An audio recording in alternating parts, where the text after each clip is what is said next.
บอกมาเล่าฟังเป็นความรู้ข้อหนึ่งคืออรหังต์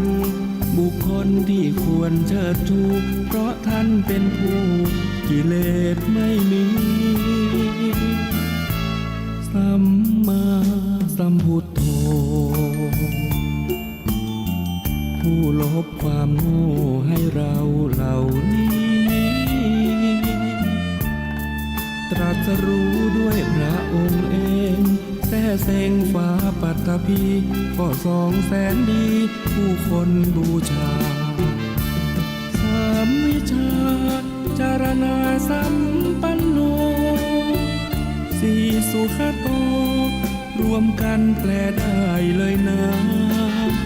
หมายถึงผู้รู้ประพฤติถึงธรรมล้ำค่าอีกสุขโตต่อมาผู้เสด็จไปด้วยดีโลกวิทูหมายถึงเป็นผู้แจ้งในโลกนี้อนุตตโรปุริสัทธัมมาสารถิข้อ6ก็มีความแปลให้ฟังเป็นผู้ฝึกผู้สอนมนุษย์ได้ดีและก็ไม่มีผู้ใดเทียมเท่าสักครั้งข้อ7ศรัทธาเทวมนุษย์สานังศาสดาสอนสั่งมนุษย์และเทวดาพุทโธนี้ข้อ8ผู้หลีกแก้ไขปัญหาผู้รู้ผู้ตื่นเบิกบาน9นั้นข้อภควาผู้เลิศวิชายอดภคธรรม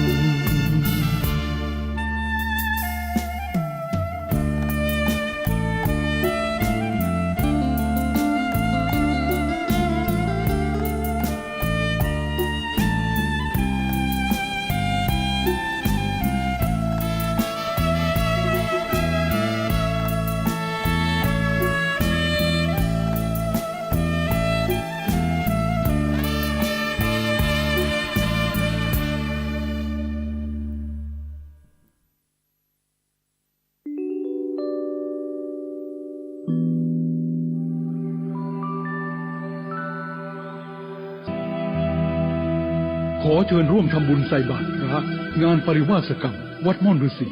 ปางทางสามัคคีตำบลดอยหล่ออำเภอดอยหล่อจังหวัดเชียงใหม่ระหว่างวันที่12ถึง22ธันวาคม2565เวลาเช้าทำบุญตักบาตรเวลา 7:30 นาทีเวลาค่ำฟังเทศน์และปฏิบัติธรรมเวลา 20 นาฬิกาทุกวันการทำบุญตักบาตรกับพระที่มาร่วมปฏิบัติธรรมปริวาสกรรมซึ่งท่านเดินทางมาจากทั่วประเทศจำนวน300 กว่ารูปที่จัดขึ้นเป็นประจำทุกปีณวัดม่อนฤาษี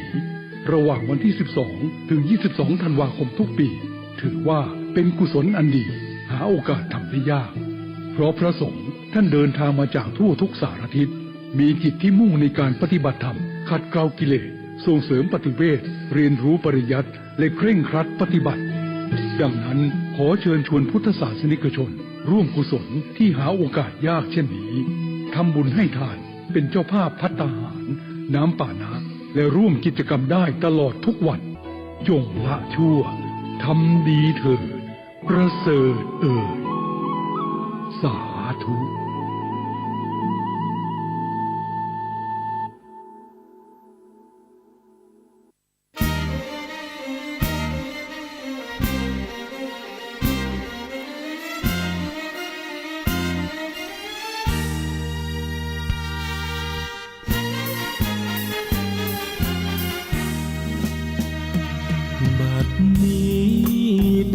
ของข้าพเจ้าตัดชั่วขัดเกลาพร้อมเป็นผู้มีศีลกลัวกรรมกลัวบาปสิ่งหยาบที่เป็นมลทิน ชำระให้สิ้นย่นยินเอาทำบรรเทาเกี่ยวไว้หิริโอตปะให้ทำชนะหลายสิ่งเคยโง่เขลากายยังเป็นคนจิตพ้นร้อนรนมัวเมาละทิ้งใจเก่าใจใหม่เป็นเทวดาเข้าเป็นสหายกับเหล่าเทวะเทวันจงคอยคุ้มกันคุ้มครองผ่องภัยรักษาทางโลกทางธรรมชักนำดังจินตนาสติปัญญามนุษย์เทโวส่องชายปรารถนาจงเห็นผลสำเร็จใจงามดังเพชรเหมือนดังที่มุ่งหมายทำชั่วไม่ขึ้นทำบาปไม่ขึ้นไม่ไปทำดีลื่นไหลดังตั้งใจด้วยเธอ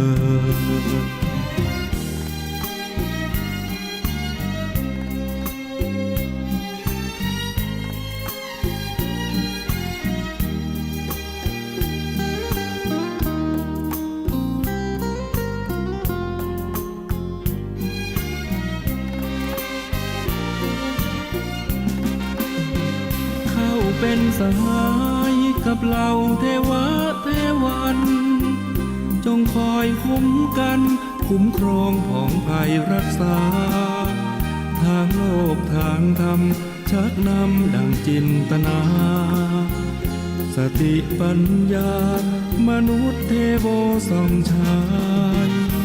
ปรารถนาจงเห็นผลสำเร็จใจงามดังเพชร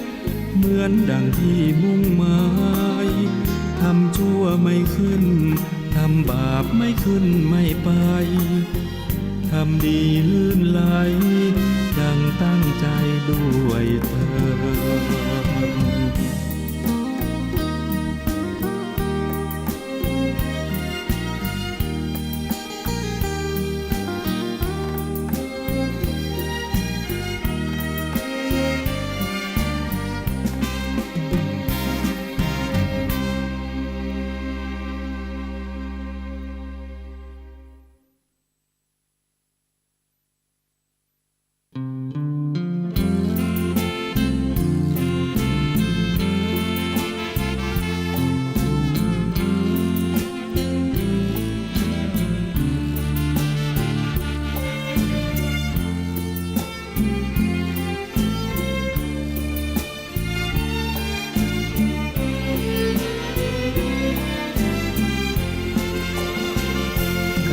เกิดเป็นทุกข์เหตุทำให้เกิดทุกข์ช่องทางดับทุกข์นั้นคืออุเบกขาอริยสัจสี่รวมความได้เห็นปัญญาส่องชายบัญชาในภาวะจิตใน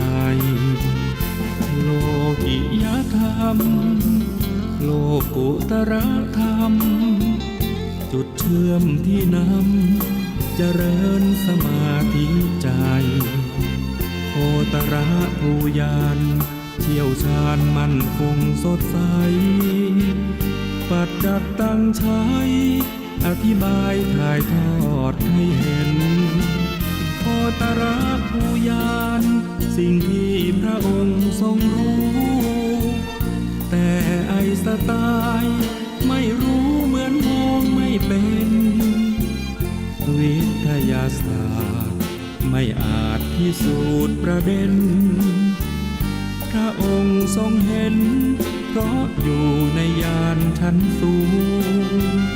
รู้แจ้งแจ่มชัดการเปลี่ยนแปลงยิ่งนักกฎพระไตรลักษณ์ชักนำใจปรับปรุงกายนอกกายในแยกได้ปัญญาจะรุ่งมรรคญาณเรื่องรุ่งเข้าเขตโสดาบัน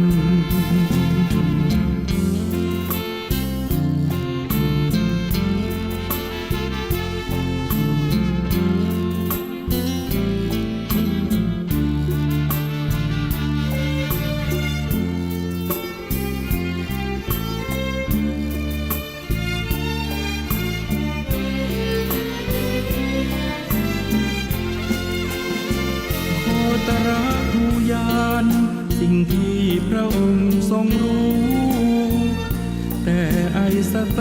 ล์ไม่รู้เหมือนมองไม่เป็น วิทยาศาสตร์ไม่อาจพิสูจน์ประเด็น พระองค์ทรงเห็นเพราะอยู่ในยานชั้นสูง รู้แจ้งแจ่มชัดการเปลี่ยนแปลงยิ่งนักกฎพระไตรลักษณ์ชักนำใจปรับปรุงกายนอกกายในแยกได้ปัญญาจะรุ่ง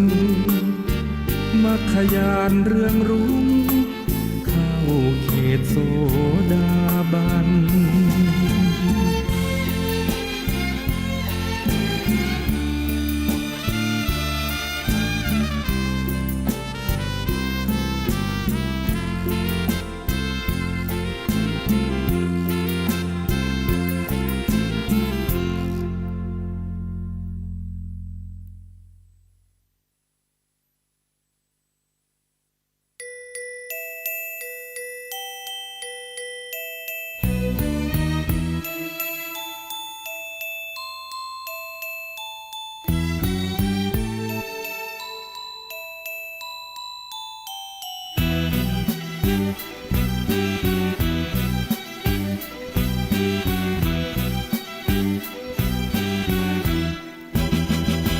ทิติยานังทิติภูตังทิติธรรมัง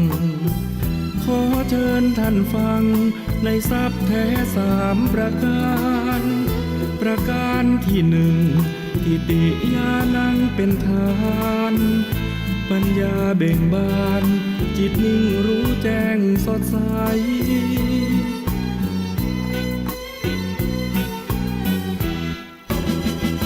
ทิติทูตังบอกต่อให้ฟังประการที่สองรู้เห็นเรื่องรองจิตพ้นจำกัดเงื่อนไขมุมมองทุกสิ่งรู้แจ้งความจริงแบบไหนธรรมจักชุบใจไม่มีสิ่งใดเข้าบัง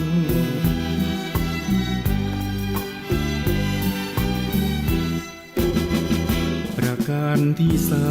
มทรัพย์นี้งดงามหนักหนาพระท่านบอกว่าก็คือทิติธรรมังธรรมเดิมที่แท้พ้นจากสังขารธรรมจิตว่างเลิศล้ำหรือสุญญตานิพพาน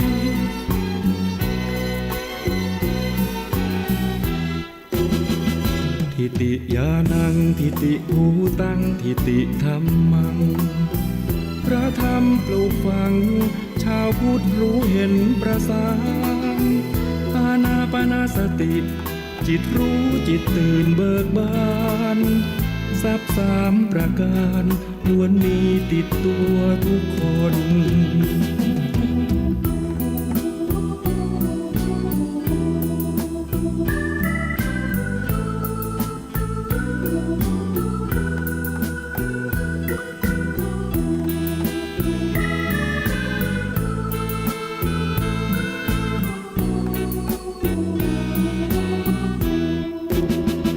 ประการที่สามทรัพย์นี้งดงามหนักหนาพระท่านบอกว่าก็คือทิติธรรมังธรรมเดิมที่แท้พ้นจากสังขารธรรมจิตว่างเลิศล้ำหรือสุญญตานิพพาน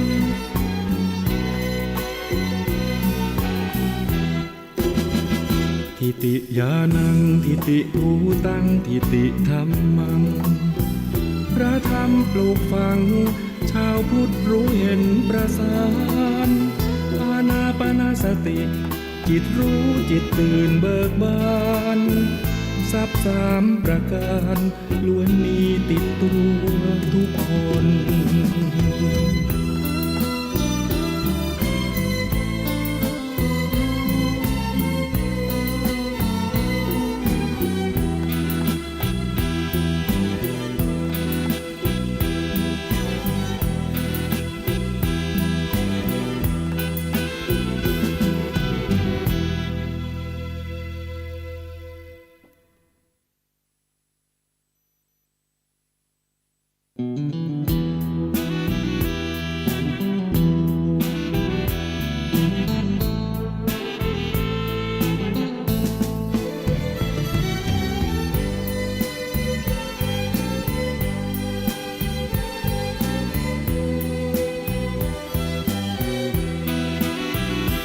รู้ทุกข์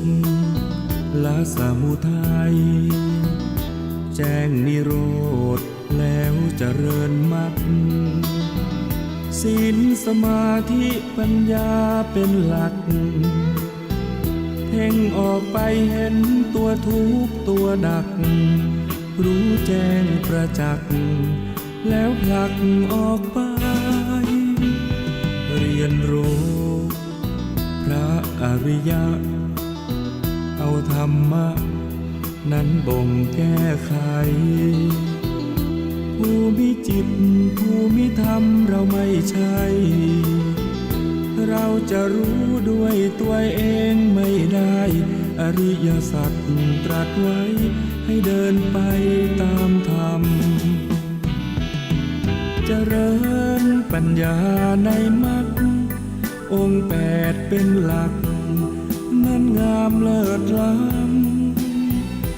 รู้เนื้อรู้ตัวไม่ตกต่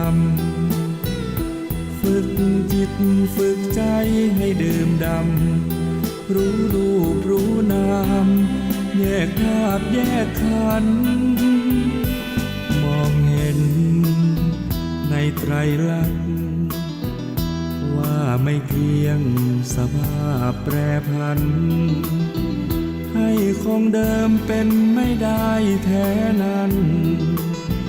วิปัสสนาเถิดพุทธชนทุกท่านอริยสัจสร้างสรรค์คือธรรมราชา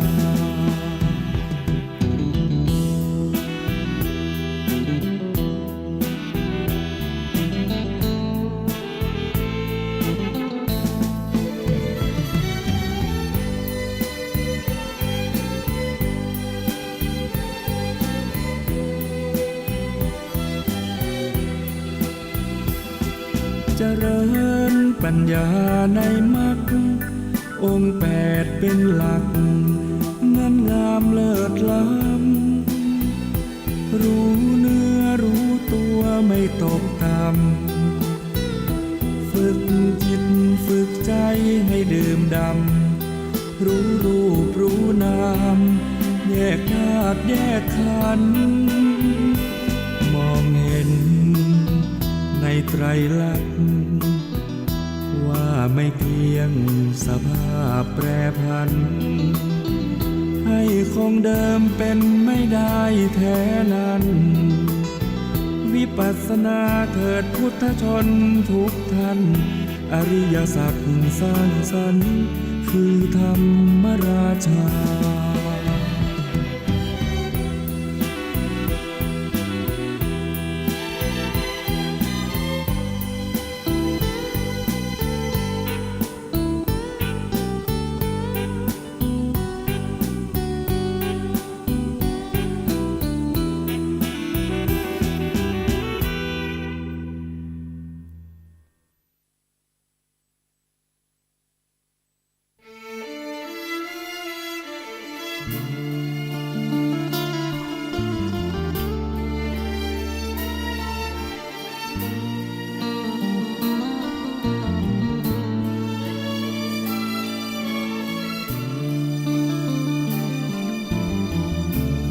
เปรียบความหลงนั้นเป็นความหลับที่ไม่ขยับเปลี่ยนปรับขยับขยายความคิดความเชื่อผู้มีความหลงมากมายจะเปรียบก็คล้ายเป็นแค่ความฝันปล่อยจิตให้ฝันทะยานเหิมไม่รู้ตัวเซ่อใจเมื่ออยู่เพียงอย่างนั้นถ้ายังไม่ตื่นไม่รู้ว่าตัวเองฝันเพราะเหตุฉะนั้นจึงคิดว่าฝันเป็นจริง ยินดียินร้ายต่อเหตุการณ์ที่ฝันเวลาคืนวันผ่านน่าเสียดายยิ่งหลงเสพว่าสุขสนุกกับของไม่จริงไม่ยอมละทิ้งความรักและก็ความหลงความรักความหลงต้นต่อกิเลสช่างน่าสมเพ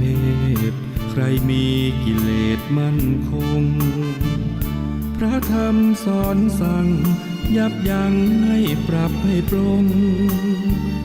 ความรักความหลงลดลงไว้บ้างเถิดนา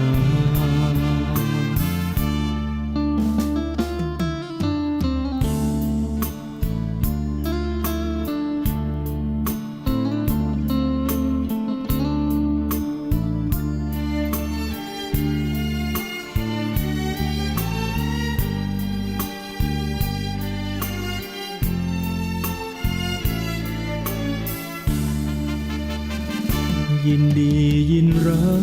ยต่อเหตุการณ์ที่ฝันเวลาคืนวันผ่านน่าเสียดายยิ่งหลงเสพว่าสุขสนุกกับของไม่จริงไม่ยอมละทิ้งความรักและก็ความหลงความรักความหลงต้นต่อกิเลสช่างน่าสมเพชใครมีกิเลสมั่นคงพระธรรมสอนสั่งยับยั้งให้ปรับให้ปลงความรักความหลงลดลงไว้บ้างเถิดนา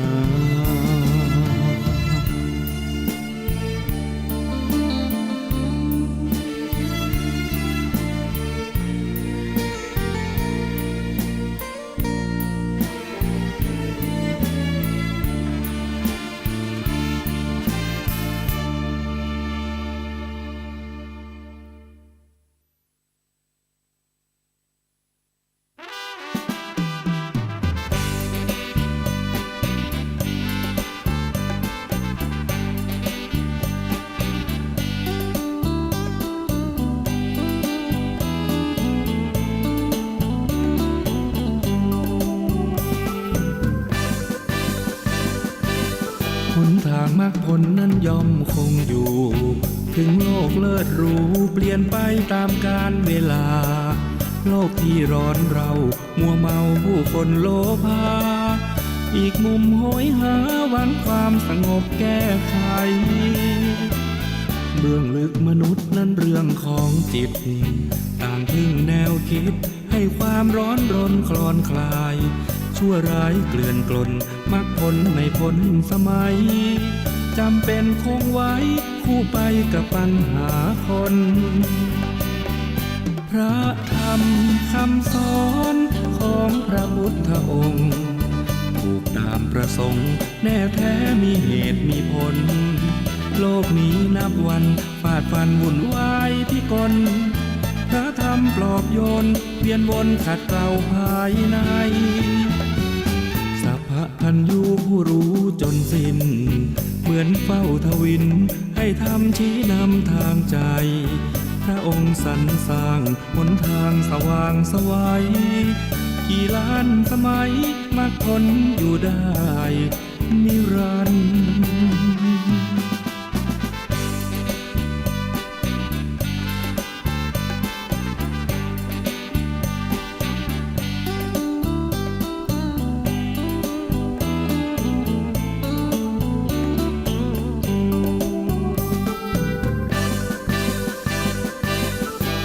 ร์มรรคผลนั้นย่อมคงอยู่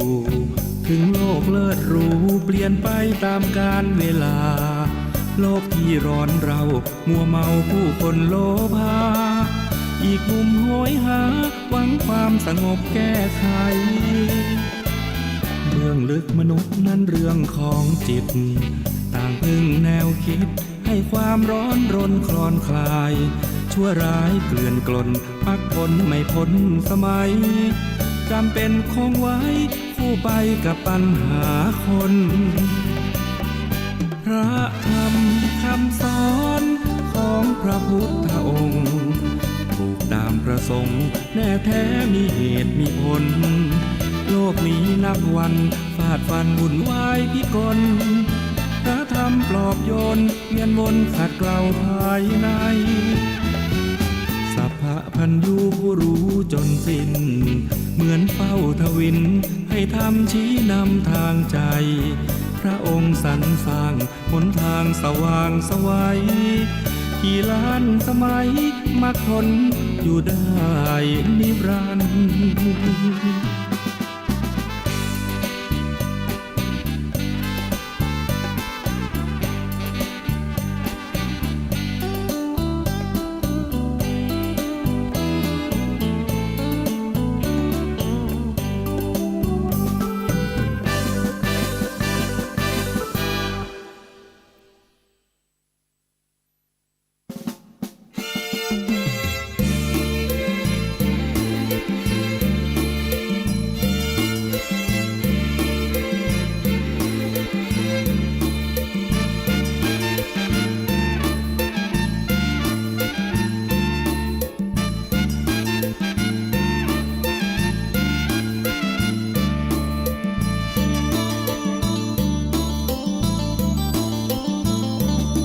มัชฌิมาปฏิปทา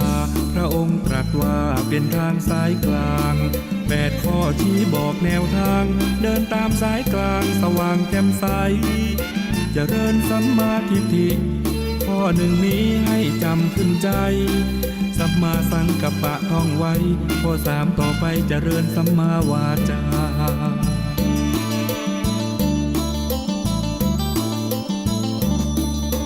สี่สัมมากัมมันตะจำให้ดีนะแสงส่องนำปัญญาจาก4แล้วมีข้อ5เจริญสัมมาอาชีพนั้นหนอสัมมาวายามะก็ดีบอกข้อ6นี้จิตเพียรอย่าท้อเจริญสัมมาสติให้พอข้อนี้คือข้อที่7ให้จำ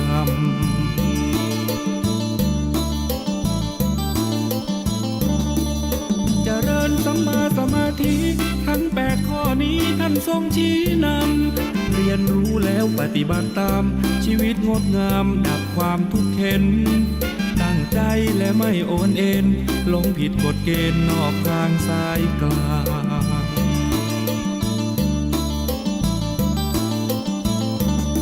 มัชฌิมาปฏิปทาพระธรรมล้ำค่าไม่มีจืดจางอริยสาวกรู้ทางไร้สิ่งกีดขวางตรงไปให้ถึงราคีไม่มีเกลือกลัวมุ่งดีเว้นชั่วเฝ้าคอยคำนึงสติสมาธิช่วยดึงให้เข้าไปถึงแก่นของพระธรรม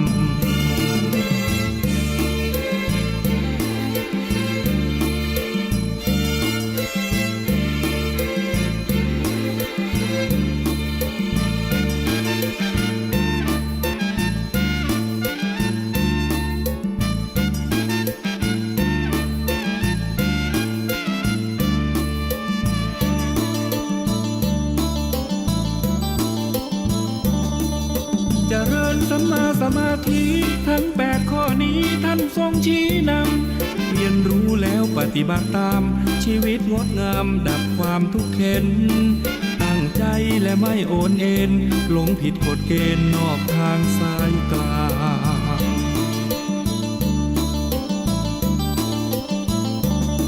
มัชฌิมาปฏิปทาพระธรรมล้ำค่าไม่มีจืดจางอริยสาวกรู้ทางไร้สิ่งกีดขวางตรงไปให้ถึงราคีไม่มีเกลือกลัวมุ่งดีเว้นชั่วเฝ้าคอยคำนึงสติสมาธิช่วยดึงให้เข้าไปถึงแก่นของพระธรรม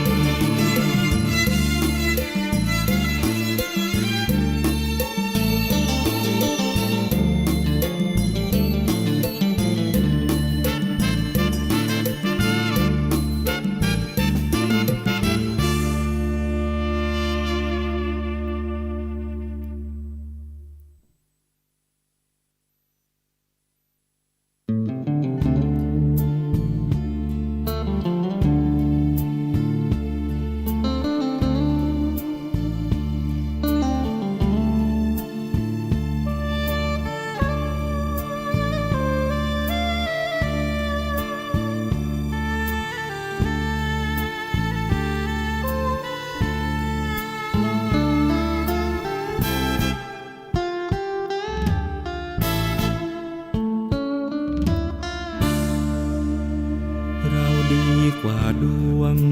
ไม่ใช่ดวงพาดีร่ำรวยมั่งมีเพราะเราดีกว่าดวงลองทำไม่ดีดูสิมัวจะพึ่งดวงชีวิตจะร่วงเจอกับทุกข์ตรมดวงดึงไม่ดึงให้เราพึ่งขยันต้องมีสักวัน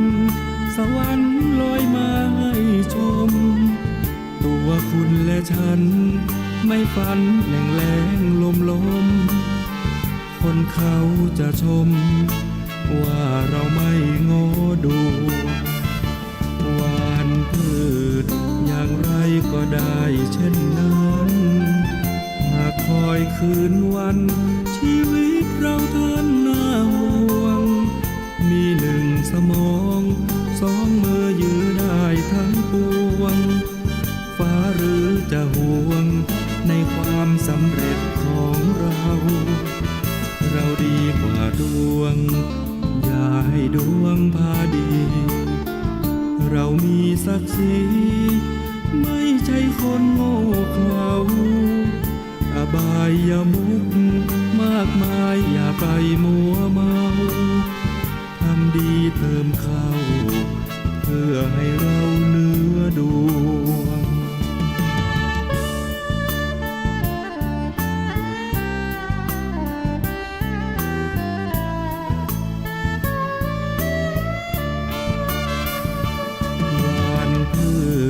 อย่างไรก็ได้เช่นนั้นหากคอยคืนวันชีวิตเราท่านน่าห่วงมีหนึ่งสมองสองมือยืนได้ทั้งปวงฟ้าหรือจะห่วงในความสำเร็จของเราดีกว่าดวงอย่าให้ดวงพาดีเรามีศักดิ์ศรีไม่ใช่คนโง่เขลาอบายอย่ามุกมากมายอย่าไปมัวเมาทำดีเติมเข้าเพื่อให้เราเหนือดวง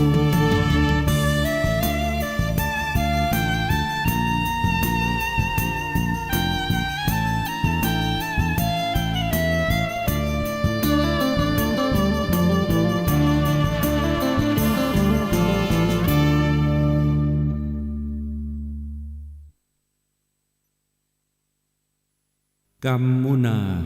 วะตัตตีโลโกสัตว์โลกย่อมเป็นไปตามกรรม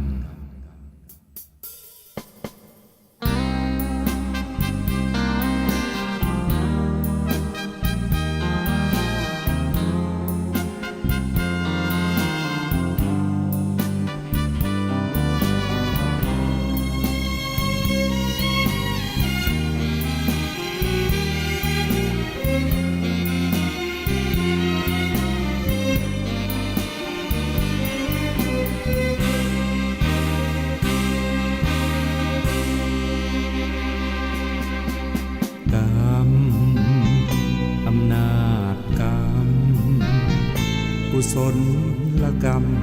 หรืออกุศลกรรมทุกการกระท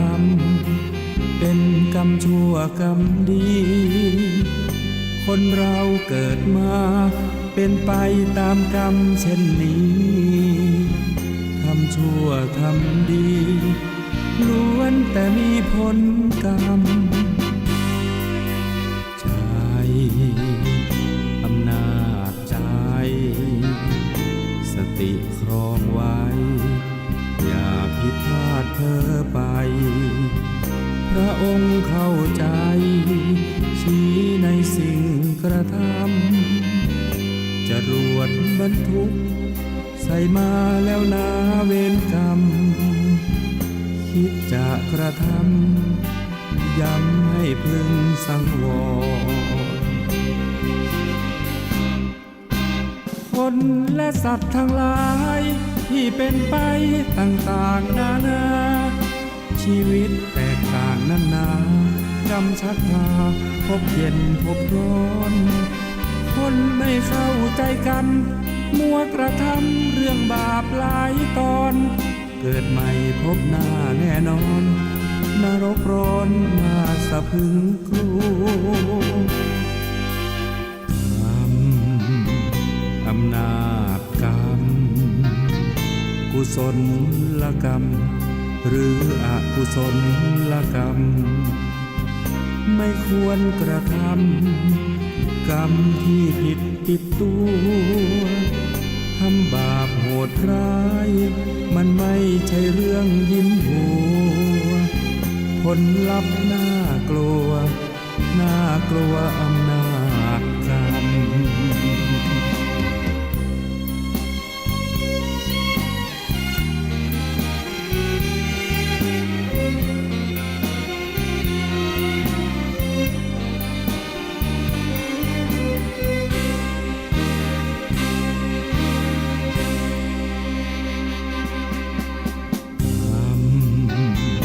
อำนาจกรรม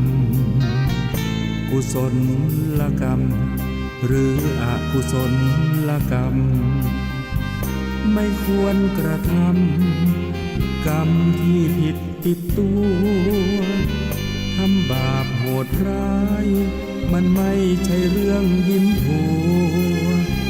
ผลลัพธ์น่ากลัวน่ากลัวอำนาจกรรม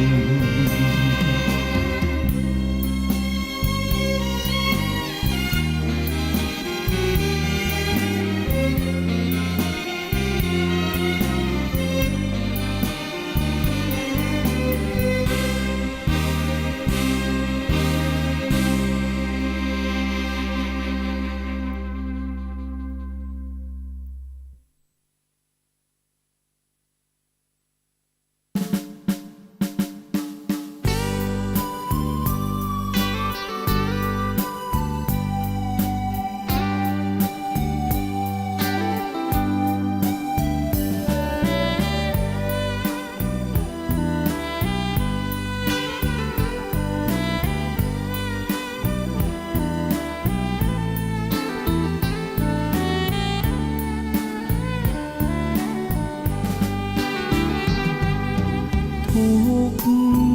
นั้นมี3 กองขอเชิญพี่น้องมาฟังเรื่องความทุกข์โลกแสนวุ่นวายมากมายปัญหามันรุกคนมีแต่ทุกข์ทวีทุกวีทุกวันทุกข์ทางกายและใจข้อหนึ่งฟังไว้เอาไปปรุงปรับแบ่งปันคำสอนมีมาทุกขเวทนาดื้อรั้นทุกหยาบเหนือฉันคือทุกขเวทนาข้อ2ความทุกข์เรียกทุกขลักษณะทุกจริงจริงนะหรือทุกขังนั้นแหละนาสภาพไม่คงที่เปลี่ยนไปตลอดเวลาคิดไปคิดมากายารอท่าแต่ทุกข์ทุกข์ข้อ3ต่อไปเรียกว่าทุกข์ในอริยสัจเป็นทุกข์รูปนามกายใจทุกข์ในขันธ์5ยิ่งทุกข์1ทุกข์2ทุกข์3ทุกข์โอ้ทุกข์3 กอง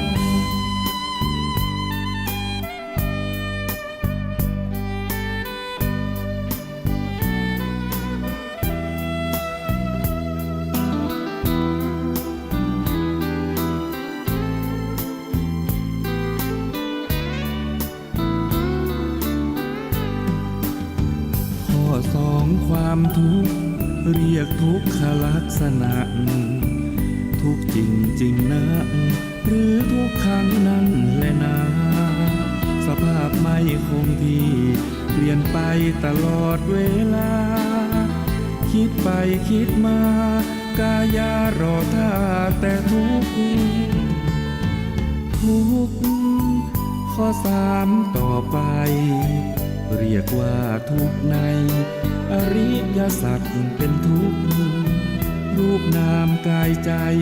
ทุกข์ในขันธ์ห้ายิ่งทุกข์หนึ่งทุกข์สองทุกข์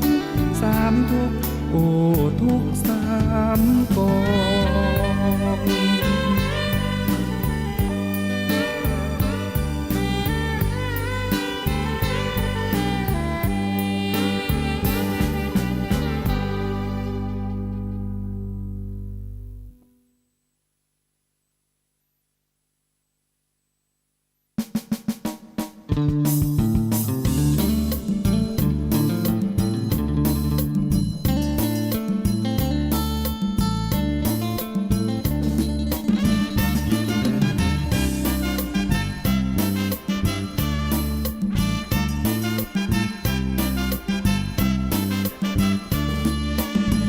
ปฏิกูลบำรุง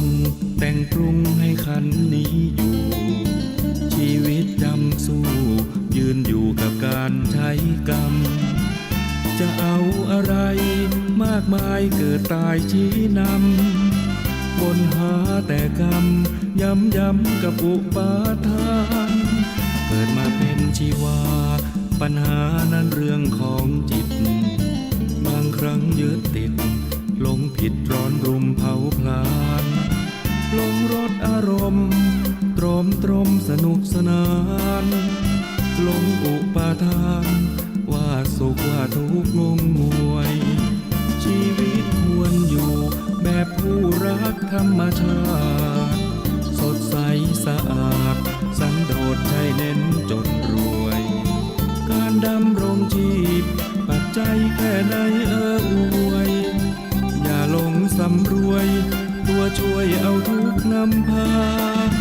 ปฏิกูลบำรุงแต่งปรุงเพื่อขันธ์นี้อยู่อย่าคิดหดหู่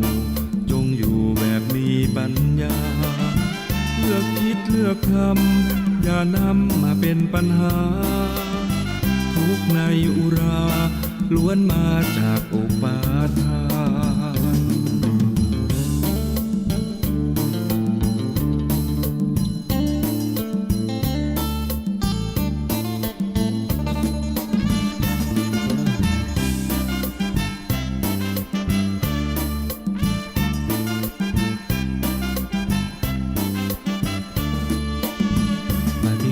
บำรุงแต่งปรุงให้ขันธ์นี้อยู่ชีวิตจำสู้ยืนอยู่กับการใช้กรรมจะเอาอะไรมากมายเกิดตายชี้นำบนหาแต่กรรมย้ำกับอุปาทานเกิดมาเป็นชีวาปัญหานั้นเรื่องของจิตบางครั้งยึดติด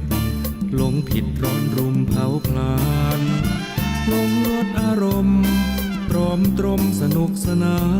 นหลงอุปาทานว่าสุขว่าทุกข์งงงวยชีวิตควรอยู่แบบผู้รักธรรมชาติสดใสสะอาดสันโดษใช่เน้นจนรวยการดำรงชีพปัจจัยแค่ไหนอวยอย่าหลงสำรวยตัวช่วยเอาทุกนำพาปฏิกูลบำรุงแต่งปรุงเพื่อขันธ์นี้อยู่อย่าคิดหดหู่จงอยู่แบบมีปัญญาเลือกคิดเลือกทำอย่านำมาเป็นปัญหา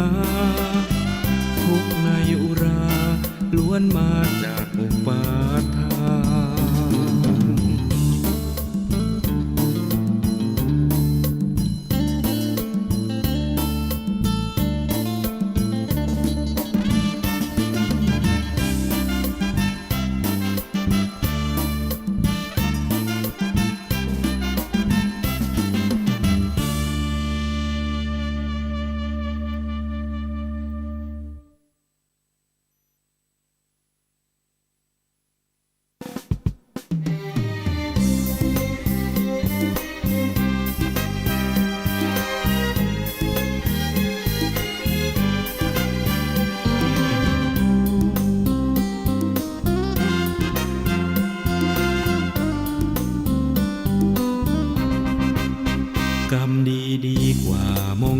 สืบสานกุศลความดีเติมต้นดีกว่าน้ำเคล้าของขลังพระเครื่องตะกรุดปลูกเสกว่าแสนจะมังคาดมัวแขนมัง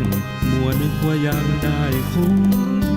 อันธพาลเกลื่อนเสาะหาเอามาปลอบขวัญยังตายเกลื่อนกันชีวันดับพลันอยู่หลุมธรรมะต่างหากดึงจากนรกตกขุมเป็นเครื่องคอยคุ้มเพราะเป็นพระองค์จริงกรรมดีดีกว่าวัตถุมงคลทำดีในตนผู้คนไหนอยากจะยิงเป็นโจรไร้ธรรมก่อกรรมจิตใจผีสิงไม่โดนปืนยิงก็ยิ่งเหมือนตายเกินตายกรรมดีดีกว่านำพาเนื้อกรรมหลุดพ้น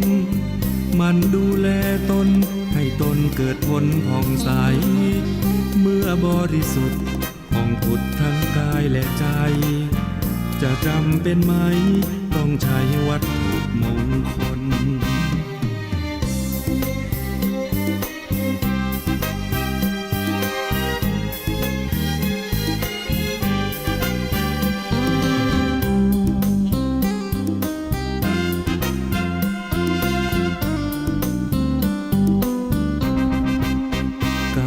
ดีกว่ามงคลสืบสานกุศล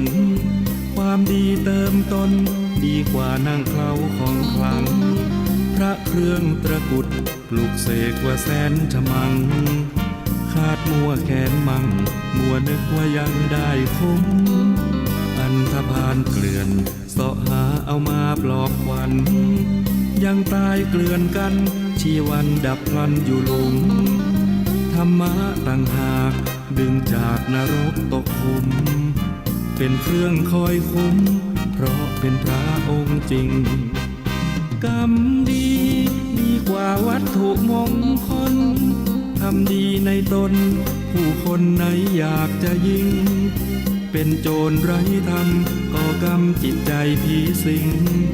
ไม่โดนปืนยิงก็ยิ่งเหมือนตายเกินตายกรรมดีดีกว่านำพาเนื้อกรรมหลุดพ้นมันดูแลตนให้ตนเกิดผลผ่องใสเมื่อบริสุทธิ์ผ่องผุดทั้งกายและใจจะจำเป็นไหมต้องใช้วัตถุมงคล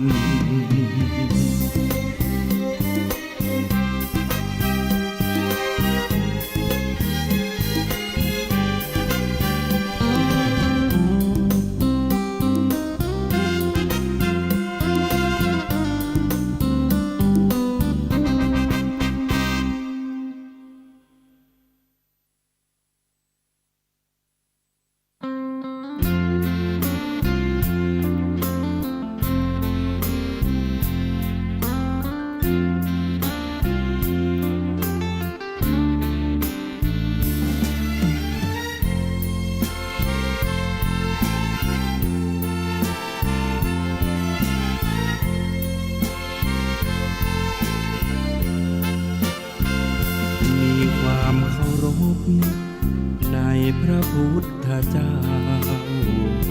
มีความเคารพนอบน้อมในพระธรรมมีความเคารพพระอริยสงฆ์น้อมนำมั่นคงเลิศล้ำรักพระนิพพานเป็นอารมณ์สิ่งที่ทำนั้นไม่หวังผลคืนกลับชื่อเสียงไม่รับไม่หวังทรัพย์เชยชมไม่ลัดทางเลี้ยวทำดีอย่างที่เหมาะสมรู้สึกอารมณ์เพียงเพื่อพระนิพพานลักษณะของพระโสดาบันรู้ไว้แบ่งปัน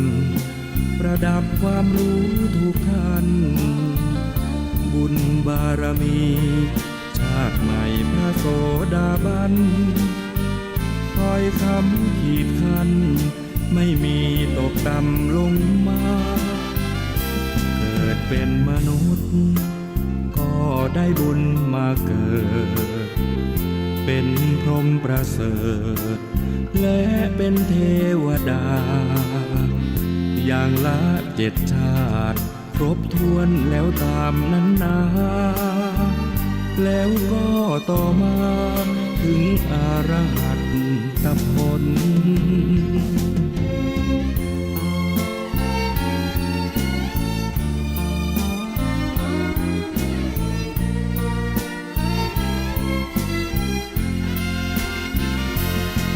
ลักษณะของพระโสดาบันรู้ไว้แบ่งปันประดับความรู้ทุกท่านบุญบารมีชาติใหม่พระโสดาบันคอยคำขีดคันไม่มีตกต่ำลงมาเกิดเป็นมนุษย์ก็ได้บุญมาเกิดเป็นพรหมประเสริฐและเป็นเทวดาอย่างละ7 ชาติครบถ้วนแล้วตามนั้นนาแล้วก็ต่อมาถึงอรหัตผล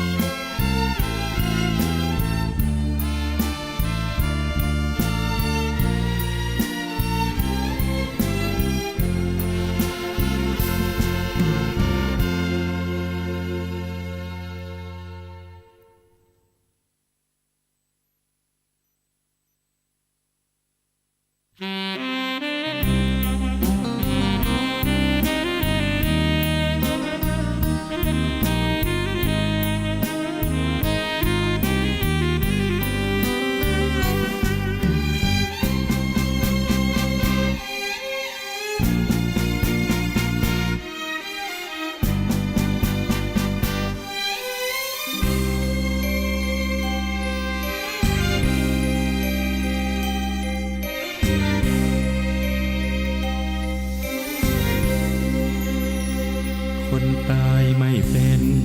โลกจะลำเค็ญกว่านี้ความตายไม่มีโลกนี้จะอยู่ได้ไหมคนคงลำบากไม่รู้จะอยู่อย่างไรคงมีคนร้ายมากมายท่วมล้นแผ่นดินรู้ตัวต้องตายก็ยังไม่ไหวชั่วช้าเกลียดชังโกรธาเข็นฆ่าดังคนใจหินโลกนี้แสนยุ่งต่างมุ่งแย่งกันหากินคุณธรรมไร้สิ้นชีวิตฟาดฟันฆ่าแกงเราควรคิดถึงความตายที่เป็นความหมายช่วยผ่อนคลายความแรงความชั่วนั้นนามันน่าขยะแขยงความชั่วมันแรงความตายวิ่งแข่งแก้ไขทุกคนต้องตายเกลียดกันทำไมเช่นนี้ตรึกตรองหน่อยสิโลกนี้จะสุขอย่างไรคนแล้วคนเล่าตายเน่าผัดเปลี่ยนกันไปขอฝากเอาไว้คิดถึงความตายบ้างนะ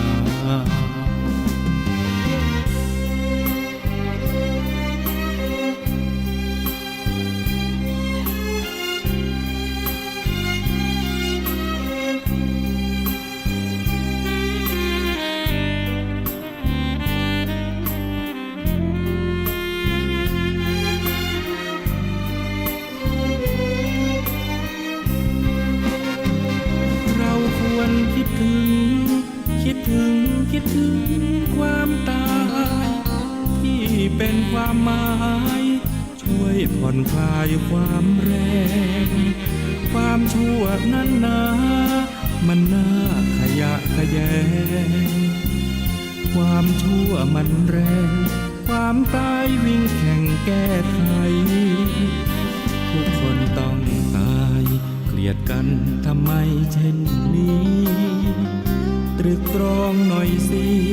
โลกนี้จะสุขอย่างไรคนแล้วคนเล่าตายเน่าผัดเปลี่ยนกันไปขอฝากเอาไว้คิดถึงความตายบ้างนะขอฝากเอาไว้คิดถึงความตายบ้างนะ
รู้เรื่องเปรตกันหน่อยไหมทำบาปมากมายยามตายจึงกลายเป็นเปรตบาปลงทันและนั่นก็คือต้นเหตุใครกลายเป็นเปรตมันน่าสมเพชจริงนะไม่ชอบเป็นเปรตกันใช่ไหมก็จงตั้งใจ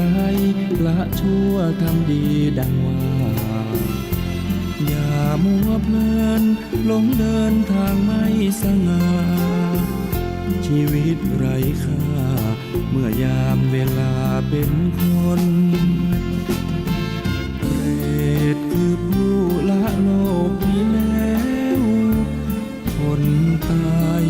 ไปแล้วมากมายมองมนสัตว์จำพวกหนึ่งเกิดในอบายเวียนวนฉันไม่หลุดพ้นหรือฉันเปรตวิสัย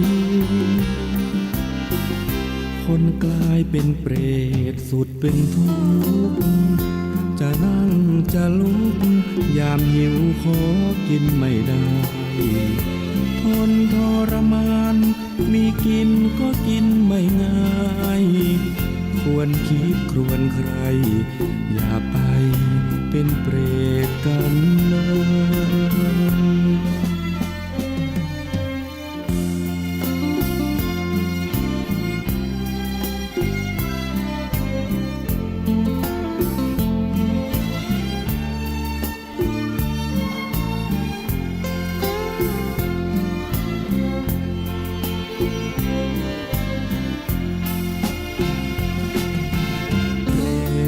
คือผู้ละโลกนี้แล้ว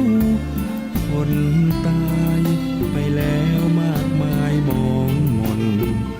สัตว์จำพวกหนึ่งเกิดในอบายเวียนวนฉันไม่หลุดพ้นหรือฉันเปรตวิสัยคนกลายเป็นเปรตสุดเป็นทุกข์จะนั่งจะลุกยามหิวขอกินไม่ได้ทนทรมานมีกินก็กินไม่ง่ายควรคิดครวญใครอย่าไปเป็นเปรตกันเลย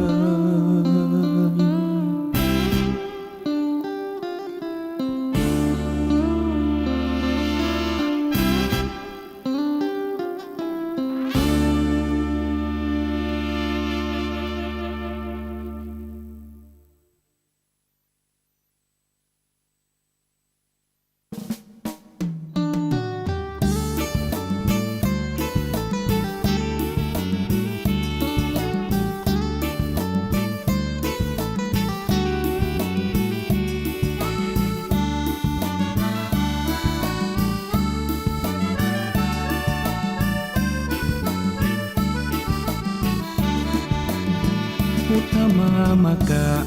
มีพระไว้ในดวงใจไม่มัวหลงไหลสิ่งใดแม้มาล่อลวงไม่ไปพันผูกระบายยมุกทั้งปวงก้าวได้ลุล่วงผ่านพ้นจากทนตั้งใจถือครอบครัวเป็นหลักครองรักคู่ครองคนเดียวมั่นคงแน่นเหนียวรักเดียวเพียงพออุ่นไอศีลห้ายึดมั่นปัญหาเป็นอันหมดไปผุดผ่องสดใสไม่ไปเบียดเบียนผู้คนทำมาหากินทรัพย์สินประหยัดอดออมหวังวันที่พร้อมสร้างวันที่ไม่ขัดสนไม่หวังโชคช่วยเรื่องหวยจะรวยหรือจนสู้และอดทนแบบประชาชนคนดีพุทธมามกะมีพระชี้นำทางเดินอุปสรรคเผชิญสมาธิใจเกิดมีทำบุญตักบาตรไหว้พระจิตใจสุขีอิ่มเอมหรือดีเรานี้พุทธมามกะ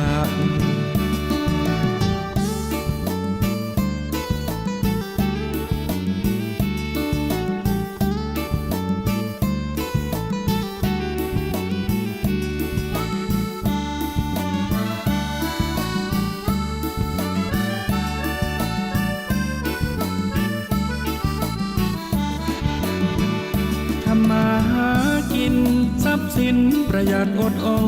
มหวังวันที่พร้อมสร้างวันที่ไม่ขัดสนไม่หวังโชคช่วยเรื่องหวยจะรวยหรือจนสู้และอดทนแบบประชาชนคนดีพุทธมามกะมีพระชี้นำทางเดินอุปสรรคเผชิญสมาธิใจเกิดมีทำบุญตักบาตรไหว้พระจิตใจสุขีอิ่มเอมหรือดีเรานี้พุทธมามกะ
ที่ตั้งไว้ชอ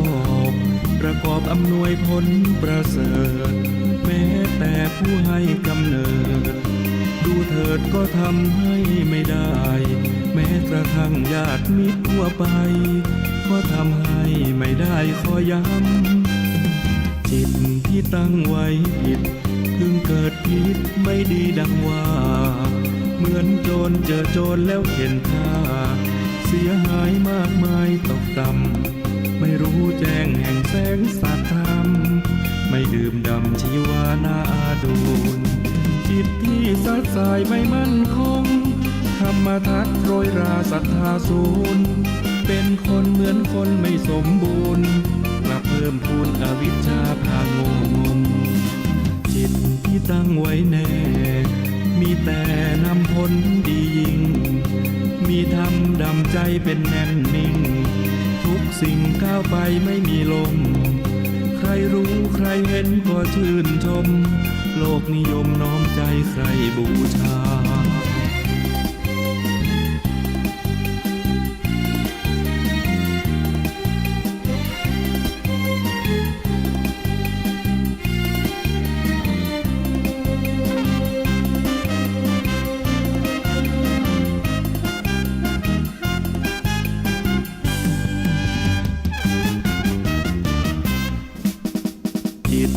ตั้งไว้ชอบ ประกอบอำนวยผลประเสริฐแม้แต่ผู้ให้กำเนิดดูเถิดก็ทำให้ไม่ได้ แม้กระทั่งญาติมิตรทั่วไป ก็ทำให้ไม่ได้ขอย้ำจิตที่ตั้งไว้ผิดเพิ่งเกิดผิดไม่ดีดังว่า เหมือนโจรเจอโจรแล้วเห็นค่าเสียหายมากมายตกต่ำไม่รู้แจ้งแห่งแสงสัจธรรมไม่ดื่มด่ำชีวานาดูจิตที่สัดสายไม่มั่นคงธรรมทัศน์โรยราศรัทธาสูญเป็นคนเหมือนคนไม่สมบูรณ์กลับเพิ่มพูนอวิชชาพางมจิตที่ตั้งไว้แน่มีแต่นำผลดียิ่งมีธรรมดำใจเป็นแน่นนิ่งทุกสิ่งก้าวไปไม่มีลมใครรู้ใครเห็นก็ชื่นชมโลกนิยมโน้มใจใครบูชา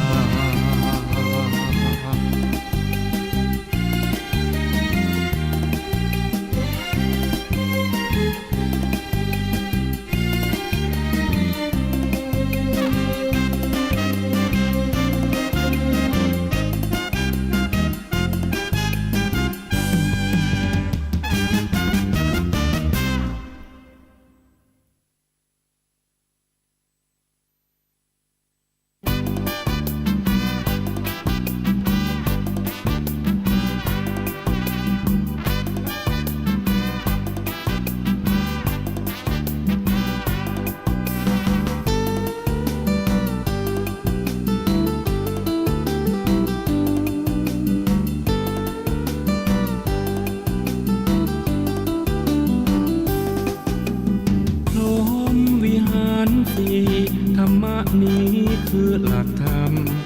เมตตาข้อหนึ่งข้อนำข้อสองดีล้ำความกรุณามุทิตา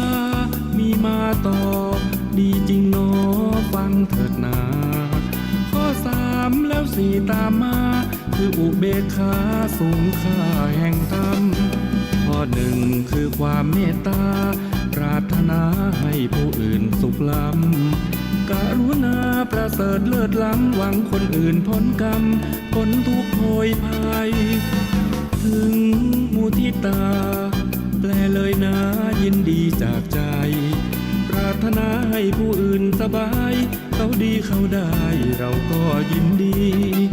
ข้อสี่สุดท้ายแล้วนะคืออุเบกขามาฟังดูสิการวางเฉยสงบท่าทีพรหมวิหารสี่แม้ช่างดีจังเลย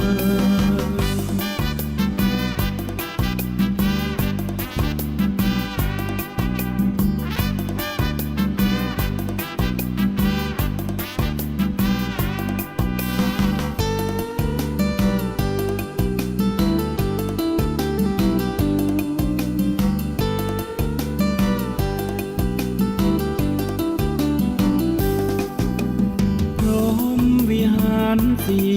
ธรรมะนี้คือหลักธรรมเมตตาข้อหนึ่งข้อนำข้อสองดีล้ำความกรุณามุทิตามีมาต่อดีจริงหนอฟังเถิดนาข้อสามแล้วสี่ตามมาคืออุเบกขาสูงค่าแห่งธรรมข้อหนึ่งคือความเมตตาปรารถนาให้ผู้อื่นสุขล้ำกรุณาประเสริฐเลิศล้ำหวังคนอื่นพ้นกรรมพ้นทุกข์โพยภัยถึงมุทิตาแปลเลยนะยินดีจากใจปรารถนาให้ผู้อื่นสบายเขาดีเขาได้เราก็ยินดีข้อสี่สุดท้ายแล้วนะคืออุเบกขามาฟังดูสิการวางเฉยสงบท่าทีพรหมวิหารสี่แม้ช่างดีจัง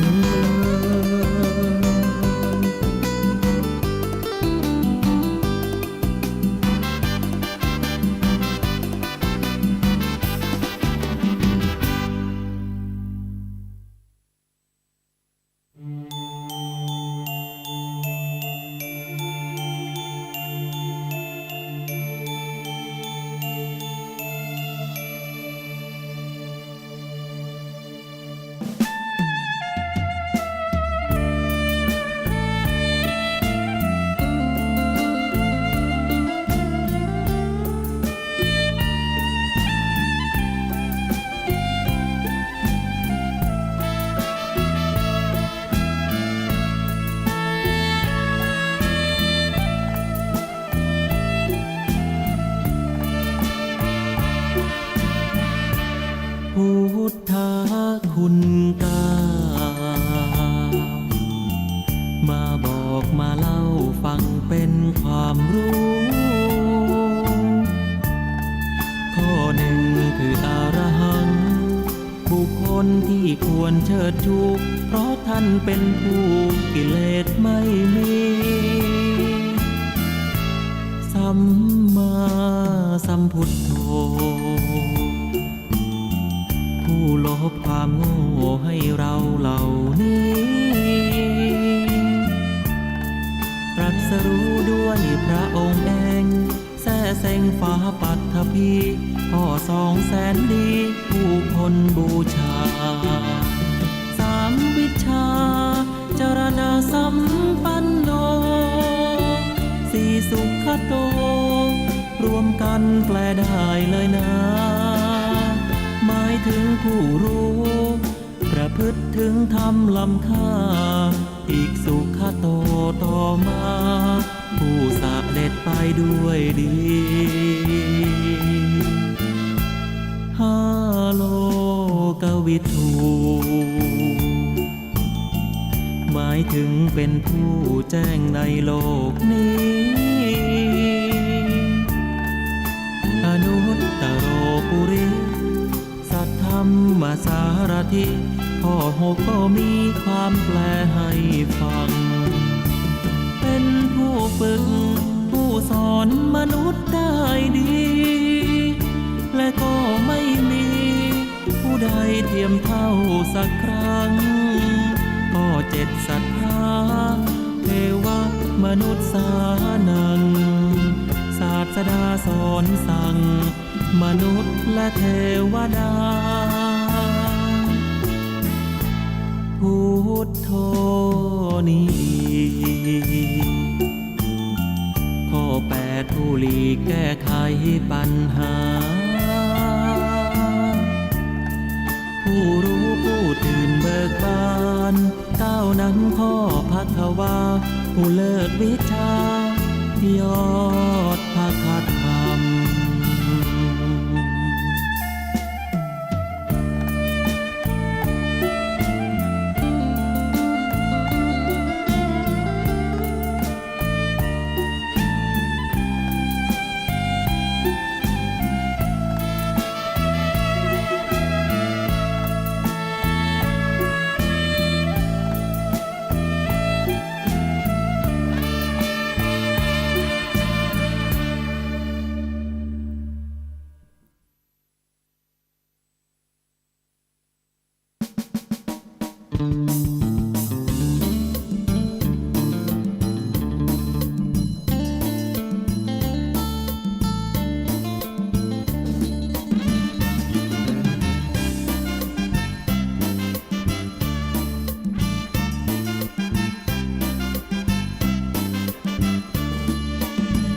ปฏิกูลบำรุง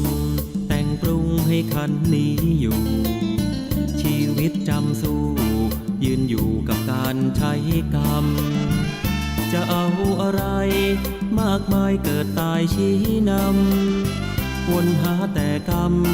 ย้ำๆกับอุปาทานเกิดมาเป็นชีวาปัญหานั้นเรื่องของจิตบางครั้งยึดติดหลงผิดร้อนรุมเผาพลานหลงรสอารมณ์ตรอมตรมสนุกสนานหลงอุปาทานว่าสุขว่าทุกข์งงงวยชีวิตควรอยู่แบบผู้รักธรรมชาติสดใสสะอาดสันโดษใช่เน้นจนรวยการดำรงชีพปัจจัยแค่ไหนอวยอย่าหลงสำรวยตัวช่วยเอาทุกนำพาปฏิกูลบำรุงแต่งปรุงเพื่อคันนี้อยู่อย่าคิดหดหูจงอยู่แบบมีปัญญาเลือกคิดเลือกทำอย่านำมาเป็นปัญหาทุกในอุราล้วนมาจากอุปาทาน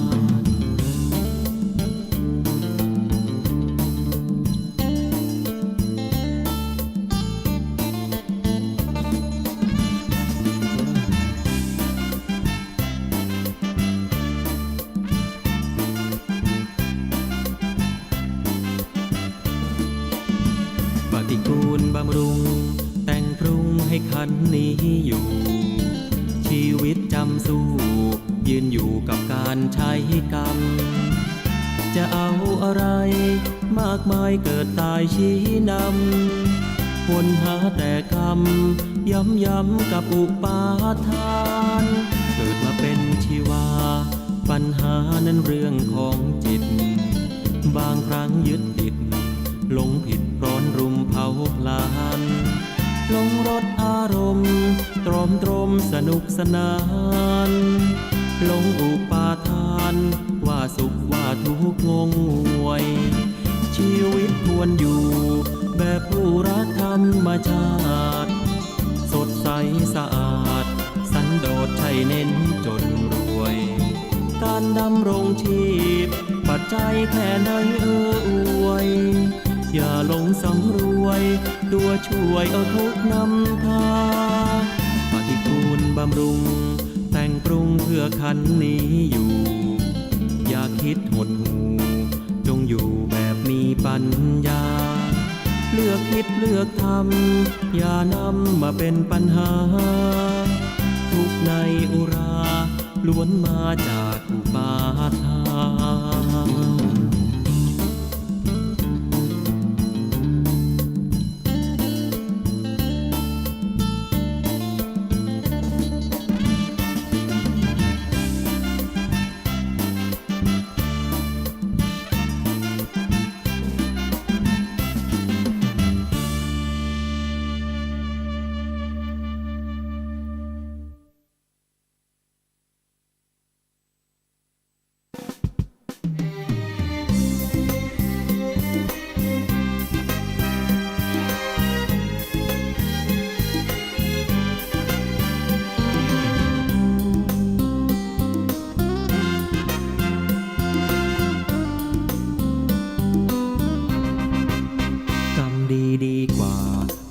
น สืบสานกุศล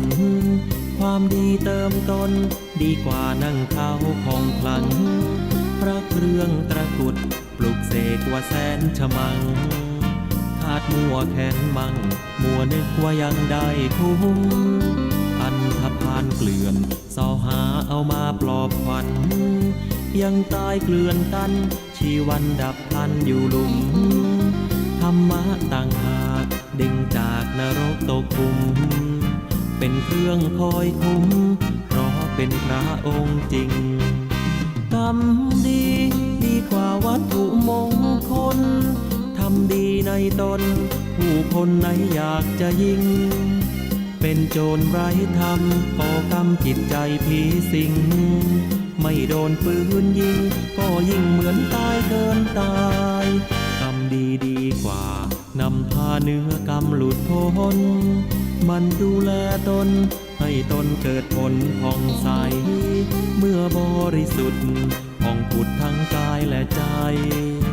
จะจำเป็นไหมต้องใช้วัตถุมงคล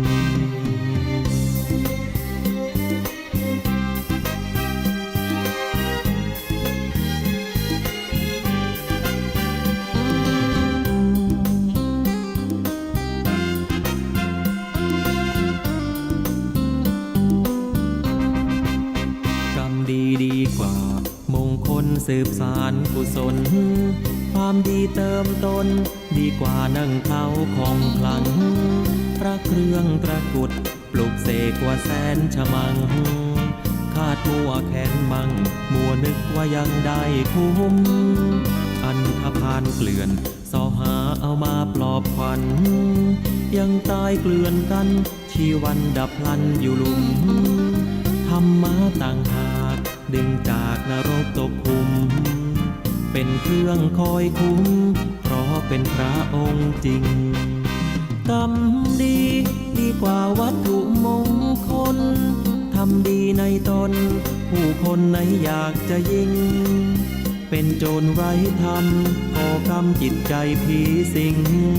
ไม่โดนปืนยิงก็ยิ่งเหมือนตายเกินตายกรรมดีดีกว่านำพาเนื้อกรรมหลุดพ้นมันดูแลตนให้ตนเกิดผลผ่องใสเมื่อบริสุทธิ์ผ่องผุดทั้งกายและใจ จะจำเป็นไหมต้องใช้วัตถุมงคล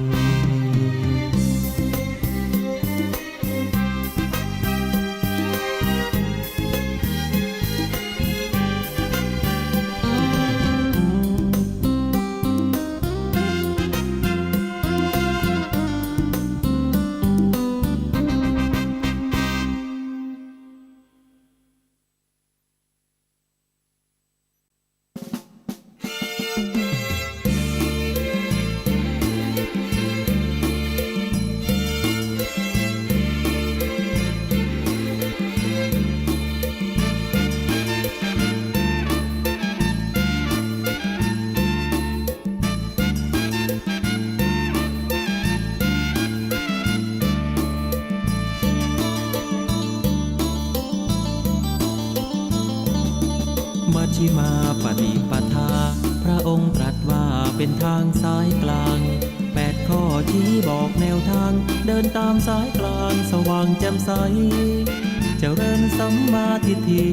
ข้อหนึ่งนี้ให้จำขึ้นใจสัมมาสังกัปปะท่องไว้ข้อ3ต่อไปเจริญสัมมาวาจา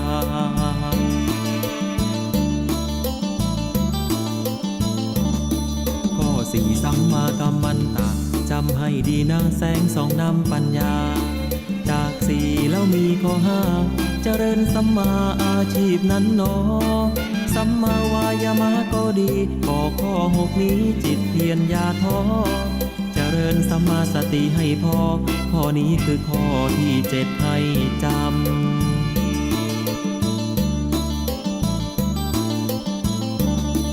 เจริญสัมมาสมาธิทั้ง8 ข้อนี้ท่านทรงชี้นำเรียนรู้แล้วปฏิบัติตามชีวิตงดงามดับความทุกข์เข็น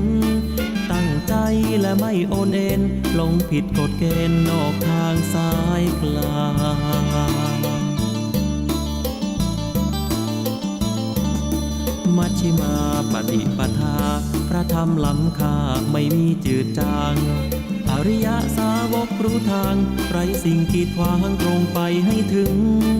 ราคีไม่มีเกลือกลัวมุ่งดีเว้นชั่วเฝ้าคอยคำนึงสติสมาธิช่วยดึงให้เข้าไปถึงแก่นของพระธรรม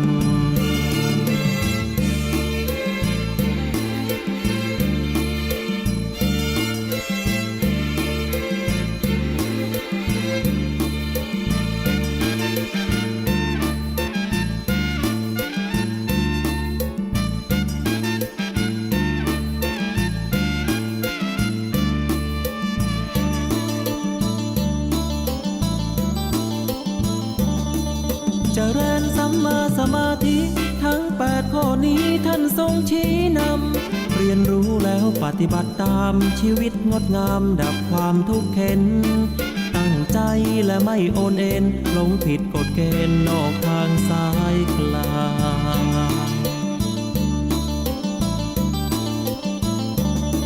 มัชฌิมาปฏิปทาพระธรรมล้ำค่าไม่มีจืดจางอริยสาวกรู้ทางไร้สิ่งกีดขวางตรงไปให้ถึงราคีไม่มีเกลือกลัวมุ่งดีเว้นชั่วเฝ้าคอยคำนึงสติสมาธิช่วยดึงให้เข้าไปถึงแก่นของพระธรรม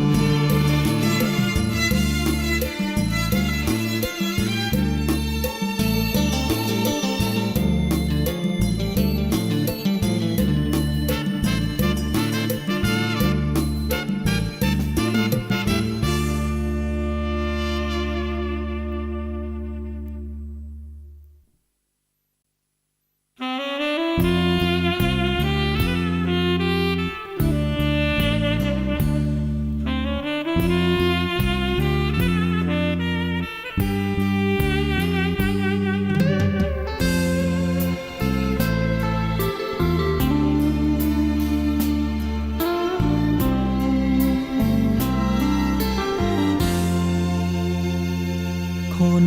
ดีที่พุทธองค์ท่านตรัสชี้แจงแจ่มชัดคือคนสังคมต้องการจะอยู่ที่ไหน สังคมสดใสชื่นบาน ช่วยกิจการ สังคมมนุษย์เจริญ ความดีทางของสัตบุรุษ ดีไม่เสื่อมสูญคุณค่ามากมายเหลือเกิน ทุกยุคสมัย ที่ใดใครก็ขอเชิญ บทบาทก้าวเดิน สังคมมนุษย์ศรัทธา ใช่แล้วคนในอุดมคติ สังคมเรานี้พร้อมใจเฝ้าปรารถนา เลิศศีลธรรม พร้อมความกตัญญูตา ชุ่มช่ำอุรา เมื่อมาเจอคนที่ดี พนมมือพร้อมขอก้มลงกราบ ใจมันยอมรับประดับไว้ในชีวีชั่วลูกเล่นหลานตราบนานระลึกความดี แม้สิ้นชีวีความดีก็ยังยิ่งยง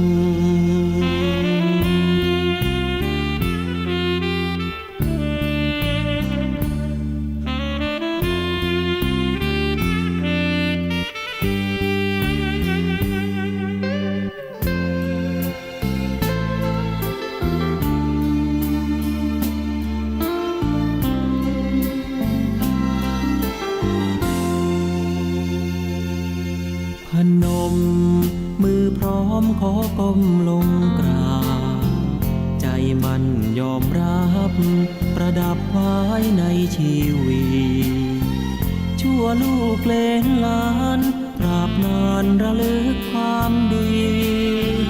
แม้สิ้นชีวีความดีก็ยังยิ่งยง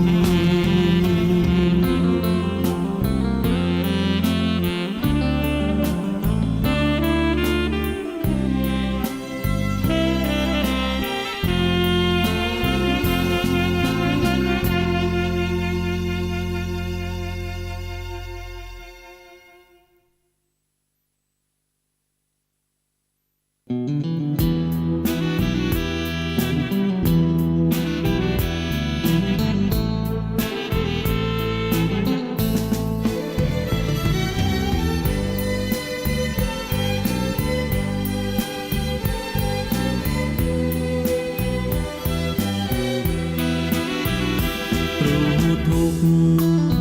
ละสมุทัยแจ้งนิโรธแล้วเจริญมรรคศีลสมาธิปัญญาเป็นหลัก เพ่งออกไปเห็นตัวทุกข์ตัวหนัก รู้แจ้งประจักษ์แล้วผลักออกไป เรียนรู้พระอริยะเอาธรรมะนั้นบ่งแก้ไข ภูมิจิตภูมิธรรมเราไม่ใช่ เราจะรู้ด้วยตัวเองไม่ได้ อริยสัจตรัสไว้ให้เดินไปตามธรรม เจริญปัญญาในมรรคองค์8เป็นหลัก นั้นงามเลิศล้ำรู้เนื้อรู้ตัวไม่ตกต่ำฝึกจิตฝึกใจให้ดื่มดำรู้รูปรู้นามแยกธาตุแยกขันธ์มองเห็นในไตรลักษณ์ว่าไม่เที่ยงสภาพแปรผัน ให้คงเดิมเป็นไม่ได้แท้นั้น วิปัสสนาเถิดพุทธชนทุกท่าน อริยสัจสร้างสรรค์คือธรรมราชา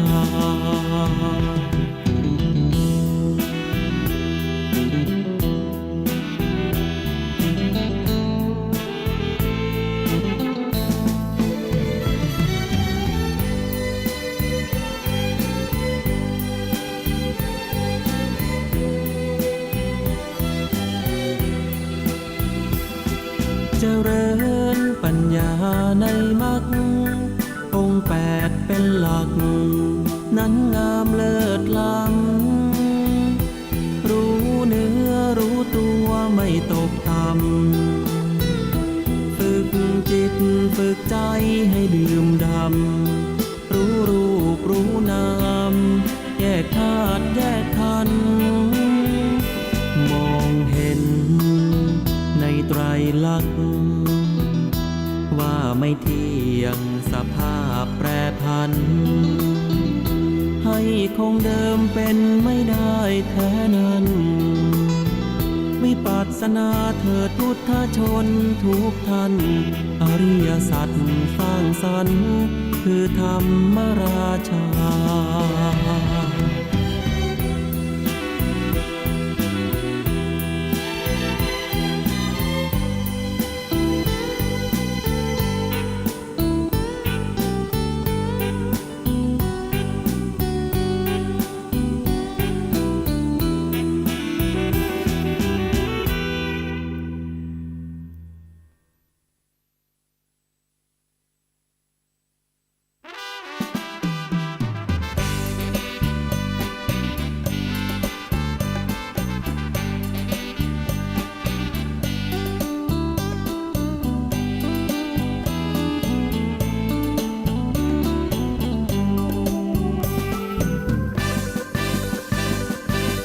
หนทางมรรคผลนั้นย่อมคงอยู่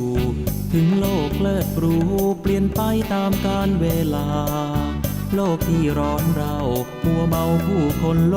ภาอีกมุมโหยหาหวังความสงบแก้ไขเบื้องลึกมนุษย์นั้นเรื่องของจิต ต่างพึ่งแนวคิดให้ความร้อนรนคลอนคลายชั่วร้ายเกลื่อนกลนมากพ้นไม่พ้นสมัยจำเป็นคงไว้คู่ไปกับปัญหาคนพระธรรมคำสอนของพระพุทธองค์ถูกตามประสงค์แน่แท้มีเหตุมีผลโลกนี้นับวันฟาดฟันวุ่นวายพิกลพระธรรมปลอบโยนเวียนบนขัดเกลาภายในสัพพะพันยูผู้รู้จนสิ้นเหมือนเป้าทวินให้ทำชี้นำทางใจพระองค์สรรสร้างหนทางสว่างไสวกี่ล้านสมัยมาคนอยู่ได้นิรันดร์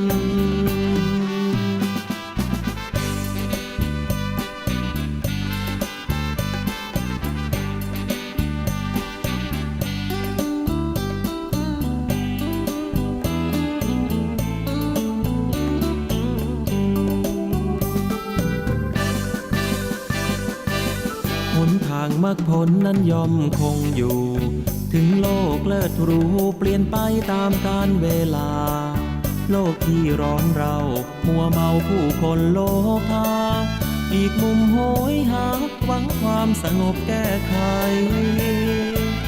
เบื้องลึกมนุษย์นั้นเรื่องของจิต ต่างพึ่งแนวคิดให้ความร้อนรนคลอนคลายชั่วร้ายเกลื่อนกลนมากพ้นไม่พ้นสมัยจำเป็นคงไว้คู่ไปกับปัญหาคนพระธรรมคำสอนของพระพุทธองค์ถูกตามประสงค์แน่แท้มีเหตุมีผลโลกนี้นับวันฟาดฟันวุ่นวายพิกลพระธรรมปลอบโยนเวียนบนขัดเกลาภายในสัพพะพันยูผู้รู้จนสิ้นเหมือนเป้าทวินให้ทำชี้นำทางใจพระองค์สรรสร้างหนทางสว่างไสวกี่ล้านสมัยมรรคผลอยู่ได้นิรันดร์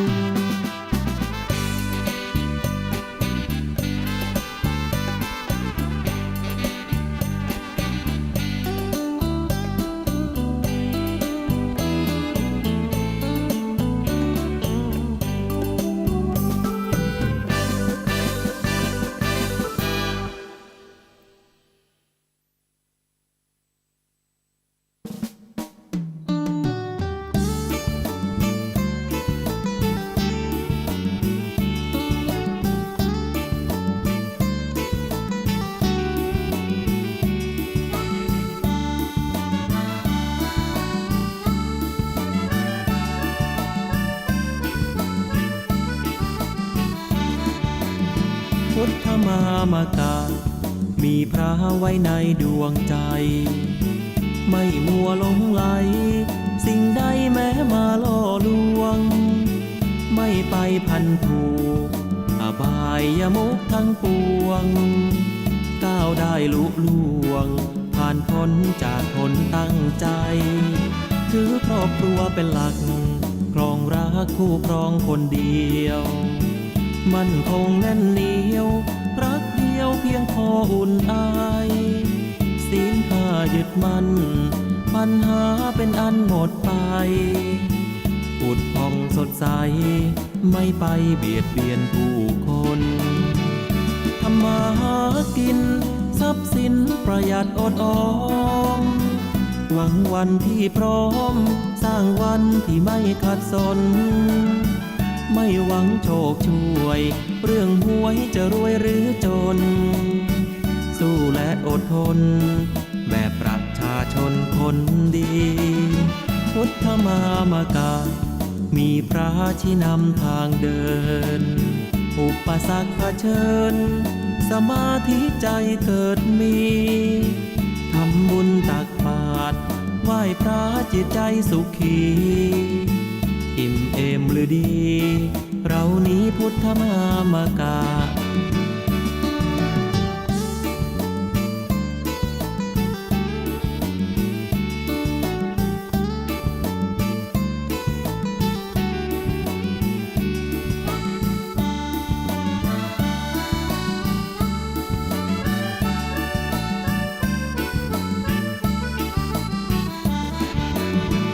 ทำมาหากินทรัพย์สินประหยัดอดออมหวังวันที่พร้อมสร้างวันที่ไม่ขัดสนไม่หวังโชคช่วยเรื่องหวยจะรวยหรือจนสู้และอดทนแบบประชาชนคนดีพุทธมามากามีพระชี้นำทางเดินอุปสรรคเผชิญสมาธิใจเกิดมีทำบุญตักบาตรไหว้พระจิตใจสุขีอิ่มเอมหรือดีเรานี้พุทธมามากา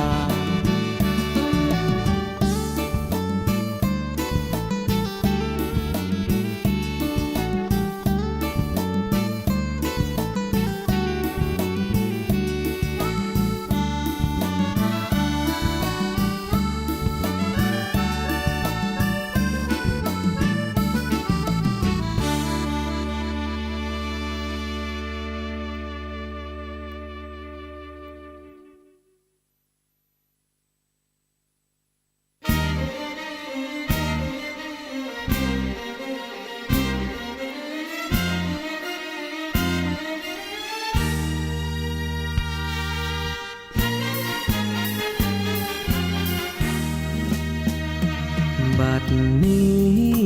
ตัวของข้าพเจ้าตัดชั่วขัดเกลาพร้อมเป็นผู้มีศีลกลัวกรรมกลัวบาปสิ่งหยาบที่เป็นมนทินชำระให้สิ้นย่นยินเอาธรรมบรรเทา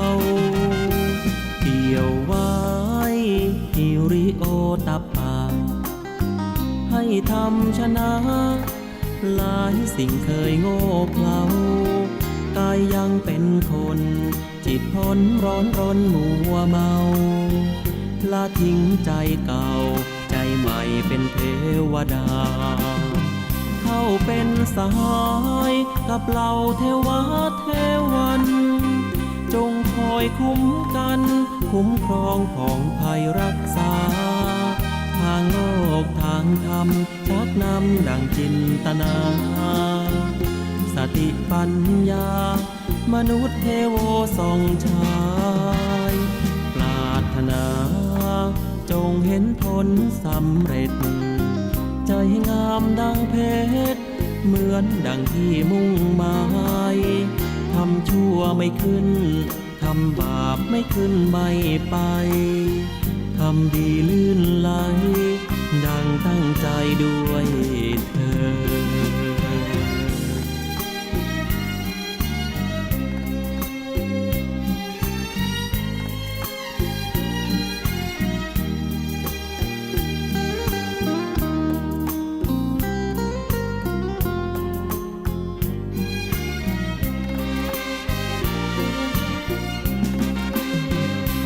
เป็นสหายกับเหล่าเทวาเทวัน จงคอยคุ้มกันคุ้มครองของภัยรักษา ทางโลกทางธรรมชักนำดังจินตนา สติปัญญามนุษย์เทโวส่องชายปรารถนาจงเห็นผลสำเร็จ ใจงามดังเพชรเหมือนดังที่มุ่งหมายทำชั่วไม่ขึ้นทำบาปไม่ขึ้นไม่ไปทำดีลื่นไหลดังตั้งใจด้วยเธอ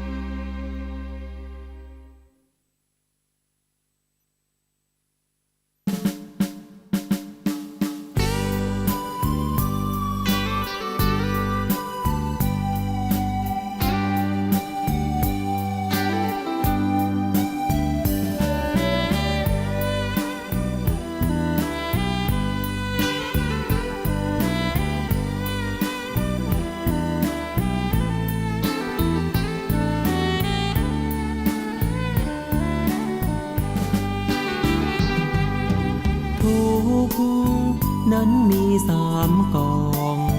ขอเชิญพี่น้อง มาฟังเรื่องความทุกข์โลกแสนวุ่นวายมากมายปัญหามันรุกคนมีแต่ทุกข์ทวีทุกวีทุกวัน ทุกข์ทางกายและใจข้อหนึ่งฟังไว้เอาไปปรุงปรับแบ่งปันคำสอนมีมาทุกขเวทนาดื้อรั้นทุกหยาบเนื้อชั้นคือทุกขเวทนาข้อ2ความทุกข์เรียกทุกขลักษณะทุกจริงจริงนะหรือทุกขังนั้นแหละนะสภาพไม่คงที่เปลี่ยนไปตลอดเวลาคิดไปคิดมากายารอท่าแต่ทุกข์ทุกข์ข้อ3ต่อไปเรียกว่าทุกข์ในอริยสัจเป็นทุกข์รูปนามกายใจทุกข์ในขันธ์5ยิ่งทุกข์1ทุกข์2ทุกข์3ทุกข์โอ้ทุกข์3ก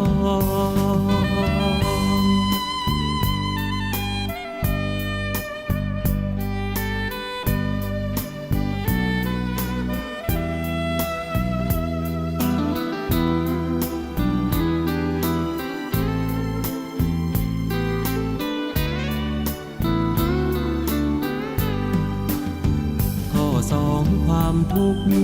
เรียกทุกขลักษณะทุกจริงจริงนะหรือทุกขังนั้นแหละนะสภาพไม่คงที่เปลี่ยนไปตลอดเวลาคิดไปคิดมากายารอท่าแต่ทุกข์ทุกข์ข้อ3ต่อไปเรียกว่าทุกข์ในอริยสัจเป็นทุกข์รูปนามกายใจทุกข์ในขันธ์5ยิ่งทุกข์1ทุกข์2ทุกข์3ทุกข์โอ้ทุกข์3กอง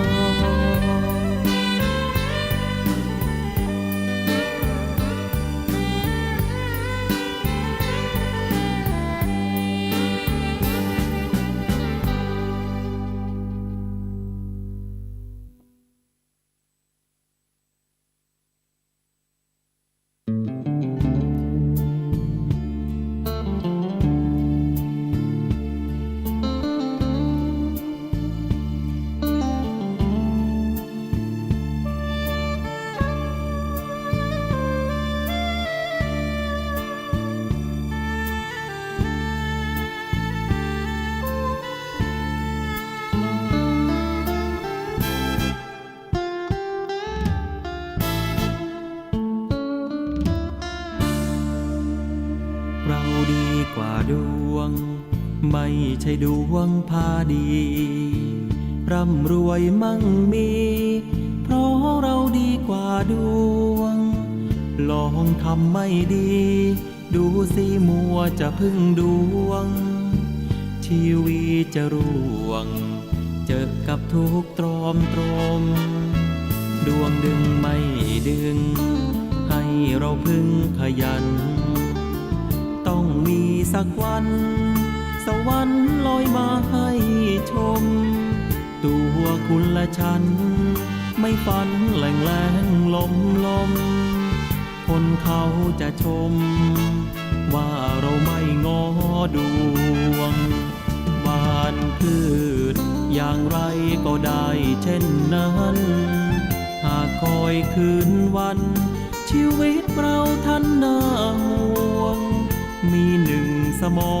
งสองมือยื้อได้ทั้งปวงฟ้าหรือจะห่วงในความสำเร็จของเราเราดีกว่าดวงอย่าให้ดวงพาดีเรามีศักดิ์ศรีไม่ใช่คนโง่เขลาอบายอย่ามุกมากมายอย่าไปมัวเมาทำดีเติมเข้าเพื่อให้เราเนื้อดวง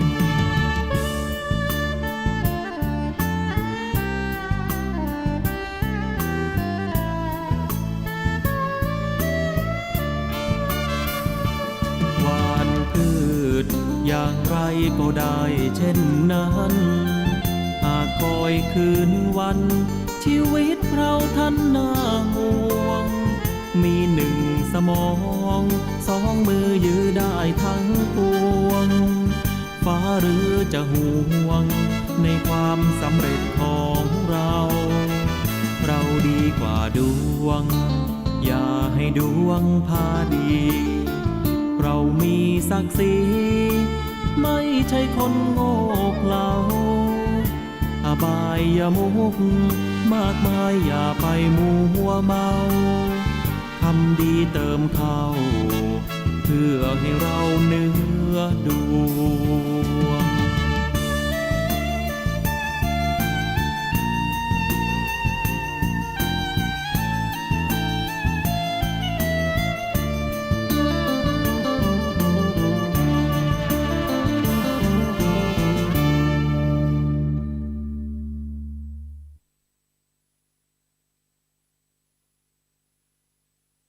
กัมมุนาวัตติโลโกสัตว์โลกย่อมเป็นไปตามกรรม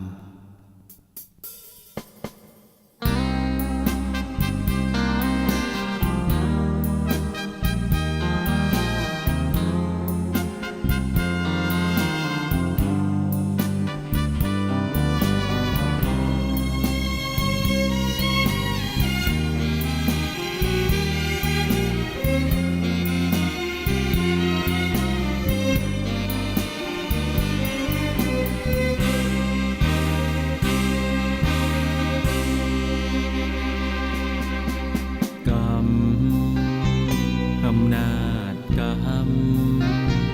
กุศลกรรมหรืออกุศลกรรมทุกการกระทำเป็นกรรมชั่วกรรมดีคนเราเกิดมาเป็นไปตามกรรมเช่นนี้ทำชั่วทำดีล้วนแต่มีผลกรรมใจอำนาจใจสติครองไว้อย่าผิดพลาดเผลอไปพระองค์เข้าใจชี้ในสิ่งกระทำจรวดบรรทุกใส่มาแล้วนะเวรกรรมคิดจะกระทำย้ำให้พึงสังวรคนและสัตว์ทั้งหลายที่เป็นไปต่างๆนานาชีวิตแตกต่างนั้นนากรรมชักพาพบเย็นพบร้อน คนไม่เข้าใจกรรมมัวกระทำเรื่องบาปหลายตอนเกิดใหม่พบหน้าแน่นอนนรกร้อนน่าสะพรึงกลัวกรรมอำนาจกรรมกุศลกรรมหรืออกุศลกรรมไม่ควรกระทำกรรมที่ผิดติดตัวทำบาปโหดร้ายมันไม่ใช่เรื่องยิ้มหัวผลลัพธ์น่ากลัวน่ากลัวอำนาจกรรม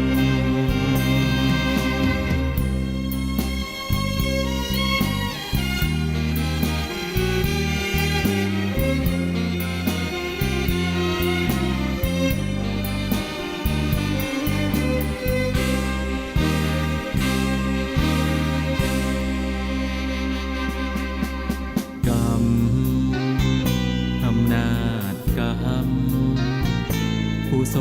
ลกรรมหรืออกุศลกรรมไม่ควรกระทำกรรมที่ผิดติดตัว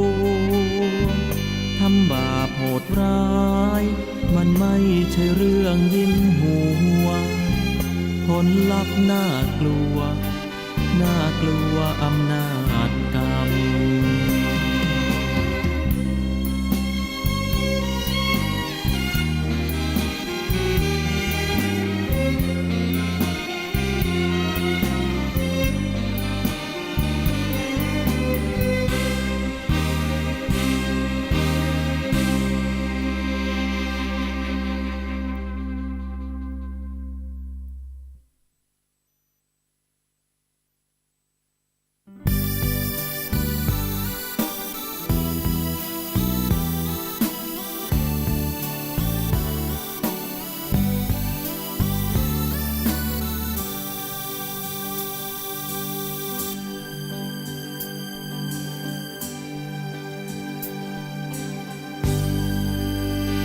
พระอรหันต์ใช่มาจากฟ้าแดนไหนแต่มาจากใจของปุถุชนนี่เองเดินตามมรรคาสัมมาปฏิบัติเพียรเพ่งเรียกว่าคนเก่งได้เป็นพระอรหันต์พระอรหันต์นั้นเป็นเหมือนเช่นดอกบัวโคลนตมเงาหัวสร้างบัวคิดดูสินั้นราคะโทสะโมหะโคลนตมดังกันบัวขึ้นจากนั้นผลน้ำก็งามสวยรับแสงอาทิตย์เบ่งบานงดงามเต็มที่สง่าราศีใครมองก็งามชื่นใจพระอรหันต์ก็เกิดเหมือนบัวใช่ไหมพระได้กล่าวไว้จึงได้หยิบมาอ้างอิงพระอรหันต์เกิดมาจากใจของเราหลุดความมัวเมาสมาธิใจแน่นนิ่งเส้นทางมรรคา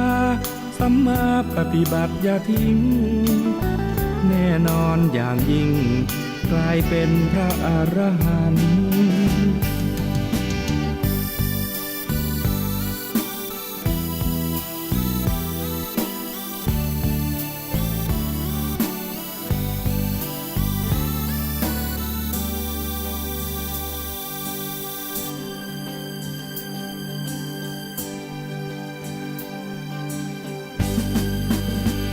รับแสงอาทิตย์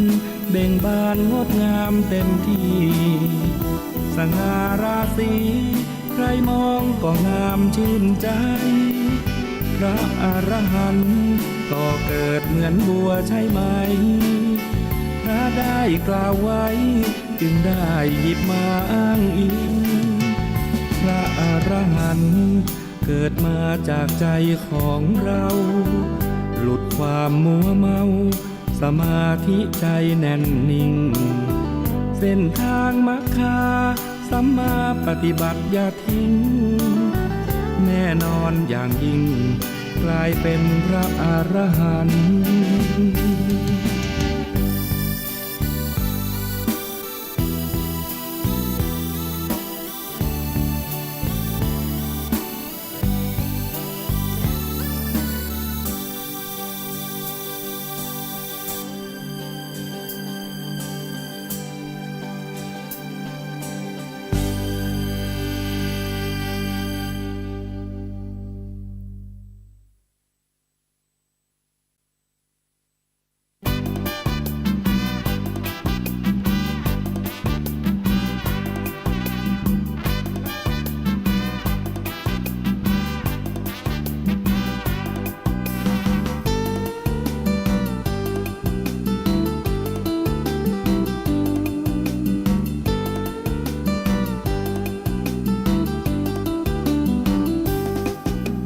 พรหมวิหารสี่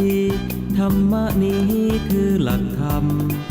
เมตตาข้อหนึ่งข้อนำข้อสองดีล้ำความการุณา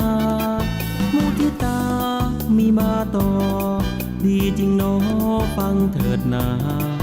ข้อสามแล้วสี่ตามมา คืออุเบกขาสูงค่าแห่งธรรม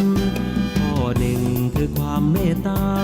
ปรารถนาให้ผู้อื่นสุขล้ำกรุณาประเสริฐเลิศล้ำหวังคนอื่นพ้นกรรมพ้นทุกข์โพยภัย ถึงมุทิตาแปลเลยนะยินดีจากใจ ปรารถนาให้ผู้อื่นสบายเขาดีเขาได้เราก็ยินดี ข้อสี่สุดท้ายแล้วนะคืออุเบกขามาฟังดูสิการวางเฉยสงบท่าทีพรหมวิหารสี่สอนให้มีสุข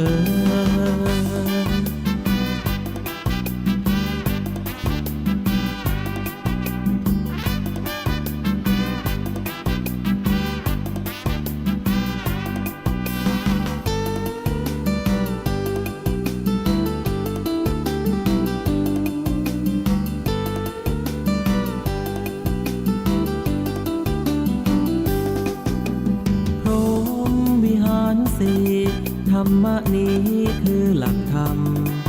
เมตตาข้อหนึ่งข้อนำข้อสองดีล้ำความการุณา มุทิตามีมาต่อ ดีจริงหนอฟังเถิดนา ข้อสามแล้วสี่ตามมาคืออุเบกขาสูงค่าแห่งธรรม ข้อหนึ่งคือความเมตตา ปรารถนาให้ผู้อื่นสุขล้ำกรุณาประเสริฐเลิศล้ำหวังคนอื่นพ้นกรรมพ้นทุกข์โพยภัย ถึงมุทิตาแปลเลยนะยินดีจากใจ ปรารถนาให้ผู้อื่นสบายเขาดีเขาได้เราก็ยินดี ข้อสี่สุดท้ายแล้วนะคืออุเบกขามาฟังดูสิการวางเฉยสงบท่าทีพรหมวิหารสี่สอนให้มีสุข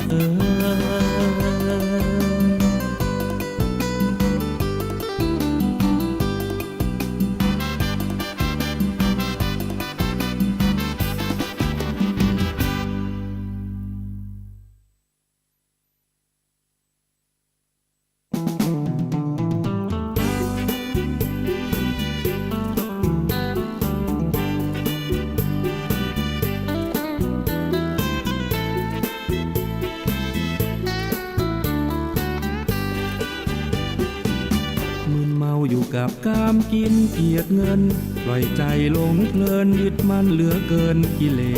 สมวลมนุษย์นี่น่าสมเพชหอบเอากิเลสยัดไว้ใส่ในกมลแย่งชิงเอาเปรียบยุ่งเหยิงวุ่นวายผู้หญิงผู้ชายทำชั่วไม่อายเกลื่อนกลนต่างเชื่อเชือนย่ำยีปีปน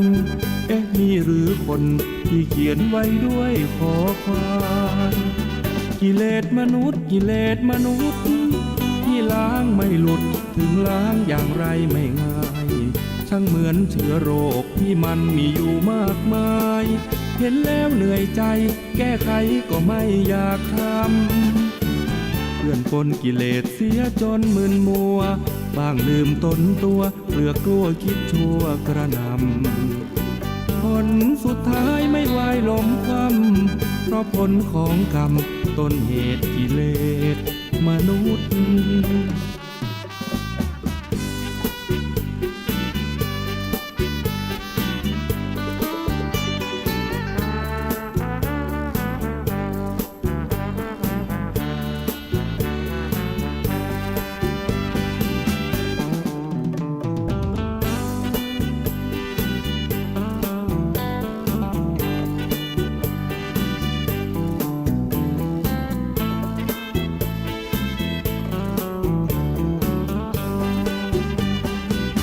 มึนเมาอยู่กับกามกินเกียรติเงินปล่อยใจหลงเพลินยึดมั่นเหลือเกินกิเล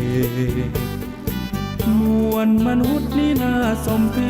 ชหอบเอากิเลสยัดไว้ใส่ในกระมนแย่งชิงเอาเปรียบยุ่งเหยิงวุ่นวายผู้หญิงผู้ชายทำชั่วไม่อายเกลื่อนกลน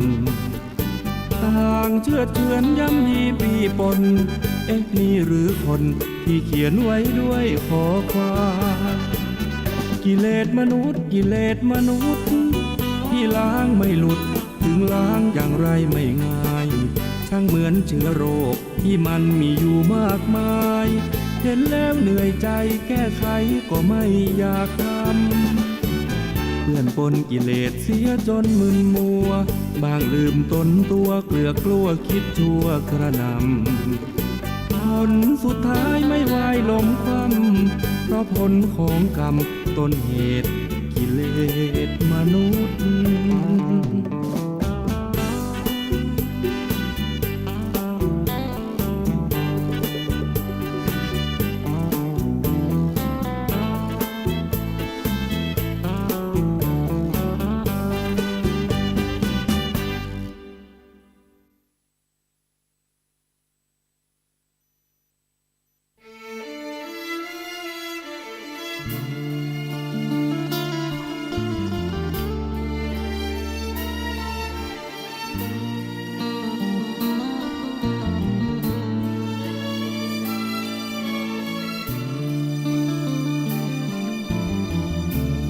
เปรียบความหลงนั้นเป็นความหลับ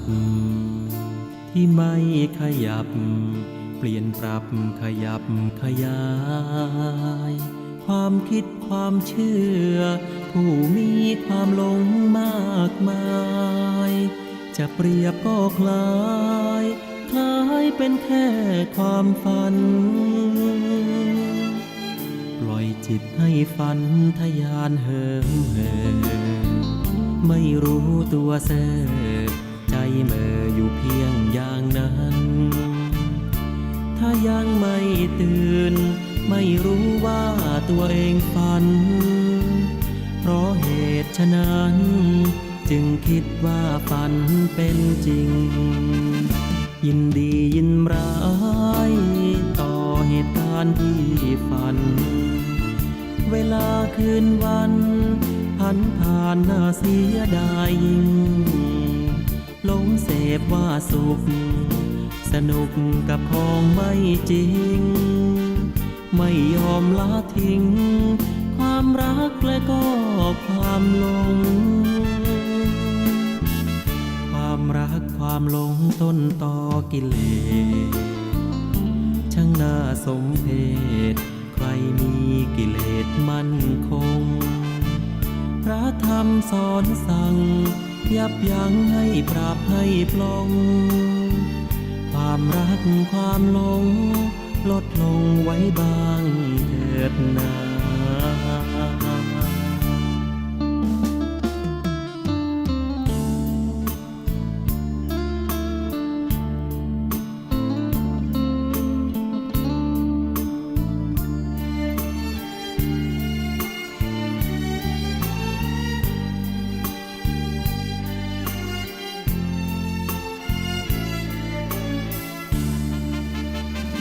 ยินดียินร้ายต่อเหตุการณ์ที่ฝันเวลาคืนวันผ่านน่าเสียดายยิ่ง หลงเสพว่าสุขสนุกกับของไม่จริงไม่ยอมละทิ้งความรักและก็ความหลงความรักความหลงต้นตอกิเลสช่างน่าสมเพชใครมีกิเลสมั่นคงพระธรรมสอนสั่งยับยั้งให้ปรับให้ปลงความรักความหลงลดลงไว้บ้างเถิดนา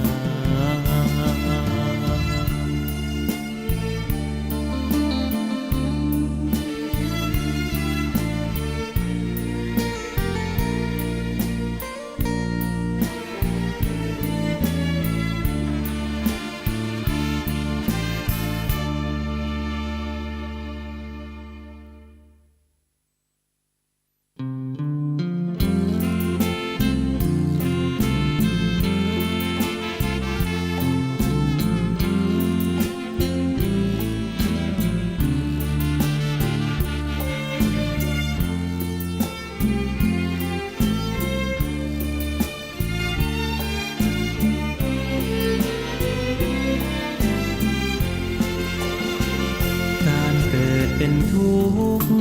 เหตุทำให้เกิดทุกข์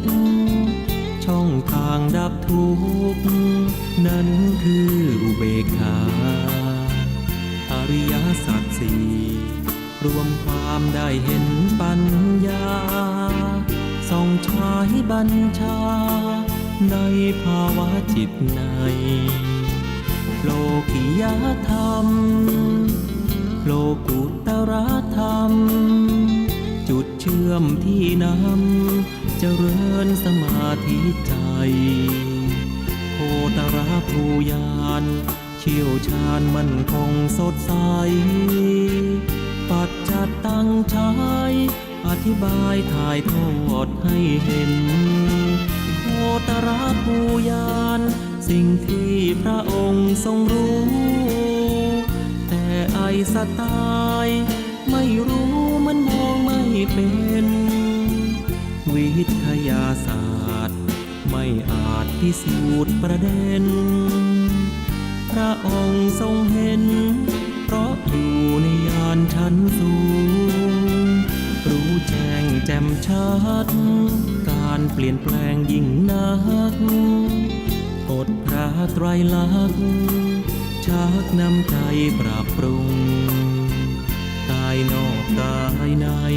แยกได้ปัญญาจะรุ่งมัคคยานเรืองรุ่ง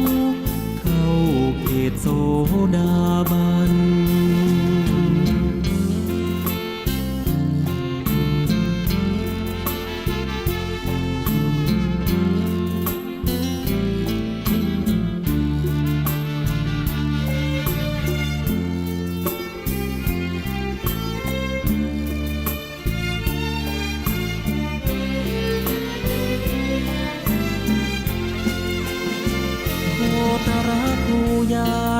สิ่งที่พระองค์ทรงรู้แต่ไอสไตล์ไม่รู้มันมองไม่เป็นวิทยาศาสตร์ไม่อาจพิสูจน์ประเด็นพระองค์ทรงเห็นเพราะอยู่ในญาณชั้นสูงรู้แจ้งแจ่มชัดการเปลี่ยนแปลงยิ่งนักกฎพระไตรลักษณ์ชักนำใจปรับปรุงกายนอกกายในแยกได้ปัญญาจะรุ่งมัคคยานเรืองรุ่งเข้าเขตโสดาบัน เ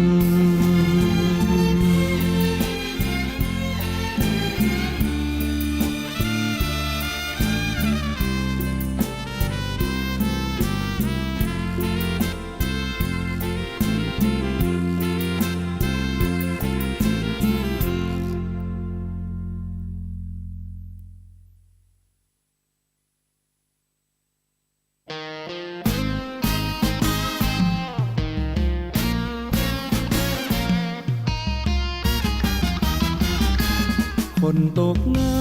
ำแยกเป็น7 จำพวกผลลบผลบวกดังจะเล่าเปรียบเลยตกอย่างที่1ตกน้ำจมแล้วจมเลยจะขอเปรียบเลยกับผู้ยึดอกุศลอย่างที่2จมแล้วก็ผุดขึ้นศรัทธาผู้ตื่นดีแต่ไม่เพิ่มผลอย่าง3ที่ตกผุดขึ้นลอยตัวเวียนวนไม่จมร่วงหล่นแต่ไม่ก้าวพ้นอยู่ดีตกอย่างที่4ผุดขึ้นเลี้ยวดูรอบคำถามคำตอบตรึกตรองอยู่ในท่าทีตั้งใจหาฟังแหวกว่ายโดยไม่รอรีอย่างที่5นี้พร้อมจะละทุกแน่นอนคนตกน้ำแบบที่6ที่7ตื่นแล้วสำเร็จไม่เหลือสิ่งหลอกลอนว่ายถึงยังฝั่งขึ้นบกไม่มัวอาวรณ์สิ้นความทุกข์ร้อนเปรียบผู้ถึงทิฏฐธรรม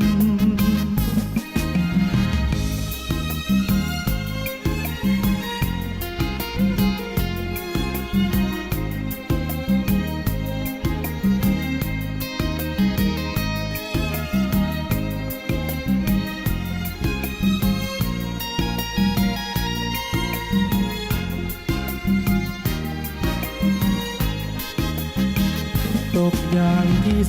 4ผุดขึ้นเลี้ยวดูรอบคำถามคำตอบตรึกตรองอยู่ในท่าทีตั้งใจหาฟังแหวกว่ายโดยไม่รอรีอย่างที่5นี้พร้อมจะละทุกแน่นอนคนตกน้ำแบบที่6ที่7ตื่นแล้วสำเร็จไม่เหลือสิ่งหลอกลอนว่ายถึงยังฝั่งขึ้นบกไม่มัวอาวรณ์สิ้นความทุกข์ร้อนเปรียบผู้ถึงทิฏฐธรรม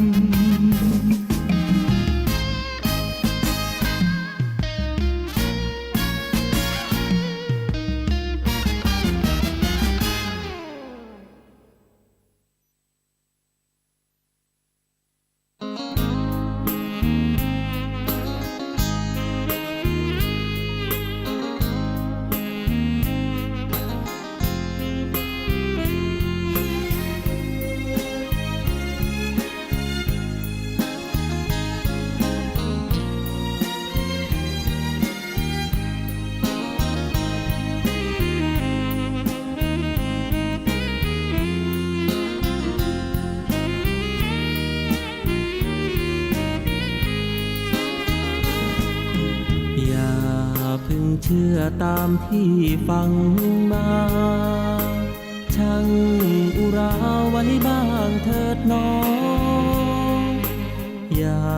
เชื่อตามที่ทำสืบต่อในสิ่งนั้นหนออาจจะไม่ถูกจริงอย่าเพิ่งเชื่อตามที่เล่าลืออย่าเชื่อถือตามบทอ้างอิงหากเชื่อโดยนึกเดาผิดยิ่งไม่ควรเอ็นอิงกับสิ่งเพียงคาดคะเน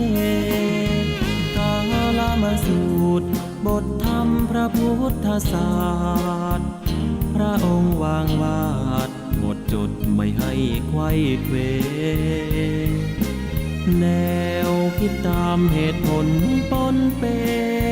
อาจมีโยเยเชื่อไปอาจไม่แน่นอนว่า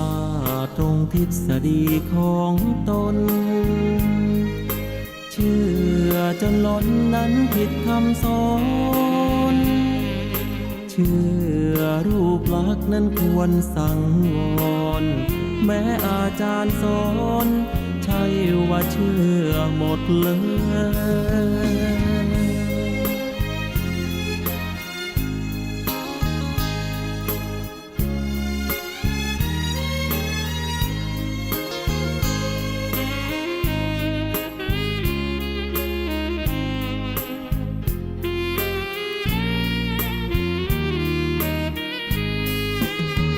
กาลามาสูตรบทธรรมพระพุทธศา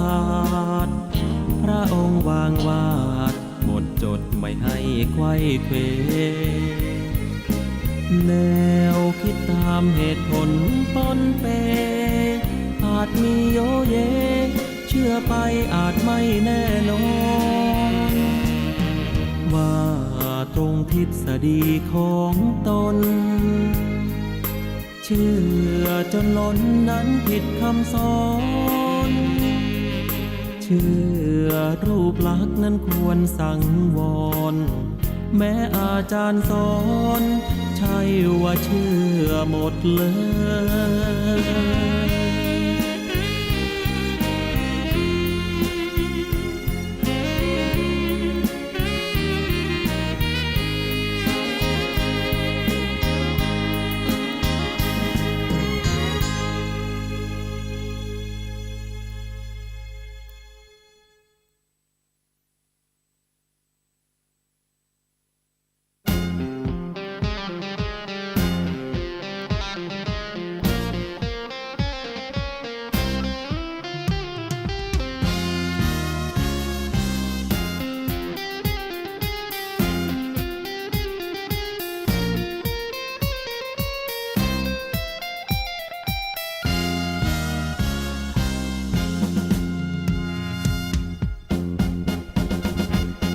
เจริญทุกอย่างในทางวัตถุ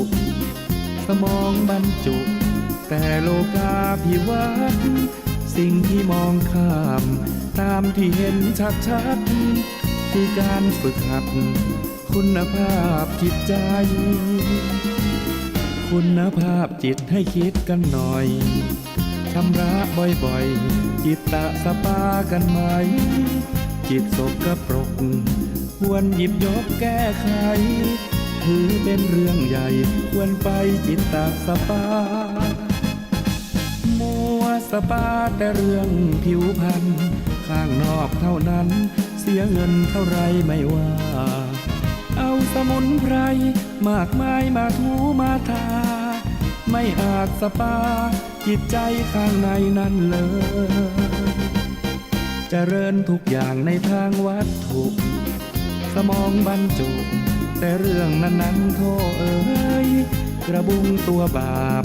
กรรมจะหาบมาเย้ยจึงชวนเอื้อนเอ่ยรีบเลยจิตตะสปา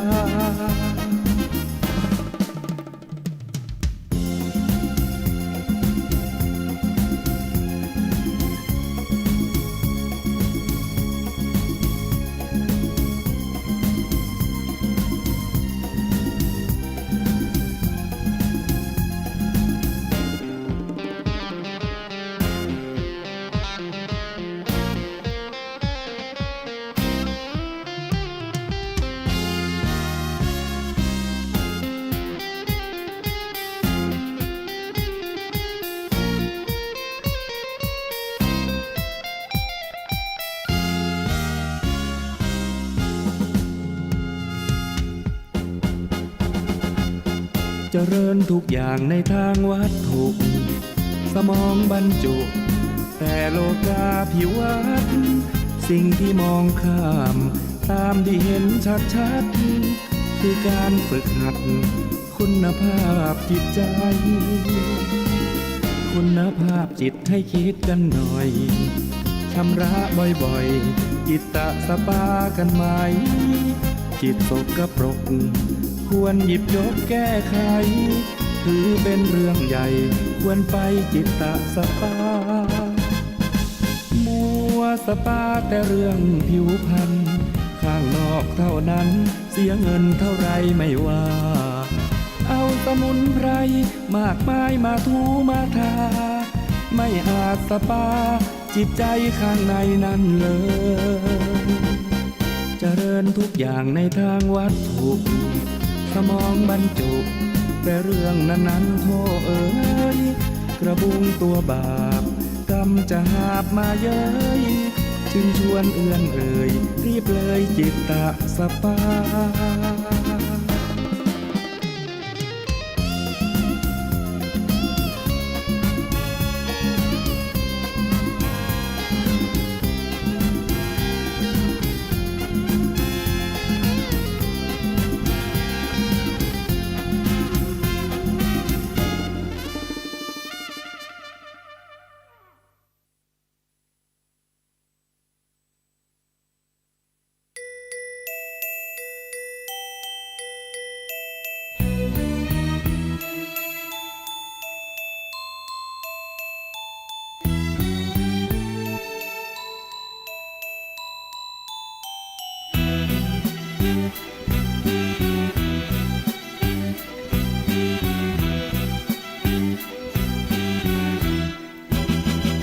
ทิติยานังทิติภูตังทิติธรร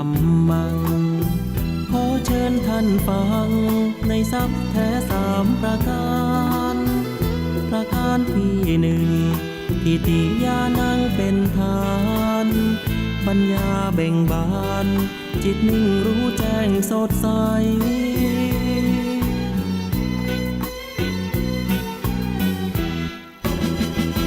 ทิติภูตังบอกต่อให้ฟังประการที่สองรู้เห็นเรื่องรองจิตพ้นจำกัดเงื่อนไขมุมมองทุกสิ่งรู้แจ้งความจริงแบบไหนธรรมจักชุบใจไม่มีสิ่งใดเข้าบัง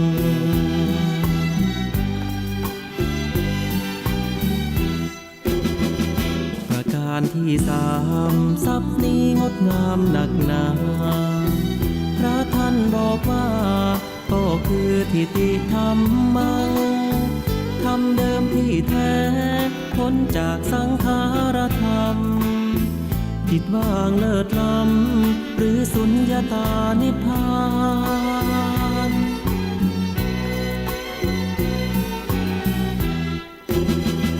ทิติยานังทิติภูตังทิติธรรมังพระธรรมปลูกฝังชาวพุทธรู้เห็นประสานอานาปานสติจิตรู้จิตตื่นเบิกบานทรัพย์สามประการล้วนมีติดตัวทุกคน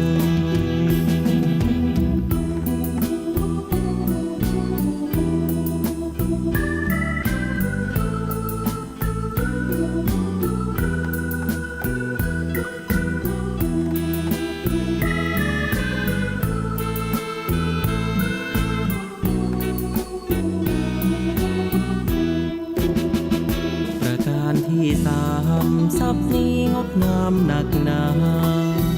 พระท่านบอกว่าก็คือทิติธรรมังธรรมเดิมที่แท้พ้นจากสังขารธรรมจิตว่างเลิศล้ำหรือสุญญตานิพพาน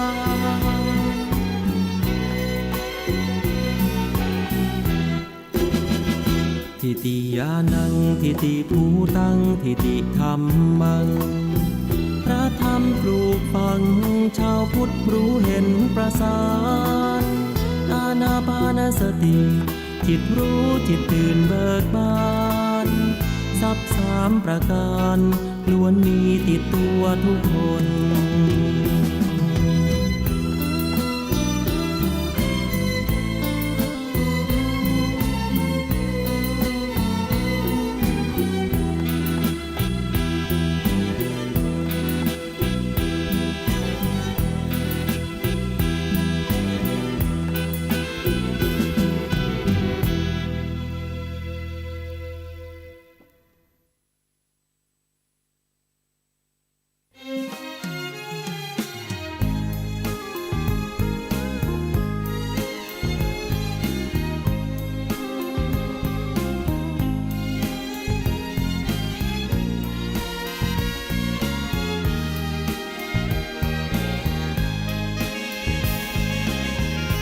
มีสมองปัญญาเลิศล้ำได้ฟังพระธรรมไม่นานก็พลันเข้าใจเปรียบดังดอกบัวพ้นน้ำจะบานสวายเช้าแดดรำไรมองไปชื่นใจแจ่มตาผู้มีสมองปัญญาปานกลางพระธรรมนำทางก็พลอยค่อยๆศรัทธาเปรียบดังดอกบัวใกล้จะพ้นน้ำขึ้นมาความรู้ศรัทธาเป็นแบบค่อยเป็นค่อยไปอีกจำพวกหนึ่งเป็นคนปัญญามีน้อยถึงมีผู้คอยส่งเสริมชักนำเท่าใดถึงฟังพระธรรมกี่ครั้งยังไม่เข้าใจเหมือนบัวอยู่ใต้พื้นน้ำไม่งามขึ้นมาเช่นบัวดอกน้อยไม่ค่อยประสีศรัทธาไม่ดีฟังไปไม่ใส่ปัญญาต้องรอนานๆเพื่อบัวดอกนั้นขึ้นมาเปรียบดังศรัทธาที่เป็นเหมือนเช่นดอกบัว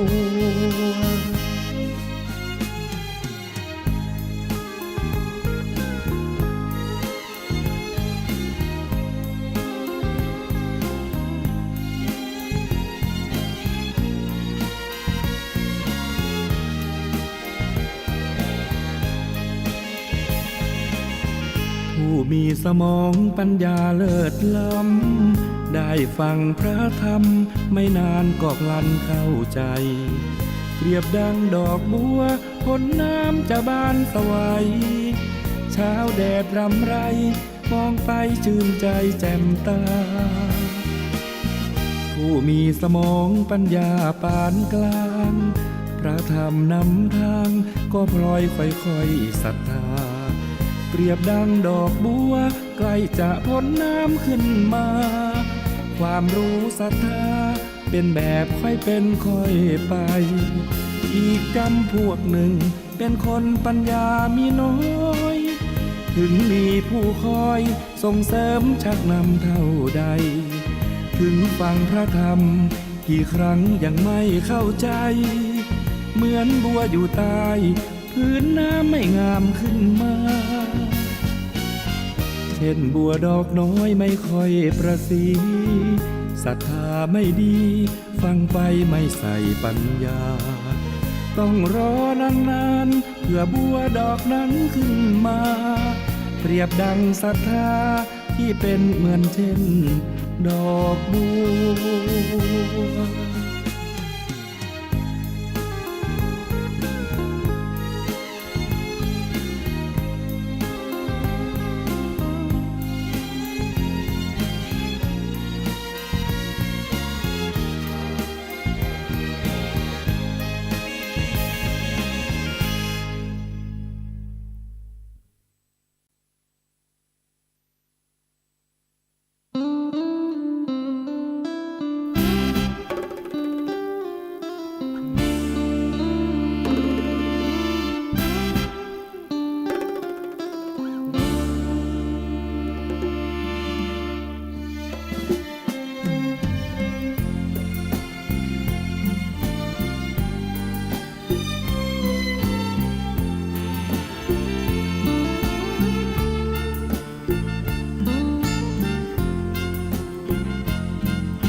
รู้เรื่องเปรตกันหน่อยไหมทำบาปมากมายยามตายจึงกลายเป็นเปรตบาปลงทันและนั่นก็คือต้นเหตุใครกลายเป็นเปรตมันน่าสมเพชจริงนะไม่ชอบเป็นเปรตกันใช่ไหมก็จงตั้งใจละชั่วทำดีดังว่าอย่ามัวเพลินหลงเดินทางไม่สง่าชีวิตไร้ค่าเมื่อยามเวลาเป็นคนเปรตคือผู้ละโลกนี้แล้ว แล้วมากมายมองมนสัตว์จำพวกหนึ่งเกิดในอบายเวียนวนฉันไม่หลุดพ้นหรือฉันเปรตวิสัยคนกลายเป็นเปรตสุดเป็นทุกข์จะนั่งจะลุกยามหิวขอกินไม่ได้ทนทรมานมีกินก็กินไม่ง่ายควรคิดครวญใครอย่าไปเป็นเปรตกันเลย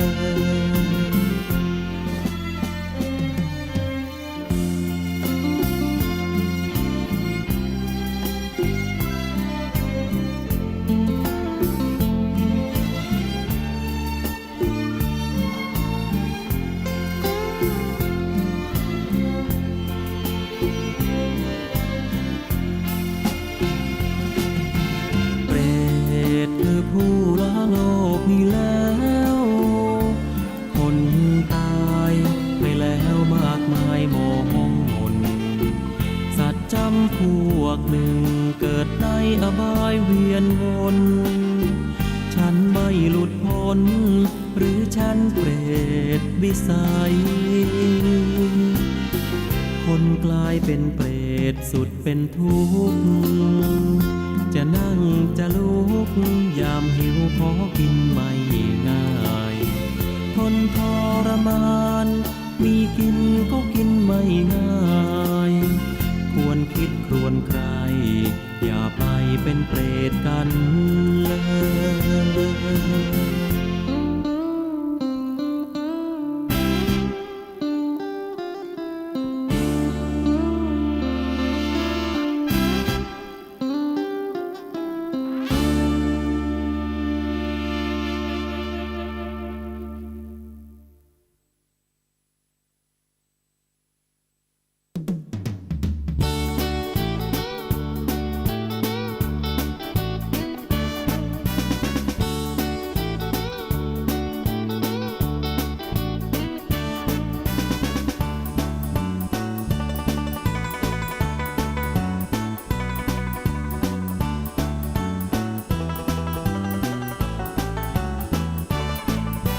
กิเลสคืออะไร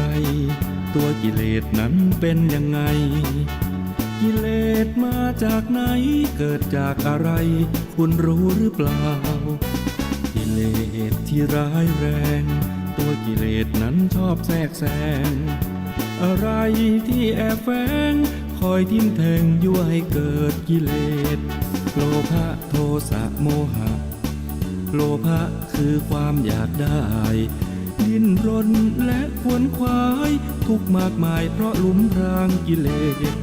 โทสะก็คือความโกรธรุนแรงไม่ละลดมีแต่โทษก็หลุมพรางกิเลสโมหะคือความลุ่มหลง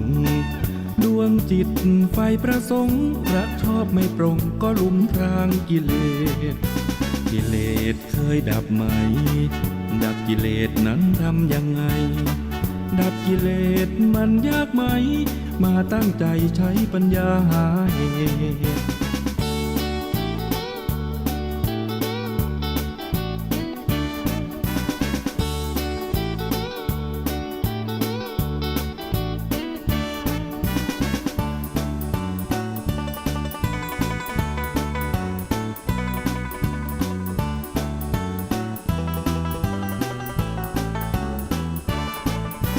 กิเลสคืออะไรตัวกิเลสนั้นเป็นยังไงกิเลสมาจากไหนเกิดจากอะไรคุณรู้หรือเปล่ากิเลสที่ร้ายแรงตัวกิเลสนั้นชอบแทรกแซงอะไรที่แอบแฝงคอยทิ่มแทงยั่วให้เกิดกิเลสโลภะโทสะโมหะโลภะคือความอยากได้ดิ้นรนและขวนขวายทุกข์มากมายเพราะหลุมพรางกิเลสโทสะก็คือความโกรธรุนแรงไม่ละลดมีแต่โทษก็หลุมพรางกิเลสโมหะคือความลุ่มหลง ดวงจิตไฟประสงค์รักชอบไม่ปรงก็หลุมพรางกิเลสกิเลสเคยดับไหมดับกิเลสนั้นทำยังไงดับกิเลสมันยากไหมมาตั้งใจใช้ปัญญาหาเหตุ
ถ้อยคำเข้าถึงจิตใจฟังรายการวิทยุเสียงใสส่งถึงใจไปสู่ปลายนาสารธรรมน้อมนำมองพระศาสดาบอกผู้คนทั่วลาหันมาเข้าวัดฟังธรรมคลื่นเสียงนี้เป็นคลื่นธรรมะจากใจส่งถึงบ้านไกลบ้านไกลฟังได้สุขใจล้ำยามดึกดื่นค่ำคืนมีงานต้องทำเป็นคลื่นสารธรรมเน้นย้ำธรรมะเพื่อนใจเสียงคลื่นธรรมบอกหลักธรรมให้คลายความเหงาฟังเสียงธรรมะเบาเบาบอกเล่าถึงคนบ้านไกลสื่อธรรมะบอกลดละละวางด้วยใจสื่อไปถึงสวงในเข้าใจหลักธรรมหลักดีพลิ้วเพลงธรรมผูกสัมพันธ์จิตใจร่าเริงฟังสาระธรรมะบันเทิงรื่นเริงในชีวิตยามวันว่างเดินทางไปเยี่ยมสถานีนัดพบกันน้องพี่วันนี้วันดีวันเสาร์สวดมนต์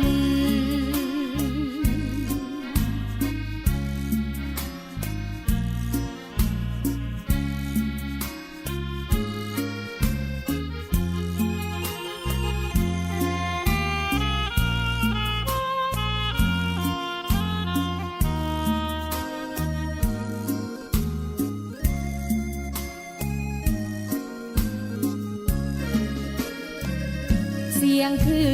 นธรรมบอกหลักธรรมให้คลายความเหงาฟังเสียงธรรมะเบาเบาบอกเล่าถึงคนบ้านไกลสื่อธรรมะบอกลดละละวางด้วยใจสื่อไปถึงสวงในเข้าใจหลักธรรมหลักดีผูกสัมพันธ์จิตใจร่าเริงฟังสาระธรรมะบันเทิงรื่นเริงในชีวิตยามวันว่างเดินทางไปเยี่ยมสถานีนัดพบกันน้องพี่วันนี้วันดีวันเสาร์สวดมนต์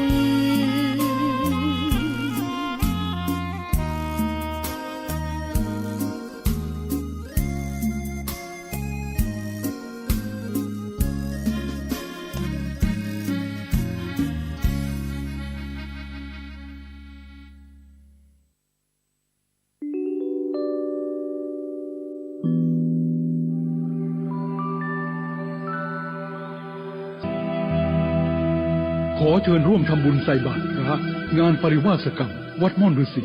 ปางทางสามัคคีตำบลดอยหล่ออำเภอดอยหล่อจังหวัดเชียงใหม่ระหว่างวันที่ 12 ถึง 22 ธันวาคม 2565 เวลาเช้าทำบุญตักบาตรเวลา 7:30 น.เวลาค่ำฟังเทศน์และปฏิบัติธรรมเวลา 20 นาฬิกาทุกวันการทำบุญตักบาตรกับพระที่มาร่วมปฏิบัติธรรมปริวาสกรรมซึ่งท่านเดินทางมาจากทั่วประเทศจำนวน 300 กว่ารูปที่จัดขึ้นเป็นประจำทุกปีณวัดม่อนฤาษีระหว่างวันที่ 12 ถึง 22 ธันวาคมทุกปีถือว่าเป็นกุศลอันดีหาโอกาสทำได้ยากเพราะพระสงฆ์ท่านเดินทางมาจากทั่วทุกสารทิศมีจิตที่มุ่งในการปฏิบัติธรรมขัดเกลากิเลสส่งเสริมปฏิเวทเรียนรู้ปริยัติและเคร่งครัดปฏิบัติดังนั้นขอเชิญชวนพุทธศาสนิกชนร่วมกุศลที่หาโอกาสยากเช่นนี้ทำบุญให้ทานเป็นเจ้าภาพภัตตาหารน้ำป่านะและร่วมกิจกรรมได้ตลอดทุกวันจงละชั่วทำดีเถิดประเสริฐสาธุ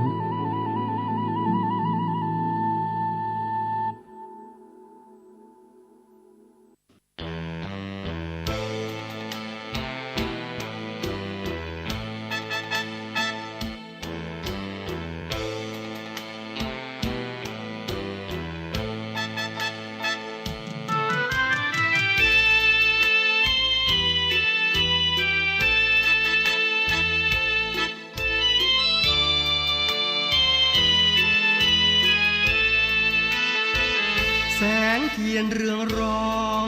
สาดส่ององค์พระประธานในโบสถ์วิหารชาวพุทธกราบกรานบูชาตั้งจิตกุศลสวดมนต์แผ่จิตเมตตาฟังเทศนาทำให้ธรรมะส่องใจแสงธรรมอำไพส่องใจให้เกิดปัญญามองเห็นปัญหาว่ามาจากเหตุอันใดดับเหตุต่างๆปัญหาทุกอย่างหมดไปดวงจิตแจ่มใสกิเลสน้อยใหญ่เบาบางนาทีปัญญาสมาอาภาแสงแห่งปัญญาแจ่มจ้าพาใจสว่างภายนอกภายในปัญญาเห็นได้กระจ่างสัมมาปัญญาเสริมสร้างตามทางพระศาสดาแสงเทียนเรืองรองสาดส่องมืดหมอกหายไปแสงธรรมส่องใจขับไล่กิเลสนาจิตใจผุดผ่องเมื่อมีแสงธรรมส่องมาหมดอวิชชากิเลสตัณหาหมดไป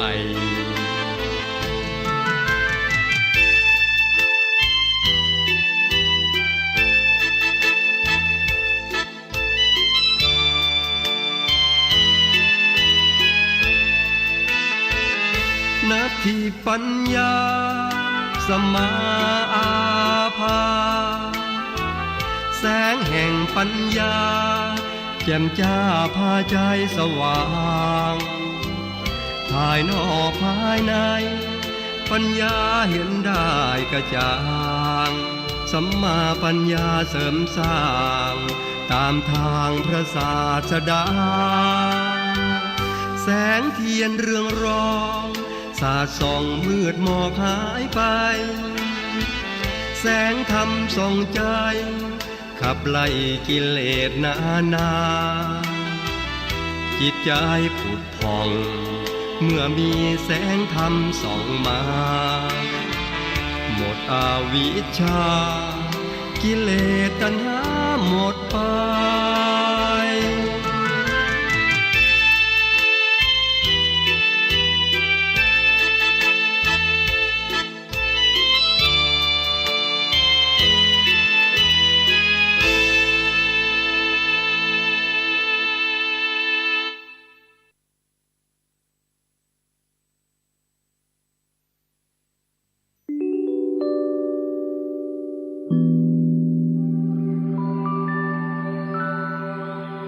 สุขโขปุญญัสสะอุจจโย การสั่งสมบุญนำความสุขมาให้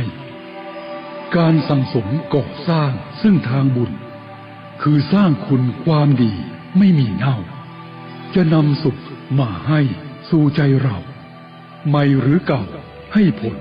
ดลบันดาล อย่าดูหมิ่นบุญกรรมว่าทำน้อยจักไม่ด้อยต่างต้องสนองผล แม้ตุ่มน้ำเปิดหงายรับสายชน เต็มล้นด้วยอุทกที่ตกลง อันนักปราชญ์สั่งสมบ่มบุญบ่อย ทีละน้อยทำไปไม่ไหลหลง ย่อมเต็มล้นด้วยบุญนั่นอย่างมั่นคง บุญย่อมส่งพบสถานวิมานทอง ขอเชิญร่วมทำบุญใส่บาตรพระงานปริวาสกรรมวัดม่อนฤาษีปากทางสามัคคีตำบลดอยหล่ออำเภอดอยหล่อจังหวัดเชียงใหม่ระหว่างวันที่ 12 ถึง 22 ธันวาคม 2565 เวลาเช้าทำบุญตักบาตรเวลา 7:30 นาทีเวลาค่ำฟังเทศน์และปฏิบัติธรรมเวลา 20 นาฬิกาทุกวันการทำบุญตักบาตรกับพระที่มาร่วมปฏิบัติธรรมปริวาสกรรมซึ่งท่านเดินทางมาจากทั่วประเทศจำนวน 300 กว่ารูปที่จัดขึ้นเป็นประจำทุกปีณวัดม่อนฤาษีระหว่างวันที่ 12 ถึง 22 ธันวาคมทุกปีถือว่าเป็นกุศลอันดีหาโอกาสทำได้ยากเพราะพระสงฆ์ท่านเดินทางมาจากทั่วทุกสารทิศมีจิตที่มุ่งในการปฏิบัติธรรมขัดเกลากิเลสส่งเสริมปฏิเวทเรียนรู้ปริยัติและเคร่งครัดปฏิบัติดังนั้นขอเชิญชวนพุทธศาสนิกชนร่วมกุศลที่หาโอกาสยากเช่นนี้ทำบุญให้ทานเป็นเจ้าภาพภัตตาหารน้ำป่านะและร่วมกิจกรรมได้ตลอดทุกวันองค์ของการให้ทานเรียกว่าทานสมาบัติที่จะทำให้ทานนั้นได้บุญมากผู้ให้จะต้องทำให้ครบด้วยองค์ทั้ง3คือ 1. วัตถุบริสุทธิ์ 2. เจตนาบริสุทธิ์ 3. บุคคลบริสุทธิ์วัตถุบริสุทธิ์หมายถึงสิ่งของที่จะบริจาคทานจะเป็นอะไรก็ตามต้องเป็นสิ่งของที่เราทำมาหาได้โดยสุจริตทานนี้จึงจะชื่อว่าบริสุทธิ์เจตนาบริสุทธิ์หมายถึงเจตนาของผู้ให้จะต้องให้ด้วยความบริสุทธิ์ใจมุ่งให้เกิดความดีงามให้ใจใสใจสะอาดเจตนาบริสุทธิ์เต็มที่จะต้องบริสุทธิ์ทั้ง3การคือปุพพเจตนาหมายถึงเจตนาก่อนที่จะให้ทานเช่นตั้งใจว่าพรุ่งนี้เช้าจะตักบาตรก็มีความดีใจ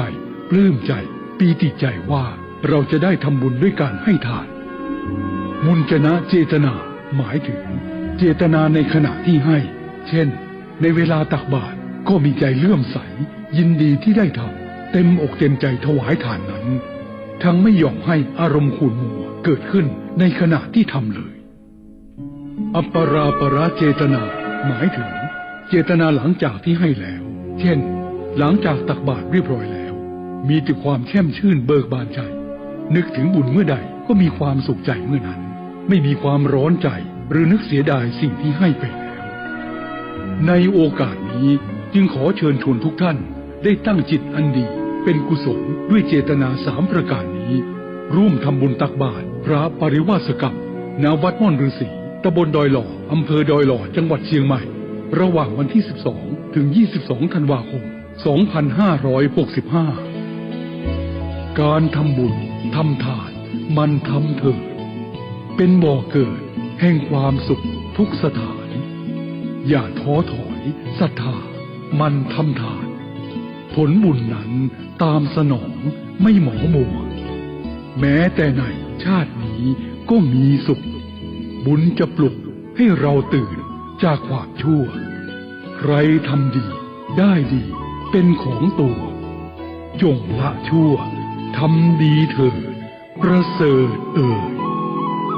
สาธุ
शरणं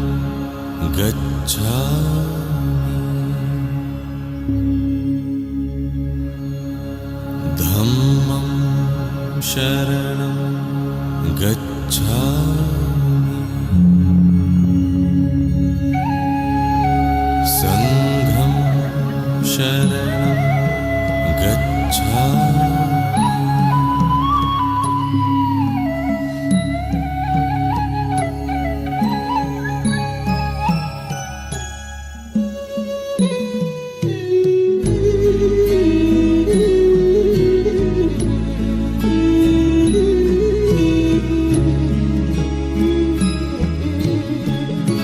พระอานนท์ออกมาข้างนอกแล้วยืน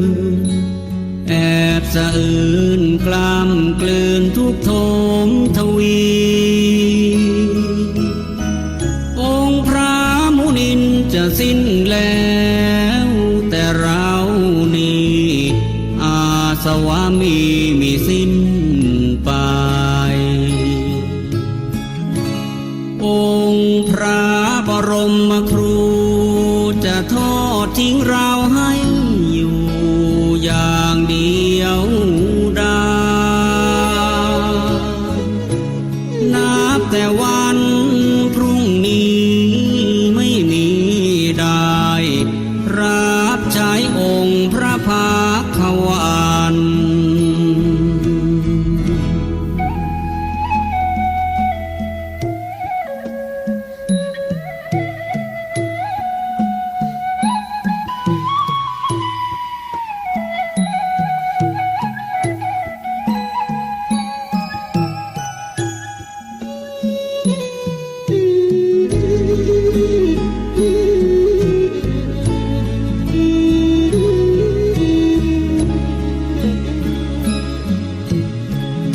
อานนท์นี้จะปูอาจทางถือบาทจีวรถวายน้ำทรงพระพักหลังพระกรบวนพระโอษฐ์อีกตามจรผู้ใดใครหนอภายหน้า โอ้เราดังนกหัดบินแม่นกมาสิ้นสูญชีวาปีกนั้นยังไม่กล้าขาไม่แข็งแรงพอ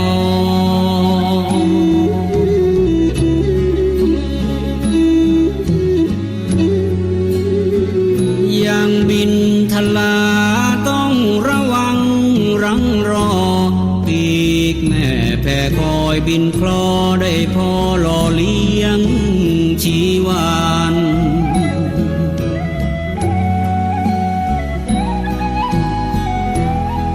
เปรียบเป็นเช่นเราได้เพียงพระโสดาบันยังไม่ทันสำเร็จเป็นพระอรหันต์พระศาสดาก็จะมาปรินิพพานในราตรีนี้ไม่นานผ่านเลยลาลับลวงไป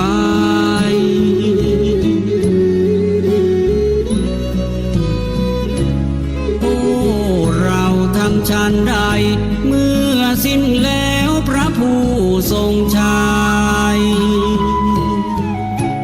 พระอานนท์กำสดน้ำตานองหยดรินไหลด้วยสุดจะฝืนสะอื้นยืนรำไห้โศกาอาลัยน้ำตาหลั่งไหลนองน้ำ พ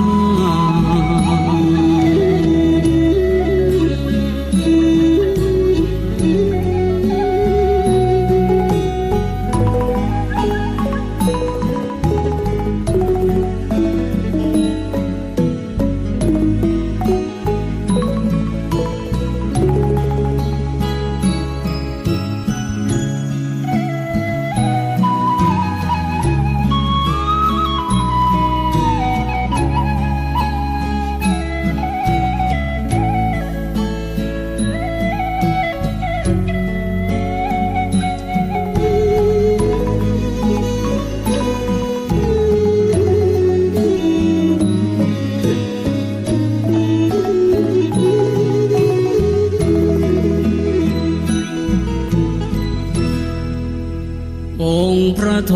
ศพลไม่เห็นอานนท์อยู่ในนั้นจึงตรัสถามว่าอานนท์ไปไหนกัน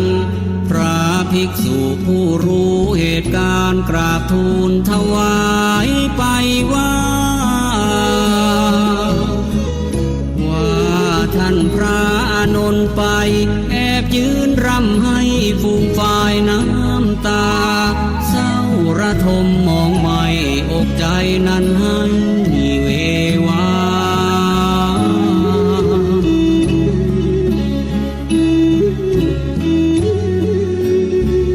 ยามใดสิ้นสูญพระดุลยศาสดาก็ดังชีวาพระอานนท์นั้นสิ้นไป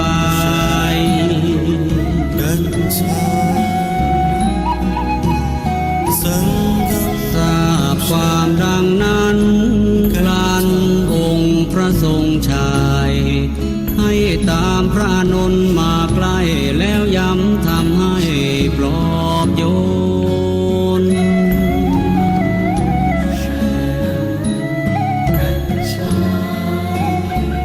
ลดความเศร้าหมองที่เข้าครองในกมล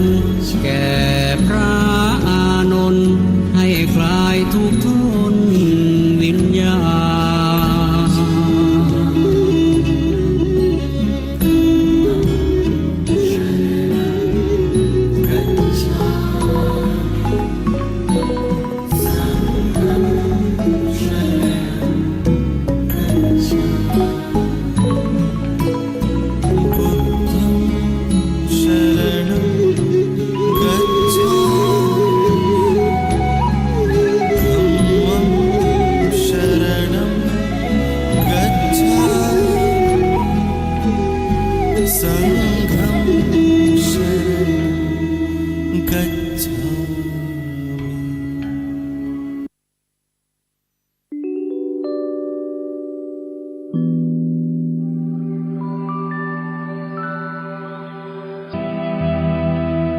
ขอเชิญร่วมทำบุญใส่บาตรพระงานปริวาสกรรมวัดม่อนฤาษี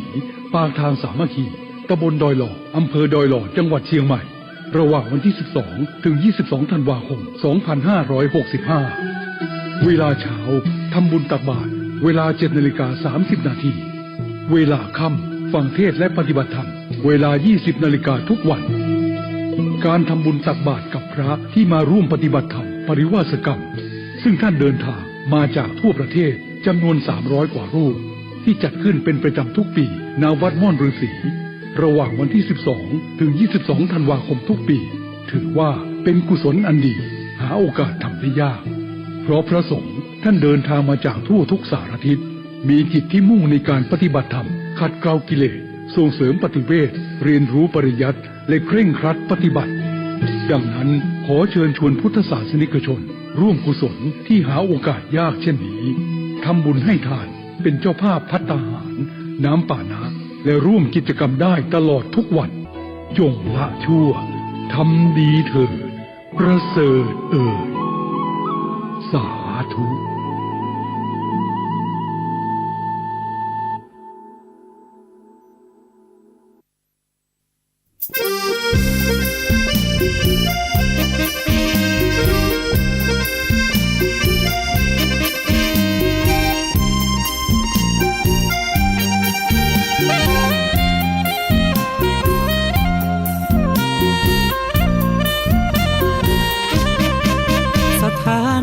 พระพุทธศาสนาฝากเสียงลอยมาบอกบรรดาญาติโย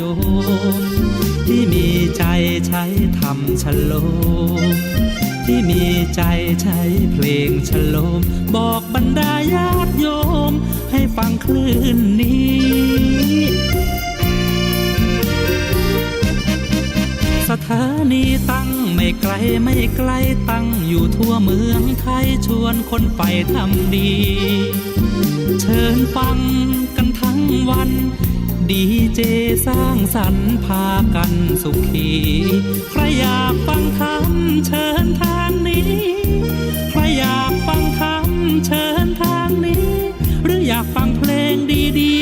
ดคืนนี้นะคุณสถานีพระพุทธศาสนาฝากเพลงลอยมาย้ำชาวพุทธสร้างบุญธรรมะจะติดตามตัวคุณธรรมะจะชี้นำใจคุณที่สู่ทรงท่านหนุนไว้ให้คุณมาสร้างสถานีที่ล้ำค่าชี้นำธรรมะเพิ่มปัญญาแตกฉานสอบถามธรรมะข้อใดเชิญลองถามไทยเรื่องที่อยากถามมีธรรมสลับกับเพลงเพราะมีธรรมสลับกับเพลงเพราะและดีเจชอละไว้เป็นเพื่อนคุณ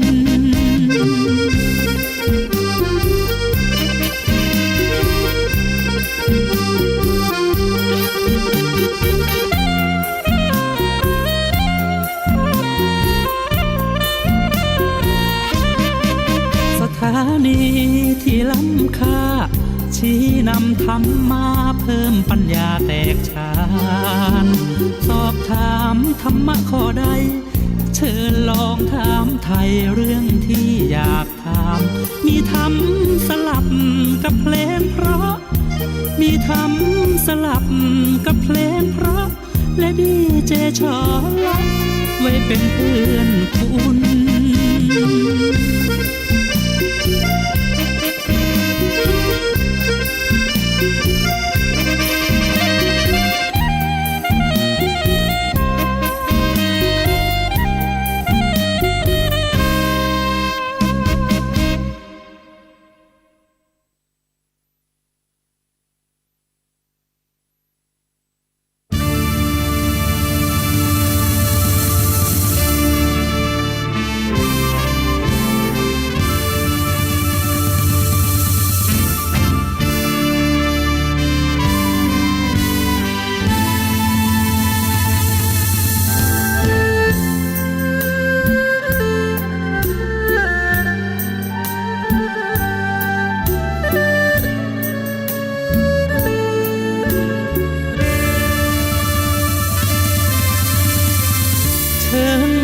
ปฏิบัติเข้าวัดก่อนสา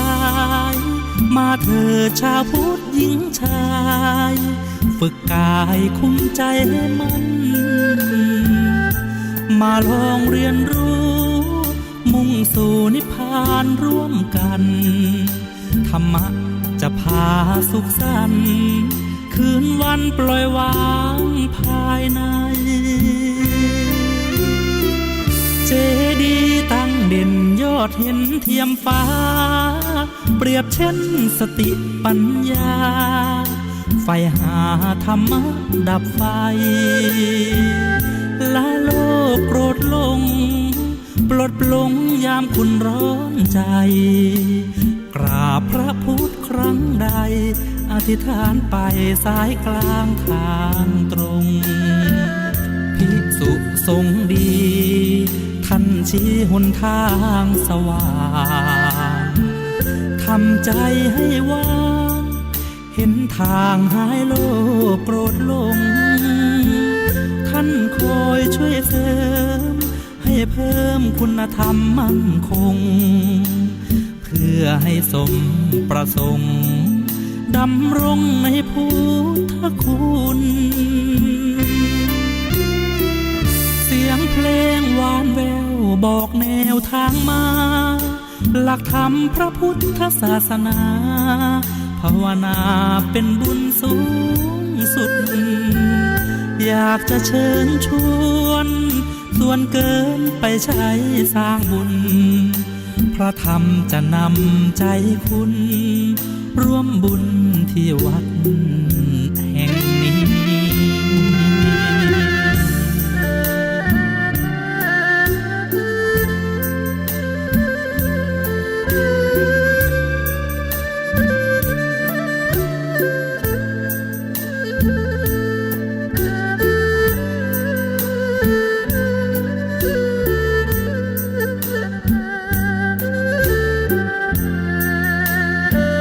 เ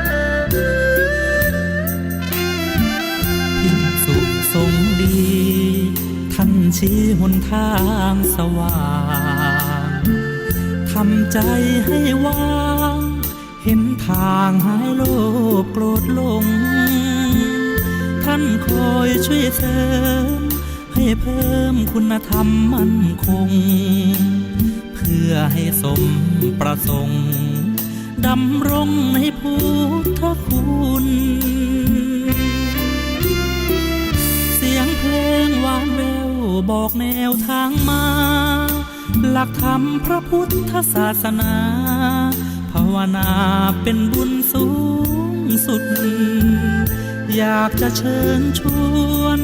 ส่วนเกินไปใช้สร้างบุญพระธรรมจะนำใจคุณร่วมบุญที่วัดแห่งนี้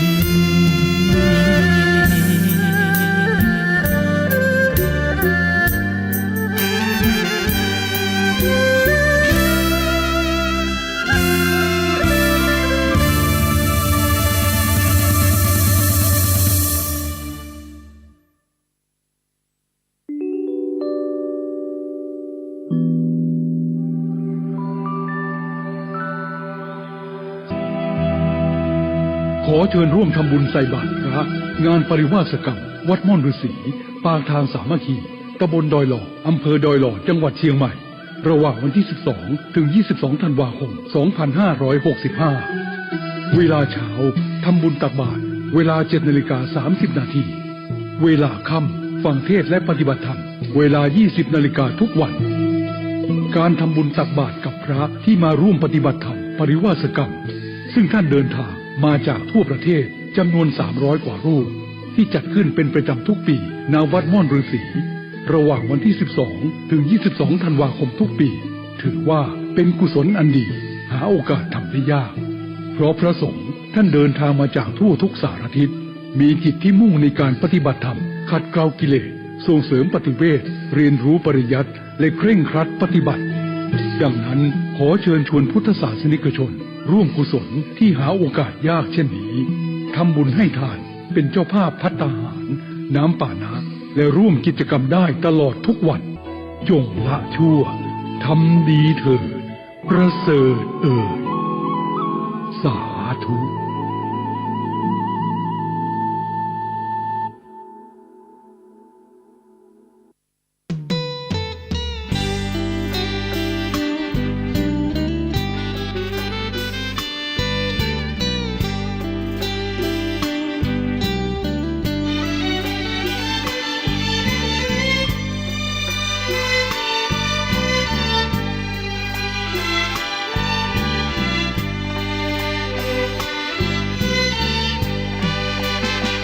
พุทธธรรมบรรเลงเป็นเพลงเพื่อชาวมวลชนชีวิตมืดมน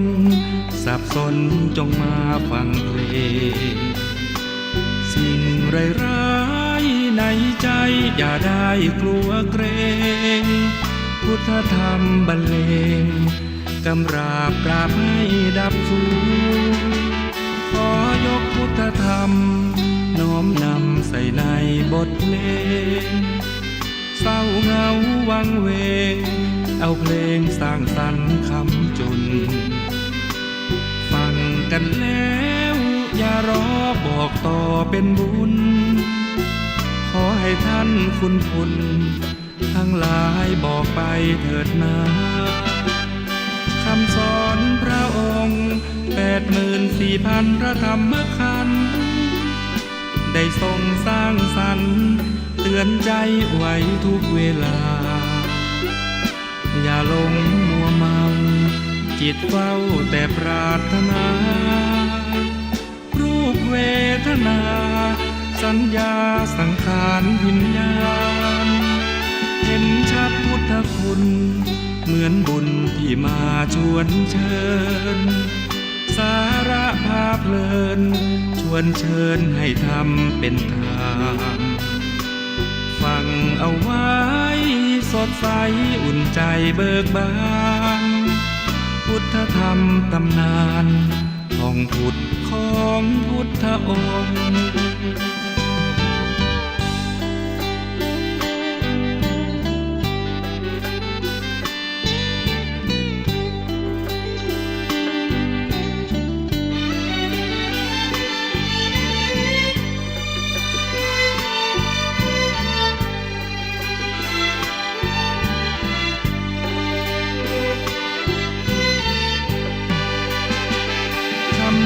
รพระองค์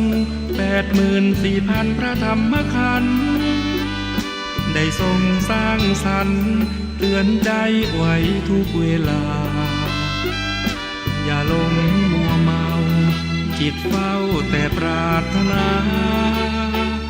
รูปเวทนา สัญญาสังขารวิญญาณเห็นชัดพุทธคุณเหมือนบุญที่มาชวนเชิญ สาระภาพเพลิน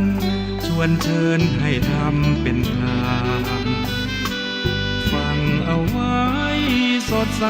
อุ่นใจเบิกบานพุทธธรรมตำนานของพุทธนำพุทธชน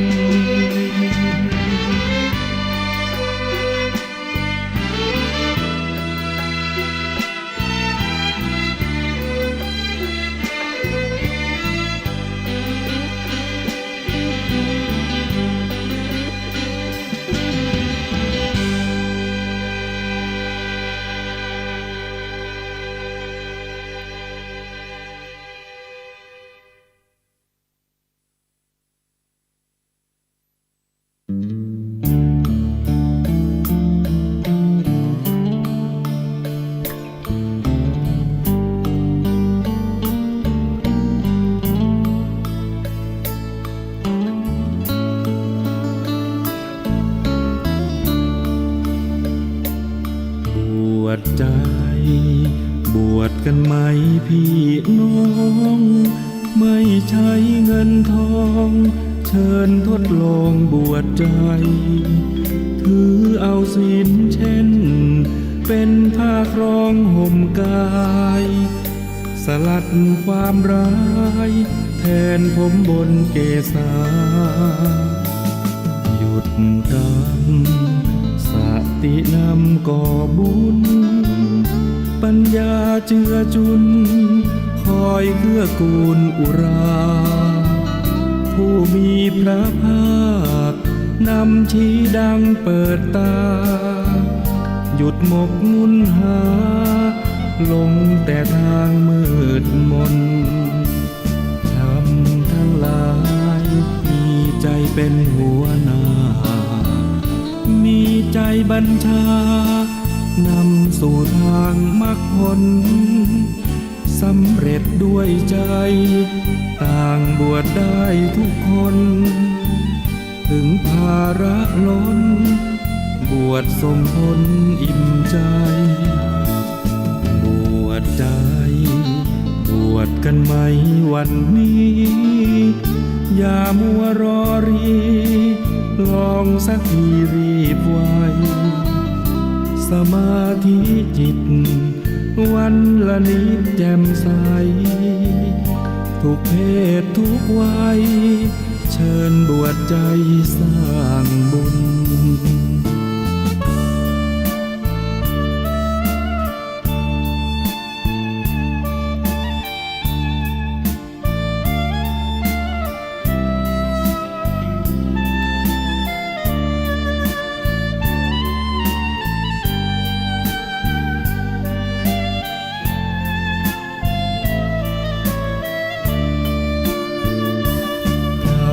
ทั้งหลายมีใจเป็นหัวหน้า มีใจบัญชานำสู่ทางมรรคผลสำเร็จด้วยใจ ต่างบวชได้ทุกคน ถึงภาระล้น บวชส่งผลอิ่มใจ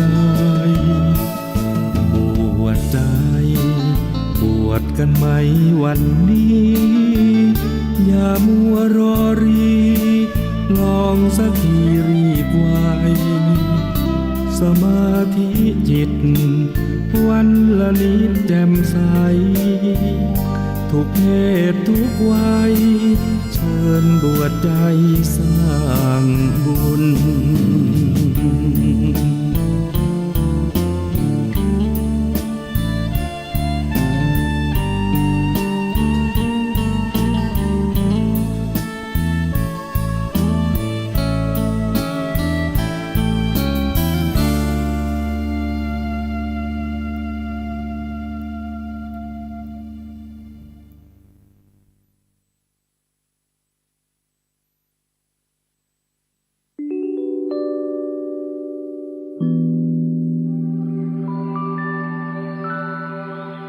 สุขโขปุญญัสสะอุจโย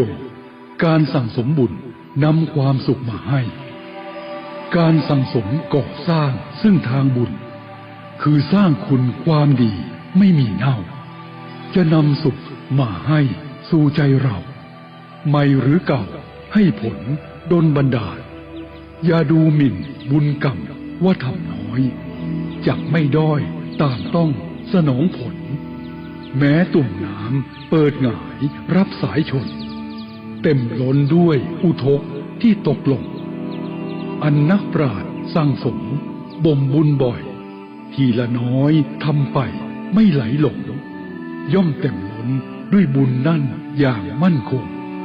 บุญย่อมส่งพบสถานวิมานทอง ขอเชิญร่วมทำบุญใส่บาตรพระงานปริวาสกรรมวัดม่อนฤาษีปางทางสามัคคีตำบลดอยหล่ออำเภอดอยหล่อจังหวัดเชียงใหม่ระหว่างวันที่ 12 ถึง 22 ธันวาคม 2565 เวลาเช้าทำบุญตักบาตรเวลา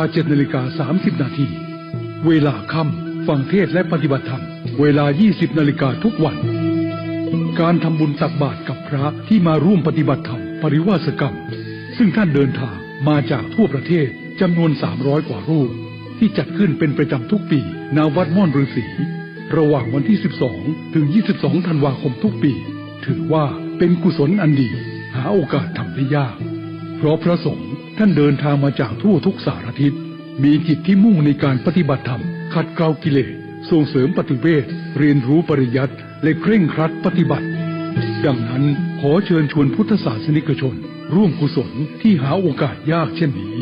ทำบุญให้ทานเป็นเจ้าภาพภัตตาหารน้ำป่านะและร่วมกิจกรรมได้ตลอดทุกวันองค์ของการให้ทานเรียกว่าทานสมาบัติที่จะทำให้ทานนั้นได้บุญมากผู้ให้จะต้องทำให้ครบด้วยองค์ทั้งสามคือ 1. วัตถุบริสุทธิ์ 2. เจตนาบริสุทธิ์ 3. บุคคลบริสุทธิ์วัตถุบริสุทธิ์หมายถึงสิ่งของที่จะบริจาคทานจะเป็นอะไรก็ตามต้องเป็นสิ่งของที่เราทำมาหาได้โดยสุจริตทานนี้จึงจะชื่อว่าบริสุทธิ์เจตนาบริสุทธิ์หมายถึงเจตนาของผู้ให้จะต้องให้ด้วยความบริสุทธิ์ใจมุ่งให้เกิดความดีงามให้ใจใสใจสะอาดเจตนาบริสุทธิ์เต็มที่จะต้องบริสุทธิ์ทั้งสามการคือปุพพเจตนาหมายถึงเจตนาก่อนที่จะให้ทานเช่นตั้งใจว่าพรุ่งนี้เช้าจะตักบาตรก็มีความดีใจปลื้มใจปีติใจว่าเราจะได้ทำบุญด้วยการให้ทานมุญจนะเจตนาหมายถึงเจตนาในขณะที่ให้เช่นในเวลาตักบาตรก็มีใจเลื่อมใสยินดีที่ได้ทำเต็มอกเต็มใจถวายทานนั้นทั้งไม่ยอมให้อารมณ์ขุ่นมัวเกิดขึ้นในขณะที่ทำเลยอัปปราปราเจตนาหมายถึงเจตนาหลังจากที่ให้แล้วเช่นหลังจากตักบาตรเรียบร้อยแล้วมีแต่ความแช่มชื่นเบิกบานใจนึกถึงบุญเมื่อใดก็มีความสุขใจเมื่อนั้นไม่มีความร้อนใจหรือนึกเสียดายสิ่งที่ให้ไปแล้วในโอกาสนี้จึงขอเชิญชวนทุกท่านได้ตั้งจิตอันดีเป็นกุศลด้วยเจตนา3 ประการนี้ร่วมทำบุญตักบาตรพระปริวาสกรรมณวัดม่อนฤาษีตำบลดอยหล่ออำเภอดอยหล่อจังหวัดเชียงใหม่ระหว่างวันที่ 12 ถึง 22 ธันวาคม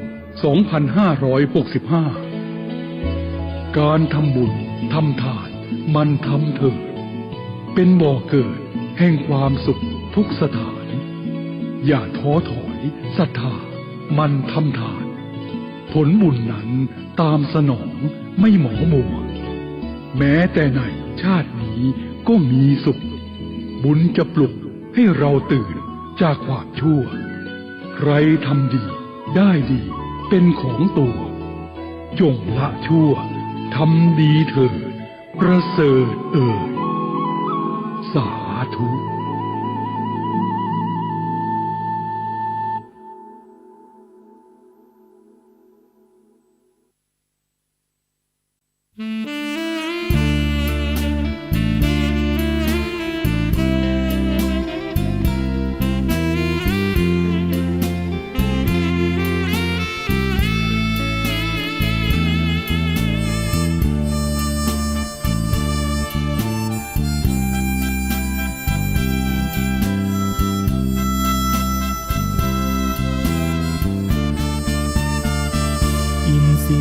สังว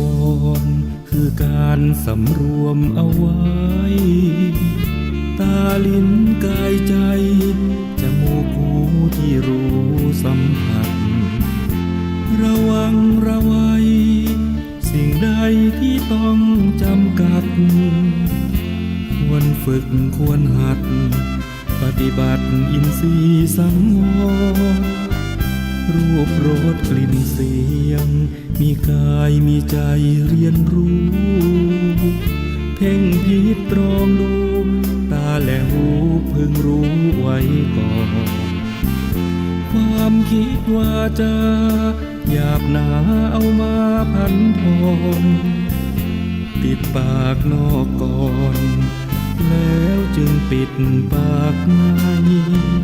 พูดมากเรื่องมากพูดน้อยก็มีเรื่องน้อยไม่พูดเพียงหน่อยก็พลอยไม่มีเรื่องใดคิดมากทุกมากคิดน้อยทุกน้อยจริงไหมร้ายดีแยกได้อย่าเอาใส่ไว้ในอารมณ์อินทรียสังวรจัดการให้มันสมบูรณ์เอาไว้เป็นทุนได้เกื้อหนุนสร้างแนวความคมกิเลสใดๆจะได้ไม่มาถล่มธรรมะชัยห่มเพียรบ่มอินทรีย์สังวร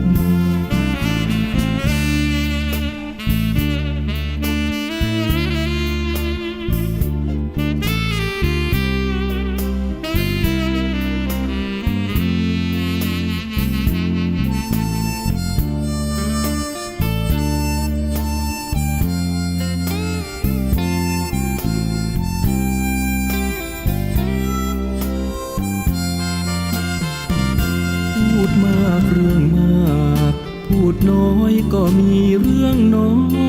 ยไม่พูดเพียงหน่อยก็พลอยไม่มีเรื่องใดคิดมากทุกมา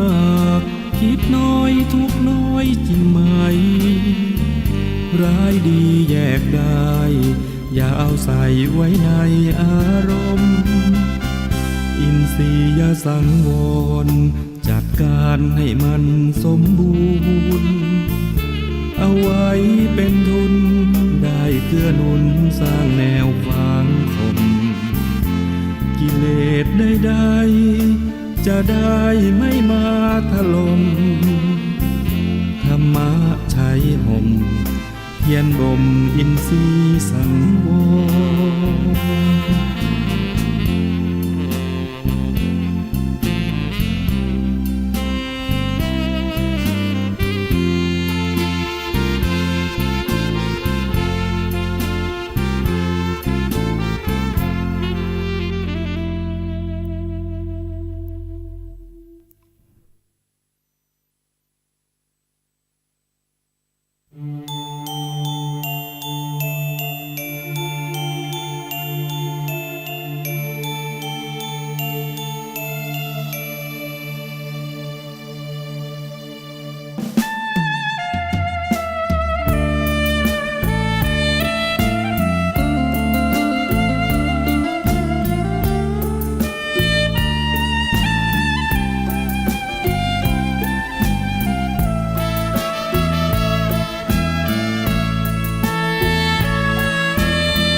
พุทธคุณเก้ามาบอกมาเล่าฟังเป็นความรู้ข้อหนึ่งคืออรหังบุคคลที่ควรเชิดชูเพราะท่านเป็นผู้กิเลสไม่มีสัมมาสัมพุทโธผู้ลบความโง่ให้เราเหล่านี้ตรัสรู้ด้วยพระองค์เองแส เสงฟ้าปัตตภีก็200,000 ดีผู้คนบูชา3 วิชาจารณาสัมปันโน4 สุขโตรวมกันแปลได้เลยนะหมายถึงผู้รู้ประพฤติถึงธรรมล้ำค่าอีกสุขโตต่อมาผู้เสด็จไปด้วยดีโลกวิทูหมายถึงเป็นผู้แจ้งในโลกนี้อนุตตโรปุริสัทธัมมาสารถิข้อ6ก็มีความแปลให้ฟังเป็นผู้ฝึกผู้สอนมนุษย์ได้ดีและก็ไม่มีผู้ใดเทียมเท่าสักครั้งข้อ7ศรัทธาเทวมนุษย์สานังศาสดาสอนสั่งมนุษย์และเทวดาพุทโธนี้ข้อ8ผู้หลีกแก้ไขปัญหาผู้รู้ผู้ตื่นเบิกบาน9นั้นข้อภควาผู้เลิศวิชายอดภคธรรม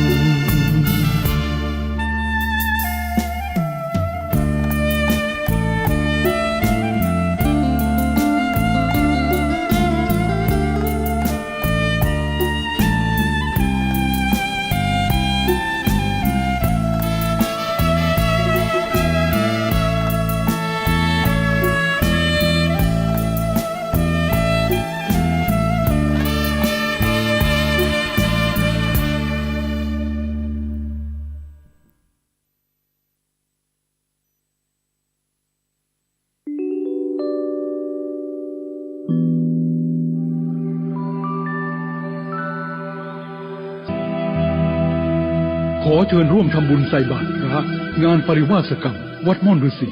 ปางทางสามัคคีตำบลดอยหล่ออำเภอดอยหล่อจังหวัดเชียงใหม่ระหว่างวันที่12ถึง22ธันวาคม2565เวลาเช้าทำบุญตักบาตรเวลา 7:30 นาทีเวลาค่ำฟังเทศน์และปฏิบัติธรรมเวลา 20 นาฬิกาทุกวันการทำบุญตักบาตรกับพระที่มาร่วมปฏิบัติธรรมปริวาสกรรมซึ่งท่านเดินทางมาจากทั่วประเทศจำนวน300 กว่ารูปที่จัดขึ้นเป็นประจำทุกปีณวัดม่อนฤาษีระหว่างวันที่12ถึง22ธันวาคมทุกปีถือว่าเป็นกุศลอันดีหาโอกาสทำได้ยากเพราะพระสงฆ์ท่านเดินทางมาจากทั่วทุกสารทิศมีจิตที่มุ่งในการปฏิบัติธรรมขัดเกลากิเลสส่งเสริมปฏิเวทเรียนรู้ปริยัติและเคร่งครัดปฏิบัติดังนั้นขอเชิญชวนพุทธศาสนิกชนร่วมกุศลที่หาโอกาสยากเช่นนี้ทำบุญให้ทานเป็นเจ้าภาพภัตตาหารน้ำป่านะและร่วมกิจกรรมได้ตลอดทุกวันจงละชั่วทำดีเถิดประเสริฐสาธุ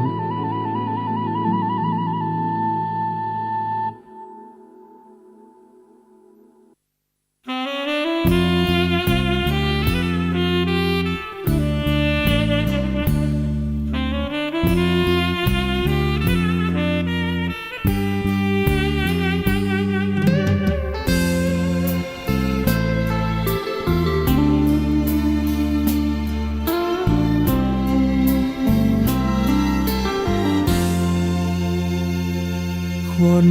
ดีที่พุทธองค์ท่านตรัส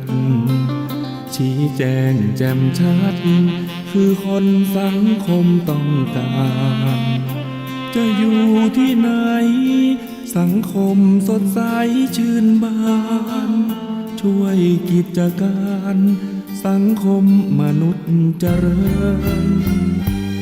ความดีทางของสัตบุรุษดีไม่เสื่อมสุดคุณค่ามากมายเหลือเกินทุกยุคสมัย ที่ใดใครก็ขอเชิญบทบาทก้าวเดินสังคมมนุษย์ศรัทธาใช่แล้วคนในอุดมคติ สังคมเรานี้พร้อมใจเฝ้าปรารถนาเลิศศีลธรรมพร้อมความกตัญญูตาชุ่มช่ำอุราเมื่อมาเจอคนที่ดีพนมมือพร้อมขอก้มลงกราบใจมันยอมรับประดับไว้ในชีวิตชั่วลูกเลนหลานตราบนานละลึกความดีแม้สิ้นชีวิตความดีก็ยังยิ่งยง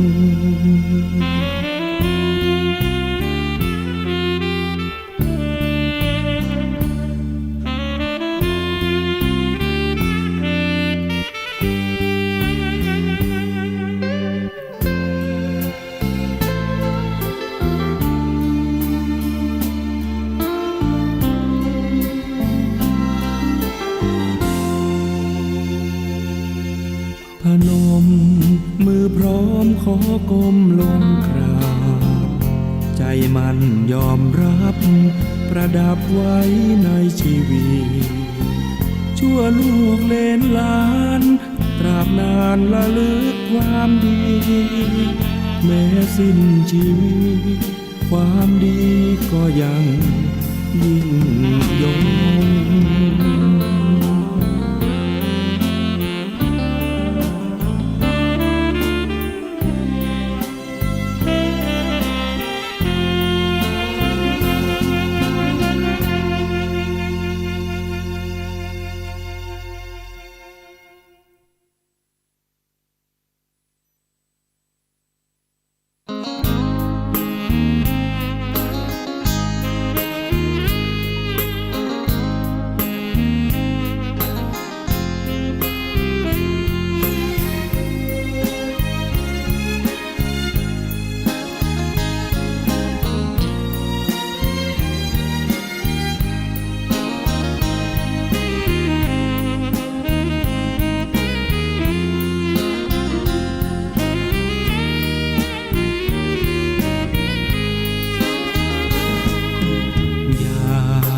เชื่อตามที่ฟังมา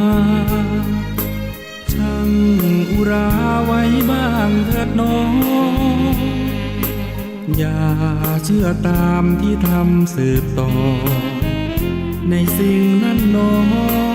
อาจจะไม่ถูกจริงอย่าเพิ่งเชื่อตามที่เล่าลืออย่าเชื่อถือตามบทอ้างอิงหากเชื่อโดยนึกเดาผิดยิ่งไม่ควรเอ็นอิง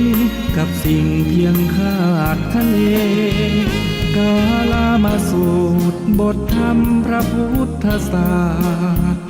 พระองค์วางวาดหมดจดไม่ให้ไขว้เขวแนวคิดตามเหตุผลปนเปอาจมีโยเยเชื่อไปอาจไม่แน่นอนว่าตรงทฤษฎีของตนเชื่อจนล้นนั้นผิดคำสอนเชื่อรูปลักษณ์นั้นควรสังวรแม้อาจารย์สอนใช่ว่าเชื่อหมดเลย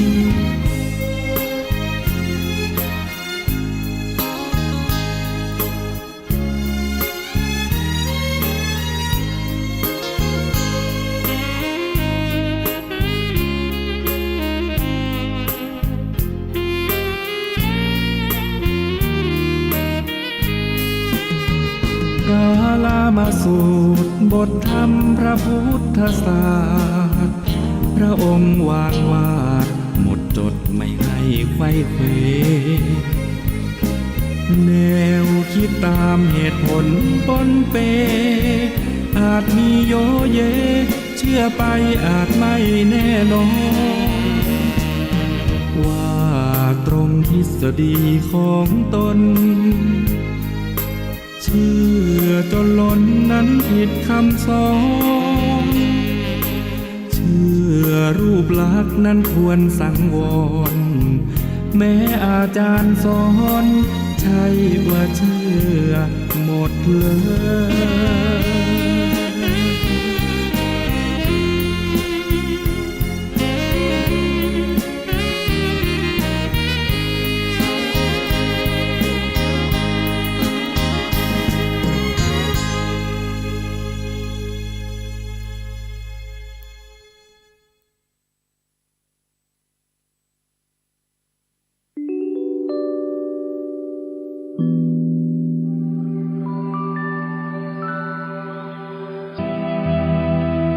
ขอเชิญร่วมทำบุญใส่บาตรพระงานปริวาสกรรมวัดม่อนฤาษีปางทางสามัคคีตำบลดอยหล่ออำเภอดอยหล่อจังหวัดเชียงใหม่ระหว่างวันที่ 12 ถึง 22 ธันวาคม 2565 เวลาเช้าทำบุญตักบาตรเวลา 7:30 น.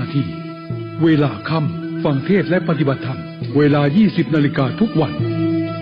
การทำบุญตักบาตรกับพระที่มาร่วมปฏิบัติธรรมปริวาสกรรมซึ่งท่านเดินทางมาจากทั่วประเทศจำนวน 300 กว่ารูปที่จัดขึ้นเป็นประจำทุกปีณวัดม่อนฤาษีระหว่างวันที่ 12 ถึง 22 ธันวาคมทุกปีถือว่าเป็นกุศลอันดีหาโอกาสทำได้ยากเพราะพระสงฆ์ท่านเดินทางมาจากทั่วทุกสารทิศมีจิตที่มุ่งในการปฏิบัติธรรมขัดเกลากิเลสส่งเสริมปฏิเวทเรียนรู้ปริยัติและเคร่งครัดปฏิบัติดังนั้นขอเชิญชวนพุทธศาสนิกชนร่วมกุศลที่หาโอกาสยากเช่นนี้ทำบุญให้ทานเป็นเจ้าภาพภัตตาหารน้ำป่านะและร่วมกิจกรรมได้ตลอดทุกวันจงละชั่วทำดีเถิดประเสริฐสาธุ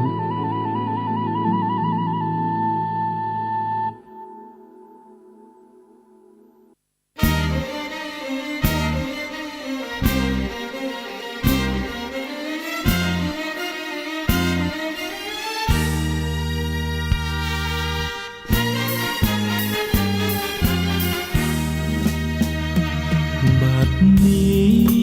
ตัวของข้าพเจ้าตัดชั่วขัดเกลาพร้อมเป็นผู้มีศีลกลัวกรรมกลัวบาปสิ่งหยาบที่เป็นมลทินชำระให้สิ้นย่นยินเอาธรรมบรรเทาเกี่ยวไว้หิริโอตปะให้ทำชนะหลายสิ่งเคยโง่เขลากายยังเป็นคนจิตพ้นร้อนรนมัวเมาละทิ้งใจเก่าใจใหม่เป็นเทวดาเข้าเป็นสหายกับเหล่าเทวะเทวันจงคอยคุ้มกันคุ้มครองผ่องภัยรักษาทางโลกทางธรรมชักนำดังจินตนาสติปัญญามนุษย์เทโวส่องชายปรารถนาจงเห็นผลสำเร็จใจงามดังเพชรเหมือนดังที่มุ่งหมายทำชั่วไม่ขึ้นทำบาปไม่ขึ้นไม่ไปทำดีลื่นไหลดังตั้งใจด้วยเถิด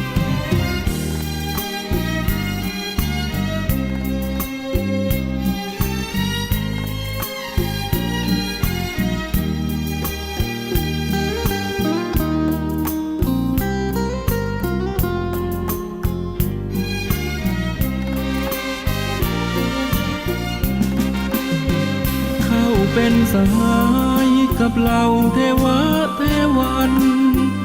จงคอยคุ้มกันคุ้มครองผ่องภัยรักษาทางโลกทางธรรมชักนำดังจินตนาสติปัญญามนุษย์เทโวส่องชายปรา ารถนา จงเห็นผลสำเร็จ ใจงามดังเพชรเหมือนดังที่มุ่งหมายทำชั่วไม่ขึ้นทำบาปไม่ขึ้นไม่ไปทำดีลื่นไหลดังตั้งใจด้วยเธอ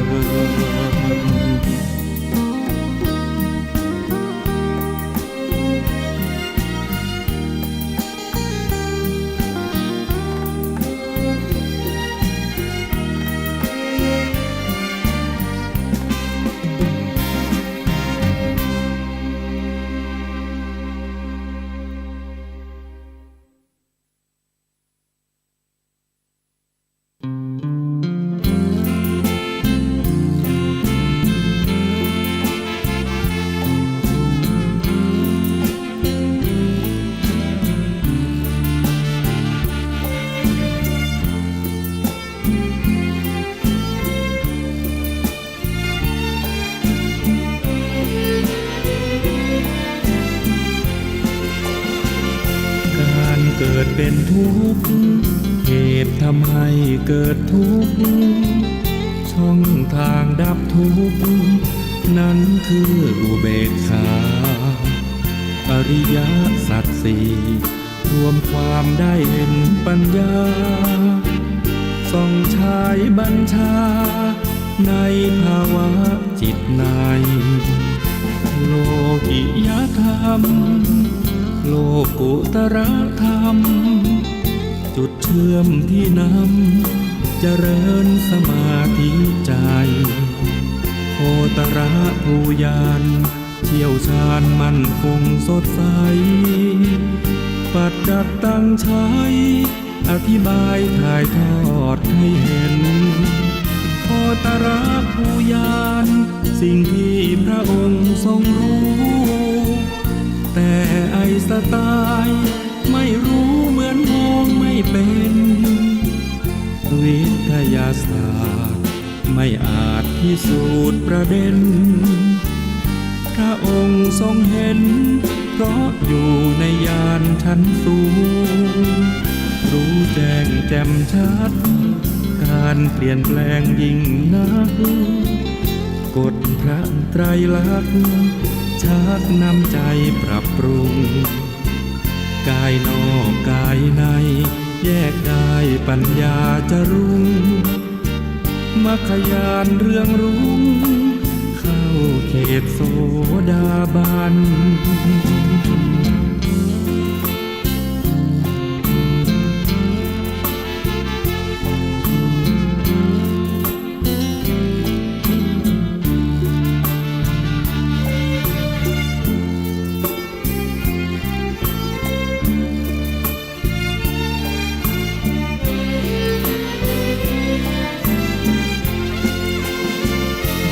ตระภูยานสิ่งที่พระองค์ทรงรู้แต่ไอสไตล์ไม่รู้เหมือนมองไม่เป็นวิทยาศาสตร์ไม่อาจพิสูจน์ประเด็นพระองค์ทรงเห็นเพราะอยู่ในญาณชั้นสูงรู้แจ้งแจ่มชัดการเปลี่ยนแปลงยิ่งนักกฎพระไตรลักษณ์ชักนำใจปรับปรุงกายนอกกายในแยกได้ปัญญาจะรุ่งมรรคญาณเรื่องรุ่งเข้าเขตโสดาบัน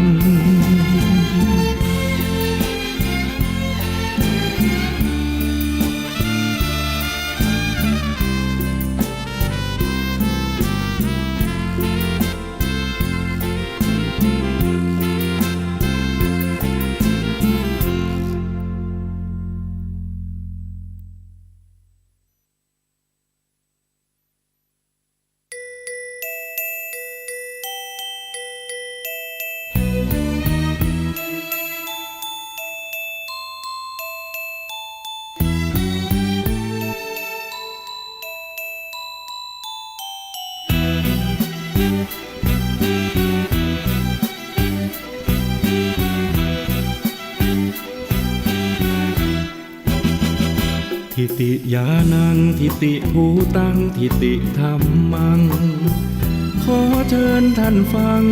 ในทรัพย์แท้สามประการ ประการที่หนึ่งทิติยานังเป็นทาน ปัญญาเบ่งบานจิตนิ่งรู้แจ้งสดใส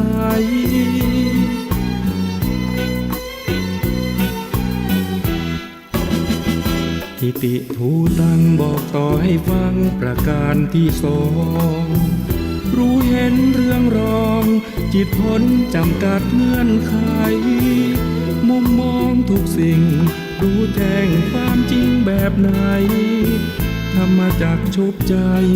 ไม่มีสิ่งใดเข้าบัง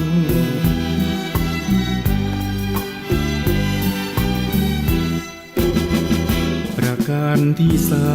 มทรัพย์นี้งดงามหนักหนาพระท่านบอกว่าก็คือทิติธรรมังธรรมเดิมที่แท้พ้นจากสังขารธรรมจิตว่างเลิศล้ำหรือสุญญตานิพพาน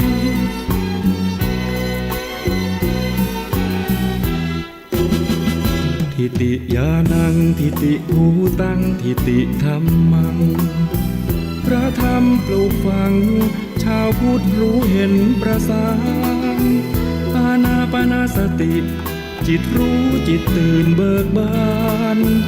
ทรัพย์สามประการล้วนมีติดตัวทุกคน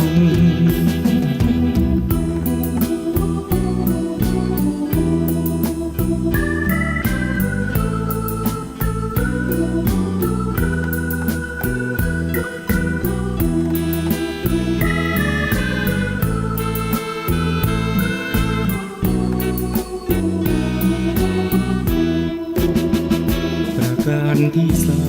มทรัพย์นี้งดงามหนักหนาพระท่านบอกว่าก็คือทิติธรรมังธรรมเดิมที่แท้พ้นจากสังขารธรรมจิตว่างเลิศล้ำหรือสุญญตานิพพาน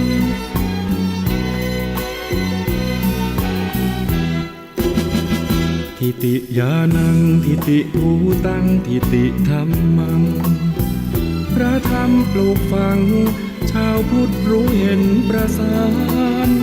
อานาปานสติจิตรู้จิตตื่นเบิกบานทรัพย์สามประการล้วนมีติดตัวทุกคน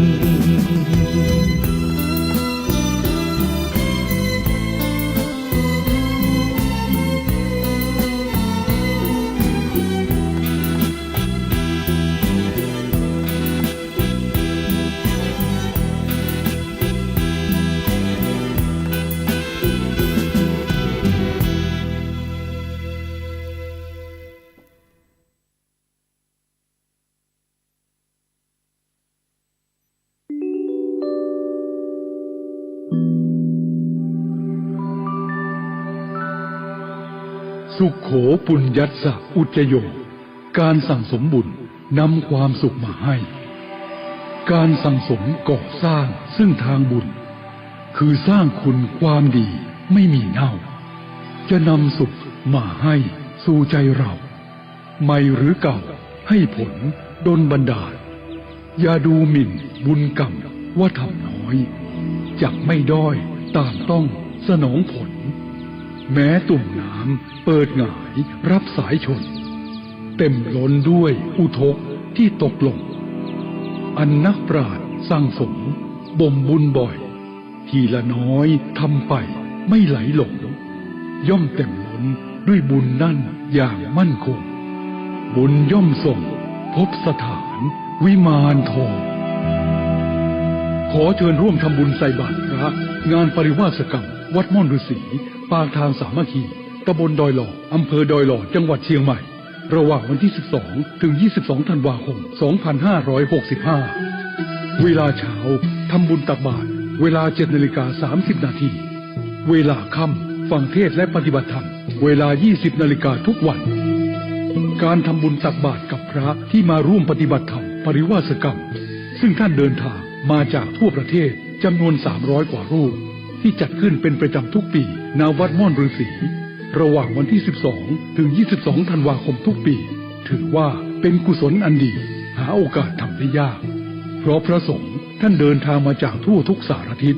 มีจิตที่มุ่งในการปฏิบัติธรรมขัดเกลากิเลสส่งเสริมปฏิเวทเรียนรู้ปริยัติและเคร่งครัดปฏิบัติ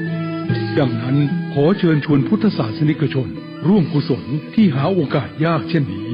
ทำบุญให้ทานเป็นเจ้าภาพภัตตาหารน้ำป่านะและร่วมกิจกรรมได้ตลอดทุกวันองค์ของการให้ทานเรียกว่าทานสมาบัติที่จะทำให้ทานนั้นได้บุญมากผู้ให้จะต้องทำให้ครบด้วยองค์ทั้ง3คือ 1. วัตถุบริสุทธิ์ 2. เจตนาบริสุทธิ์ 3. บุคคลบริสุทธิ์วัตถุบริสุทธิ์หมายถึง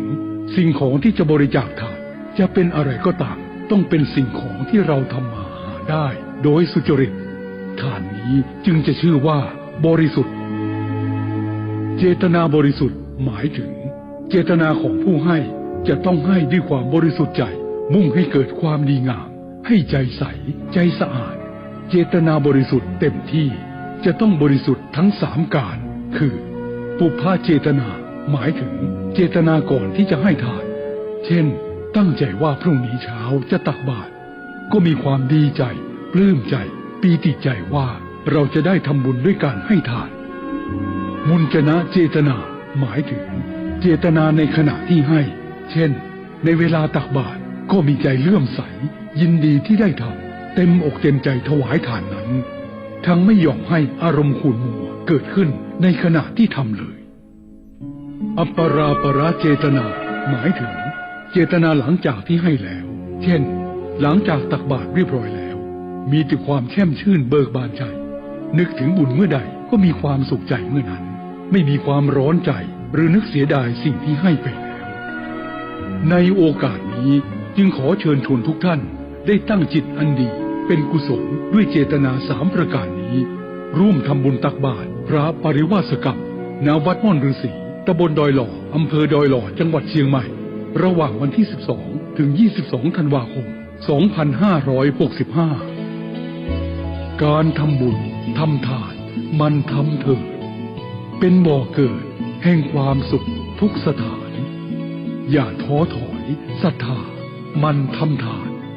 ผลบุญนั้นตามสนองไม่หมองมัวแม้แต่ในชาตินี้ก็มีสุขบุญจะปลุกให้เราตื่นจากความชั่วใครทำดีได้ดีเป็นของตัวจงละชั่วทำดีเถิดประเสริฐสาธุ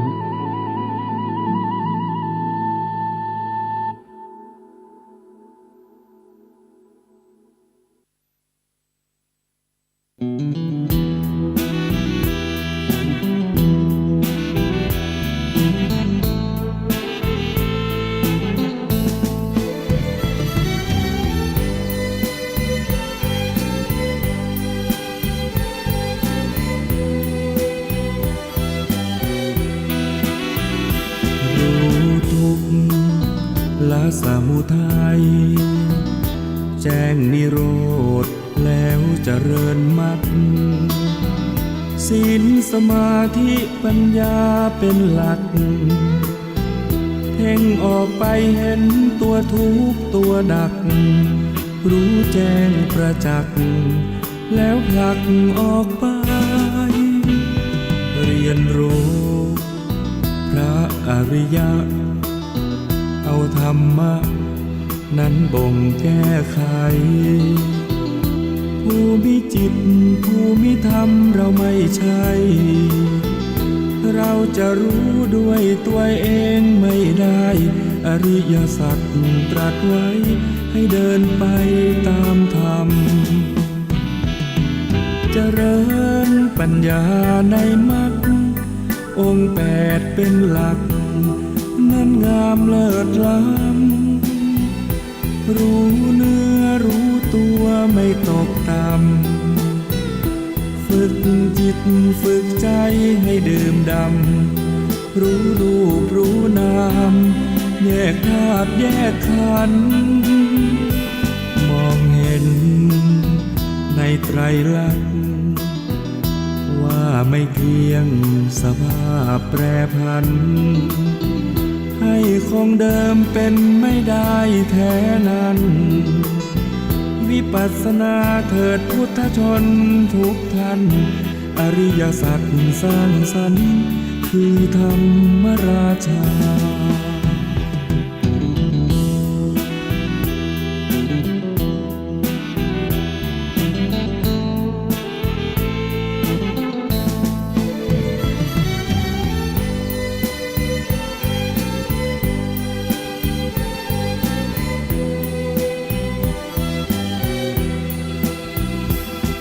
เจริญปัญญาในมรรคองค์แปดเป็นหลักนั้นงามเลิศล้ำรู้เนื้อรู้ตัวไม่ตกต่ำฝึกจิตฝึกใจให้ดื่มดำรู้รูปรู้นามแยกธาตุแยกขันธ์มองเห็นในไตรลักษณ์ว่าไม่เที่ยงสภาพแปรผันให้คงเดิมเป็นไม่ได้แท้นั้นวิปัสสนาเถิดพุทธชนทุกท่านอริยสัจสร้างสรรค์คือธรรมราชา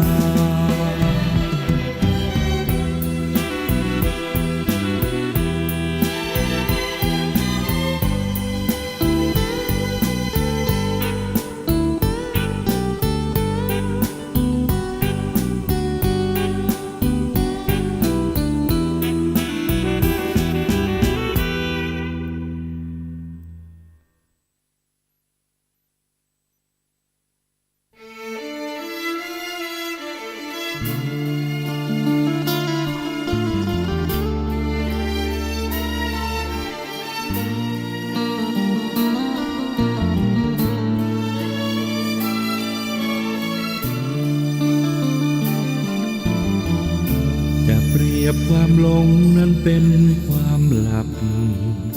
ที่ไม่ขยับเปลี่ยนปรับขยับขยายความคิดความเชื่อผู้มีความหลงมากมายจะเปรียบก็คล้ายเป็นแค่ความฝันปล่อยจิตให้ฝันทะยานเหิมไม่รู้ตัวเซ่อใจเมื่ออยู่เพียงอย่างนั้นถ้ายังไม่ตื่นไม่รู้ว่าตัวเองฝันเพราะเหตุฉะนั้นจึงคิดว่าฝันเป็นจริงยินดียินร้ายต่อเหตุการณ์ที่ฝันเวลาคืนวันผ่านหน้าเสียดายยิ่งหลงเสพว่าสุขสนุกกับของไม่จริงไม่ยอมละทิ้งความรักและก็ความหลงความรักความหลงต้นต่อกิเลสช่างน่าสมเพชใครมีกิเลสมั่นคงพระธรรมสอนสั่งยับยั้งให้ปรับให้ปลงความรักความหลงลดลงไว้บ้างเถิดนา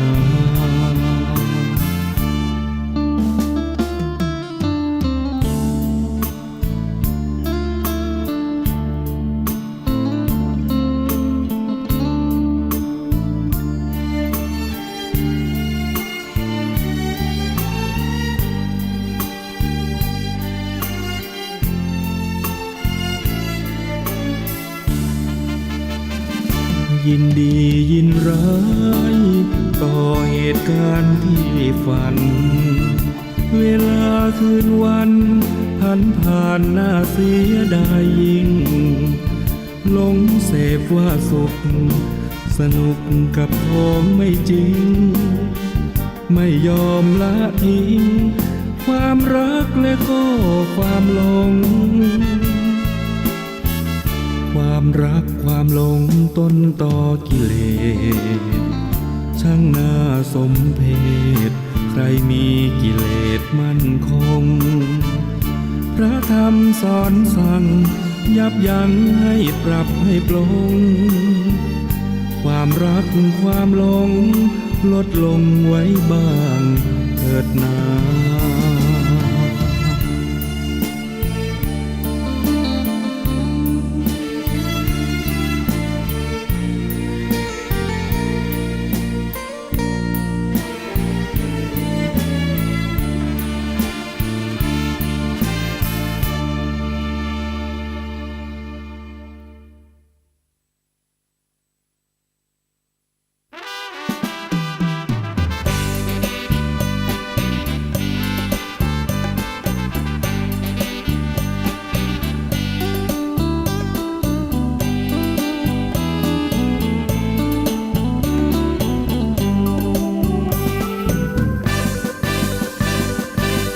หนทางมรรคผลนั้นย่อมคงอยู่ถึงโลกเลิศหรูเปลี่ยนไปตามกาลเวลาโลกที่ร้อนเรามัวเมาผู้คนโลภาอีกมุมโหยหาหวังความสงบแก้ไขเบื้องลึกมนุษย์นั้นเรื่องของจิตต่างพึ่งแนวคิดให้ความร้อนรนคลอนคลายชั่วร้ายเกลื่อนกลนมรรคผลไม่พ้นสมัยจำเป็นคงไว้คู่ไปกับปัญหาคนพระธรรมคำสอนของพระพุทธองค์ถูกตามประสงค์แน่แท้มีเหตุมีผลโลกนี้นับวันฟาดฟันวุ่นวายที่กลพระธรรมปลอบโยนเวียนวนขัดเกลาภายในสัพพะพันยูผู้รู้จนสิ้นเหมือนเฝ้าทวินให้ทำชี้นำทางใจพระองค์สรรสร้างหนทางสว่างไสวกี่ล้านสมัยมรรคผลอยู่ได้นิรันด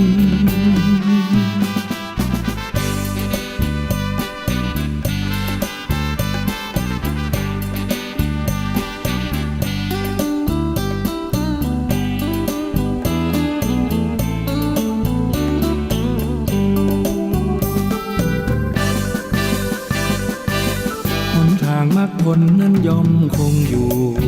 ถึงโลกเลิศหรูเปลี่ยนไปตามกาลเวลา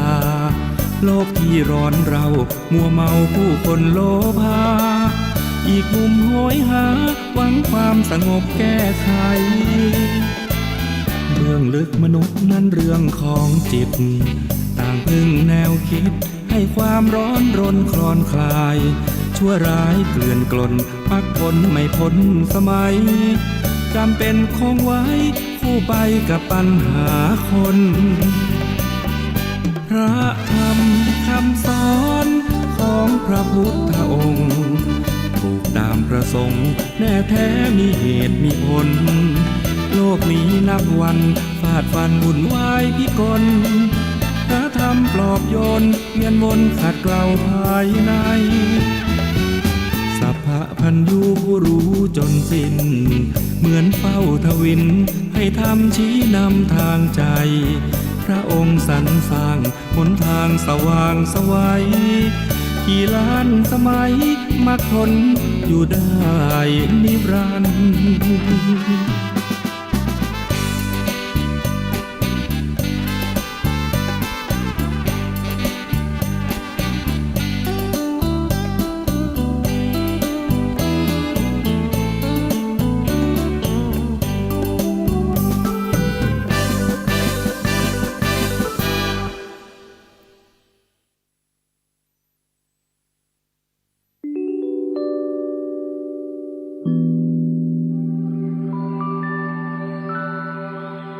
สุขโขปุญญัสสะอุจโยการสั่งสมบุญนำความสุขมาให้การสั่งสมก่อสร้างซึ่งทางบุญคือสร้างคุณความดีไม่มีเน่าจะนำสุขมาให้สู่ใจเรา ใหม่หรือเก่าให้ผลดลบันดาลอย่าดูหมิ่นบุญกรรมว่าทำน้อย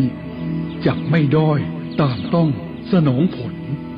แม้ตุ่มน้ำเปิดหงายรับสายชนเต็มล้นด้วยอุทกที่ตกลงอันนักปราชญ์สร้างสมบ่มบุญบ่อยทีละน้อยทำไปไม่ไหลหลงย่อมเต็มล้นด้วยบุญนั่นอย่างมั่นคงบุญย่อมส่งพบสถานวิมานทองขอเชิญร่วมทำบุญใส่บาตรพระงานปริวาสกรรมวัดม่อนฤาษีปางทางสามัคคีตำบลดอยหล่ออำเภอดอยหล่อจังหวัดเชียงใหม่ระหว่างวันที่ 12 ถึง 22 ธันวาคม 2565 เวลาเช้าทำบุญตักบาตรเวลา 7:30 นาทีเวลาค่ำฟังเทศน์และปฏิบัติธรรมเวลา 20 นาฬิกาทุกวันการทำบุญตักบาตรกับพระที่มาร่วมปฏิบัติธรรมปริวาสกรรมซึ่งท่านเดินทางมาจากทั่วประเทศจำนวน 300 กว่ารูปที่จัดขึ้นเป็นประจำทุกปีณวัดม่อนฤาษีระหว่างวันที่ 12 ถึง 22 ธันวาคมทุกปีถือว่าเป็นกุศลอันดีหาโอกาสทำได้ยากเพราะพระสงฆ์ท่านเดินทางมาจากทั่วทุกสารทิศมีจิตที่มุ่งในการปฏิบัติธรรมขัดเกลากิเลสส่งเสริมปฏิเวทเรียนรู้ปริยัติและเคร่งครัดปฏิบัติดังนั้นขอเชิญชวนพุทธศาสนิกชนร่วมกุศลที่หาโอกาสยากเช่นนี้ทำบุญให้ทานเป็นเจ้าภาพภัตตาหารน้ำป่านะและร่วมกิจกรรมได้ตลอดทุกวันองค์ของการให้ทานเรียกว่าทานสมาบัติที่จะทำให้ทานนั้นได้บุญมากผู้ให้จะต้องทำให้ครบด้วยองค์ทั้งสามคือ 1. วัตถุบริสุทธิ์ 2. เจตนาบริสุทธิ์ 3. บุคคลบริสุทธิ์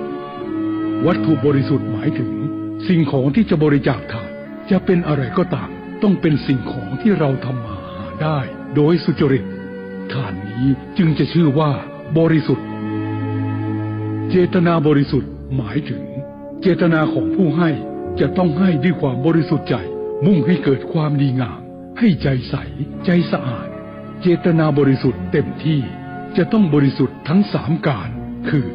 ปุพพเจตนาหมายถึงเจตนาก่อนที่จะให้ทานเช่นตั้งใจว่าพรุ่งนี้เช้าจะตักบาตรก็มีความดีใจปลื้มใจปีติใจว่าเราจะได้ทำบุญด้วยการให้ทานมุญจนะเจตนาหมายถึงเจตนาในขณะที่ให้เช่นในเวลาตักบาตรก็มีใจเลื่อมใสยินดีที่ได้ทำเต็มอกเต็มใจถวายทานนั้นทั้งไม่ยอมให้อารมณ์ขุ่นมัวเกิดขึ้นในขณะที่ทำเลยอัปปราปราเจตนาหมายถึงเจตนาหลังจากที่ให้แล้วเช่นหลังจากตักบาตรเรียบร้อยแล้วมีแต่ความแช่มชื่นเบิกบานใจนึกถึงบุญเมื่อใดก็มีความสุขใจเมื่อนั้นไม่มีความร้อนใจหรือนึกเสียดายสิ่งที่ให้ไปแล้วในโอกาสนี้จึงขอเชิญชวนทุกท่านได้ตั้งจิตอันดีเป็นกุศลด้วยเจตนา3 ประการนี้ร่วมทำบุญตักบาตรพระปริวาสกรรมณวัดม่อนฤาษีตำบลดอยหล่ออำเภอดอยหล่อจังหวัดเชียงใหม่ระหว่างวันที่ 12 ถึง 22 ธันวาคม 2565 การทำบุญทำทานมันทำเถิดเป็นบ่อเกิดแห่งความสุขทุกสถานอย่าท้อถอยศรัทธามันทำทานผลบุญนั้นตามสนองไม่หมองมัวแม้แต่ในชาตินี้ก็มีสุขบุญจะปลุกให้เราตื่นจากความชั่วใครทำดีได้ดีเป็นของตัวจงละชั่วทำดีเถิดประเสริฐเอ่ยสาธุ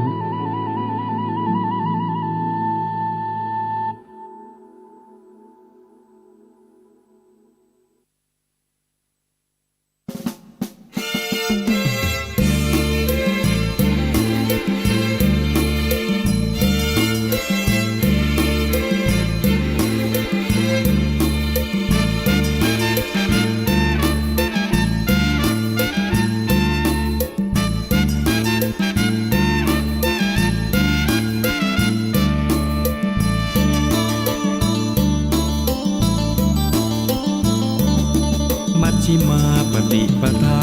พระองค์ตรัสว่าเป็นทางสายกลาง8 ข้อ ชี้บอกแนวทางเดินตามสายกลางสว่างแจ่มใสเจริญสัมมาทิฏฐิข้อหนึ่งนี้ให้จำขึ้นใจสัมมาสังกัปปะท่องไว้ข้อสามต่อไปเจริญสัมมาวาจา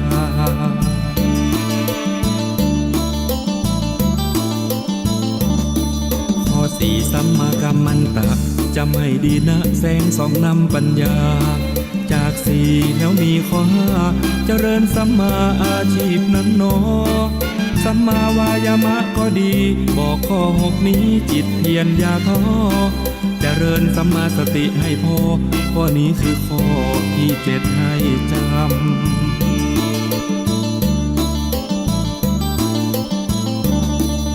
เจริญสัมมาสมาธิทั้งแปดข้อนี้ท่านทรงชี้นำเรียนรู้แล้วปฏิบัติตามชีวิตงดงามดับความทุกข์เข็นตั้งใจและไม่โอนเอ็นหลงผิดกฎเกณฑ์นอกทางสายกลาง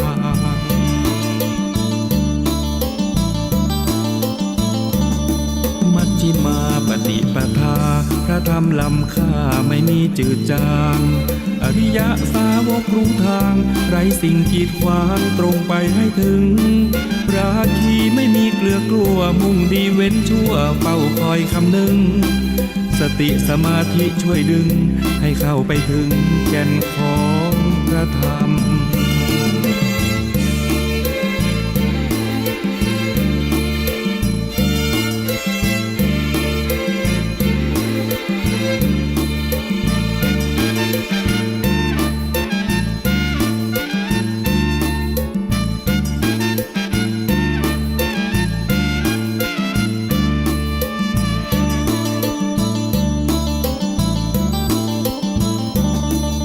เจริญสัมมาสมาธิทั้งแปดข้อนี้ท่านทรงชี้นำเรียนรู้แล้วปฏิบัติตามชีวิตงดงามดับความทุกข์เข็นตั้งใจและไม่โอนเอ็นหลงผิดกฎเกณฑ์นอกทางสายกลาง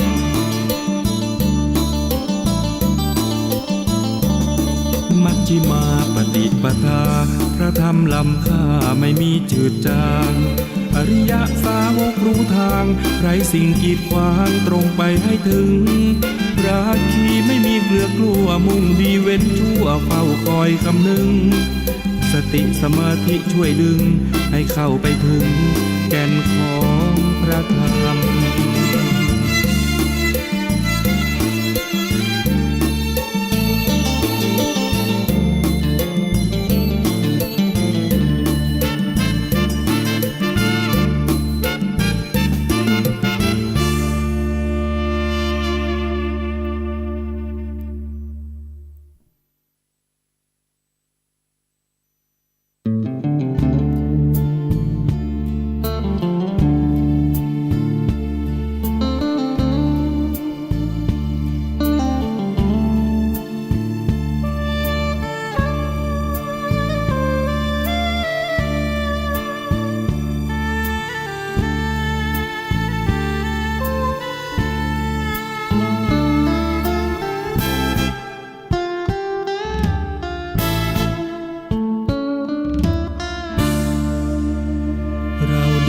กว่าดวง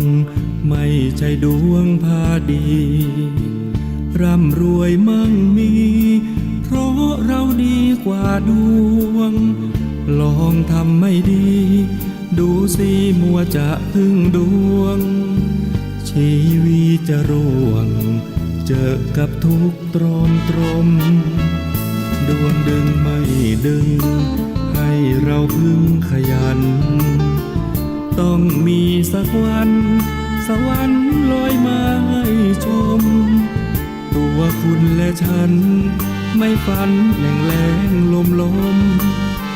คนเขาจะชมว่าเราไม่โง่ดูหวานพืชอย่างไรก็ได้เช่นนั้นหากคอยคืนวันชีวิตเราท่านน่าห่วงมีหนึ่งสมองสองมือยืนได้ทั้งปวงฟ้าหรือจะห่วงในความสำเร็จของเรา เราดีกว่าดวง อย่าให้ดวงพาดี เรามีศักดิ์ศรีไม่ใช่คนโง่เขลาอบายมุกมากมายอย่าไปมัวเมาทำดีเติมเข้าเพื่อให้เราเหนือดวง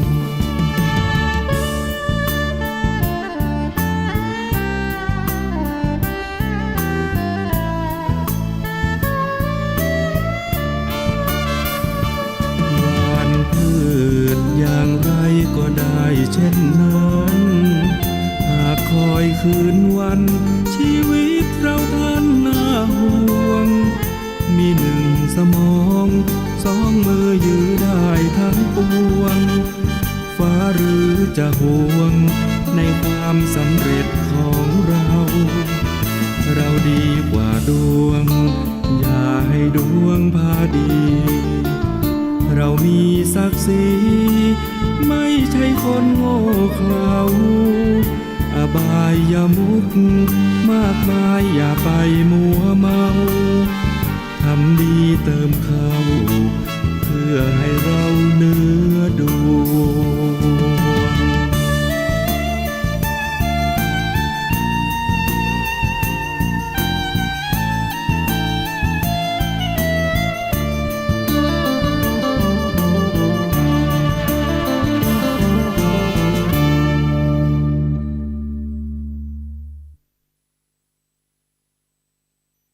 กัมมุนา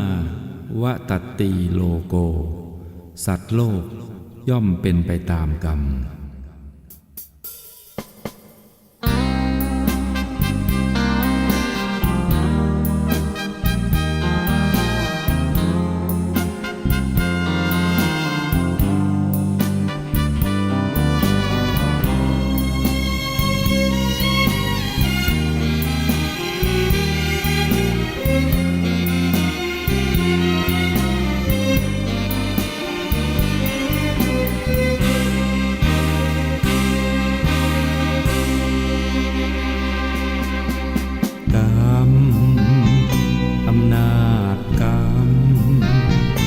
กุศล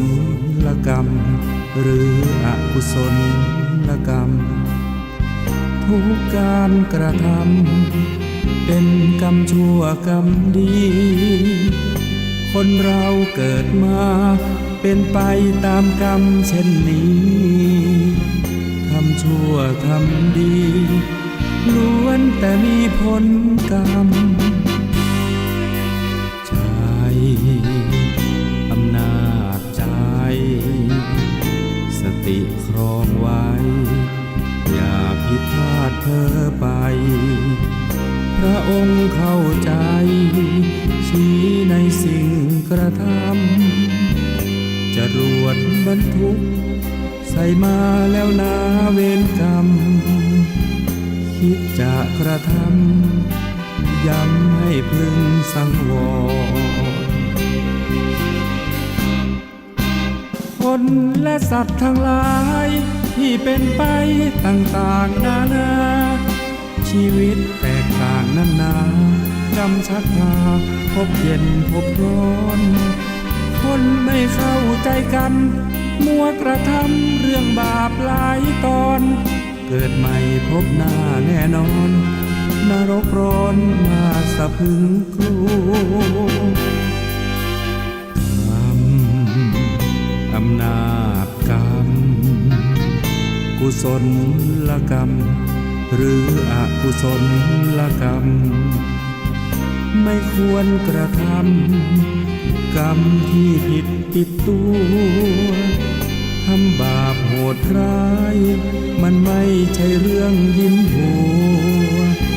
ผลลัพธ์น่ากลัวน่ากลัวอำนาจกรรม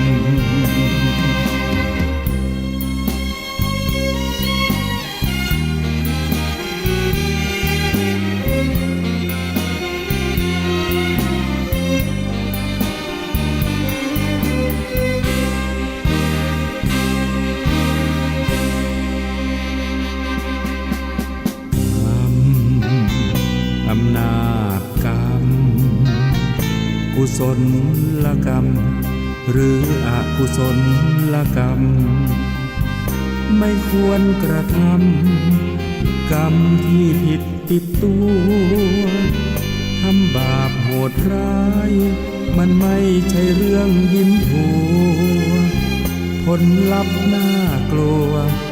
น่ากลัวอำนาจกรรม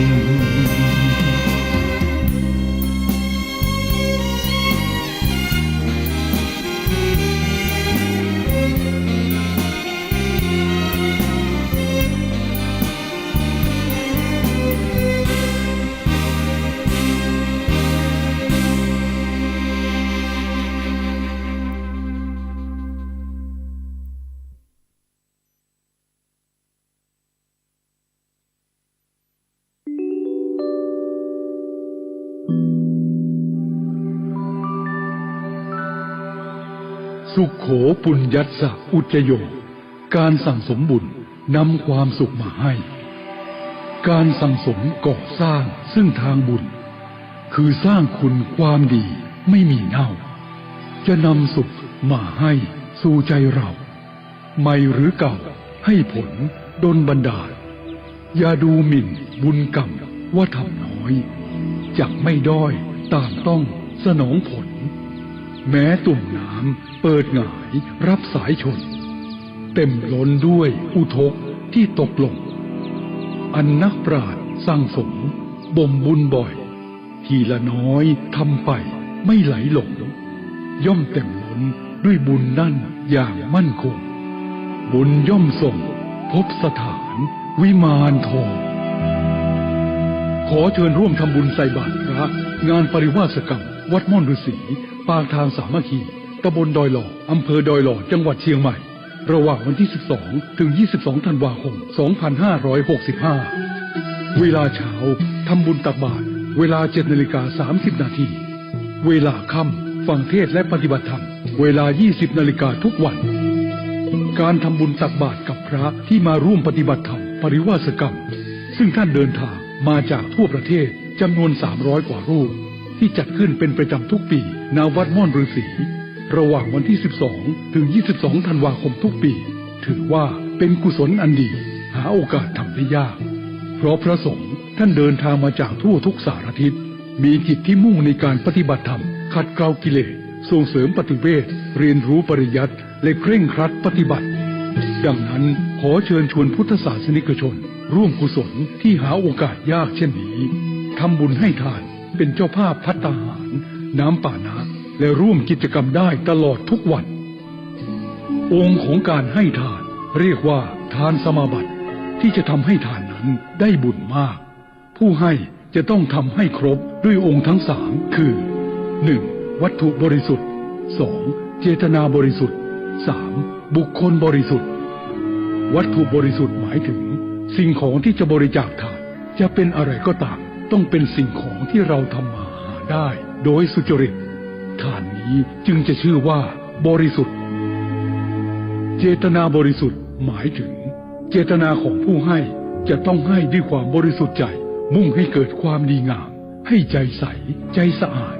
เจตนาบริสุทธิ์เต็มที่จะต้องบริสุทธิ์ทั้ง3การคือปุพพเจตนาหมายถึงเจตนาก่อนที่จะให้ทานเช่นตั้งใจว่าพรุ่งนี้เช้าจะตักบาตรก็มีความดีใจปลื้มใจปีติใจว่าเราจะได้ทำบุญด้วยการให้ทานมุญจนะเจตนาหมายถึงเจตนาในขณะที่ให้เช่นในเวลาตักบาตรก็มีใจเลื่อมใสยินดีที่ได้ทำเต็มอกเต็มใจถวายทานนั้นทั้งไม่ยอมให้อารมณ์ขุ่นมัวเกิดขึ้นในขณะที่ทำเลยอัปปราปราเจตนาหมายถึงเจตนาหลังจากที่ให้แล้วเช่นหลังจากตักบาตรเรียบร้อยแล้วมีแต่ความแช่มชื่นเบิกบานใจนึกถึงบุญเมื่อใดก็มีความสุขใจเมื่อนั้นไม่มีความร้อนใจหรือนึกเสียดายสิ่งที่ให้ไปแล้วในโอกาสนี้จึงขอเชิญชวนทุกท่านได้ตั้งจิตอันดีเป็นกุศลด้วยเจตนา3ประการนี้ร่วมทำบุญตักบาตรพระปริวาสกรรมณวัดม่อนฤาษีตำบลดอยหล่ออำเภอดอยหล่อจังหวัดเชียงใหม่ระหว่างวันที่ 12 ถึง 22 ธันวาคม 2565 การทำบุญทำทานมันทำเถิดเป็นบ่อเกิดแห่งความสุขทุกสถาน อย่าท้อถอยศรัทธามันทำทาน ผลบุญนั้นตามสนองไม่หมอมัวแม้แต่ในชาตินี้ก็มีสุข บุญจะปลุกให้เราตื่นจากความชั่ว ใครทำดีได้ดีเป็นของตัวจงละชั่วทำดีเถิดประเสริฐเอ่ยสาธุ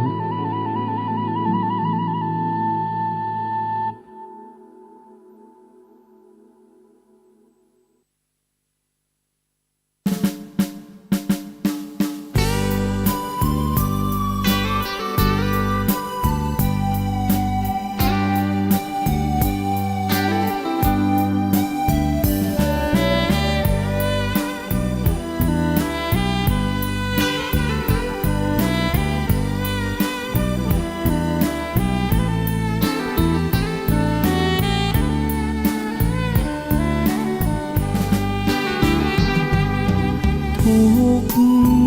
นั้นมี3 กอง ขอเชิญพี่น้องมาฟังเรื่องความทุกข์โลกแสนวุ่นวายมากมายปัญหามันรุก คนมีแต่ทุกข์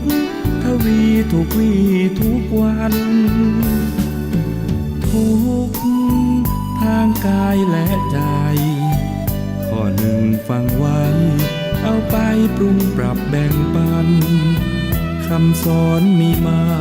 ทุกขเวทนาดื้อรั้นทุกหยาบเหนือฉันคือทุกขเวทนาข้อ2ความทุกข์เรียกทุกขลักษณะทุกจริงจริงนะหรือทุกครั้งนั้นแหละนาสภาพไม่คงที่เปลี่ยนไปตลอดเวลาคิดไปคิดมากายารอท่าแต่ทุกข์ทุกข์ข้อ3ต่อไปเรียกว่าทุกข์ในอริยสัจเป็นทุกข์รูปนามกายใจทุกข์ในขันธ์5ยิ่งทุกข์1ทุกข์2ทุกข์3ทุกข์โอ้ทุกข์3 กอง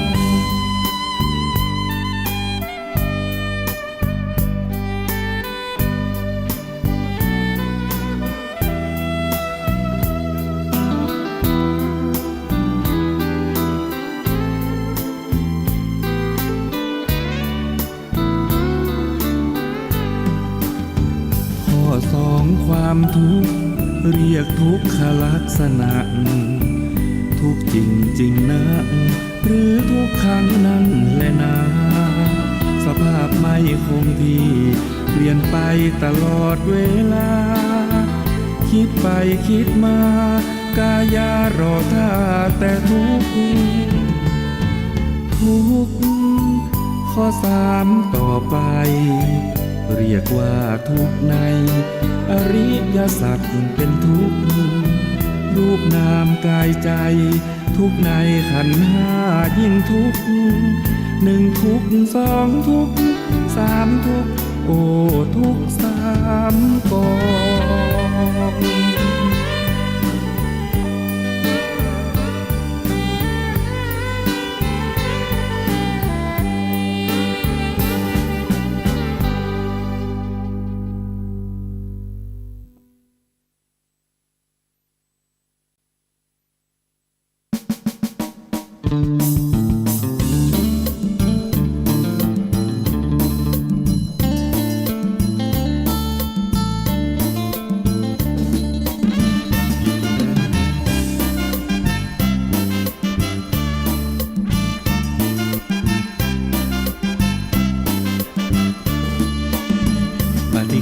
บำรุงแต่งปรุงให้ขันธ์นี้อยู่ชีวิตจำสู้ยืนอยู่กับการใช้กรรม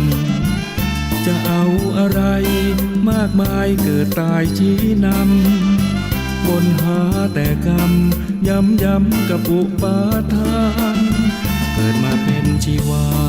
ปัญหานั้นเรื่องของจิต บางครั้งยึดติดหลงผิดร้อนรุมเผาพลานหลงรสอารมณ์ตรมสนุกสนานหลงอุปาทานว่าสุขว่าทุกข์งงงวย ชีวิตควรอยู่แบบผู้รักธรรมชาติ สดใส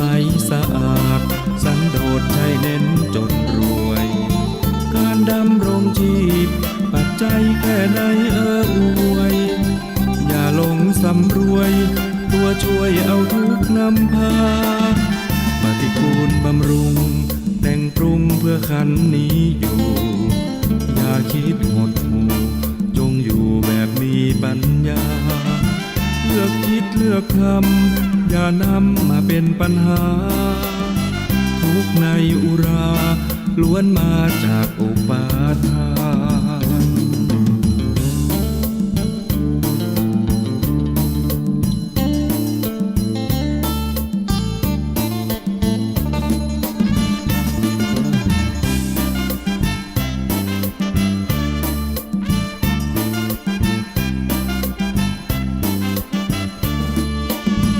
ปฏิกูลบำรุง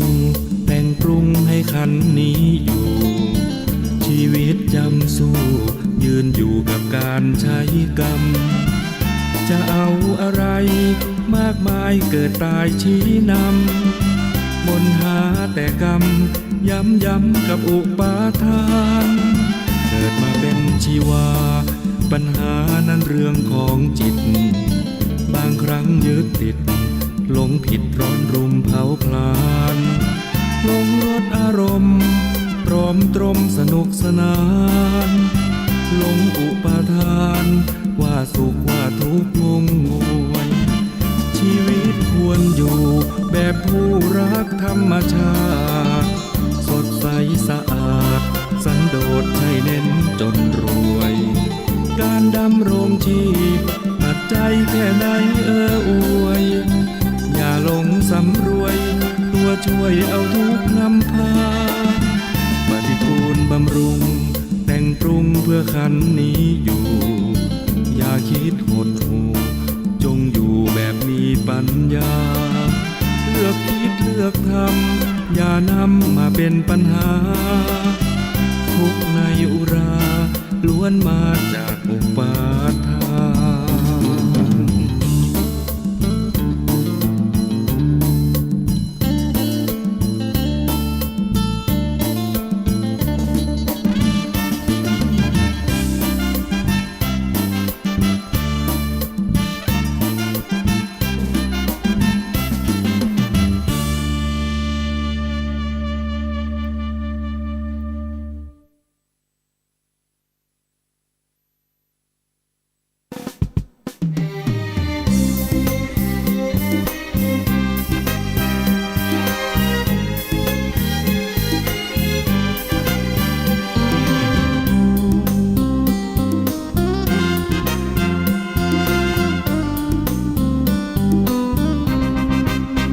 กรรมดีกว่ามงคลสืบสานกุศลความดีเติมต้นดีกว่าน้ำเคล้าของขลังพระเครื่องตระกุดปลูกเสกว่าแสนจะมังคาดมัวแขนมังมัวนึกว่ายังได้คุ้มอันธพาลเกลื่อนเสาะหาเอามาปลอบขวัญยังตายเกลื่อนกันชีวันดับพลันอยู่หลุม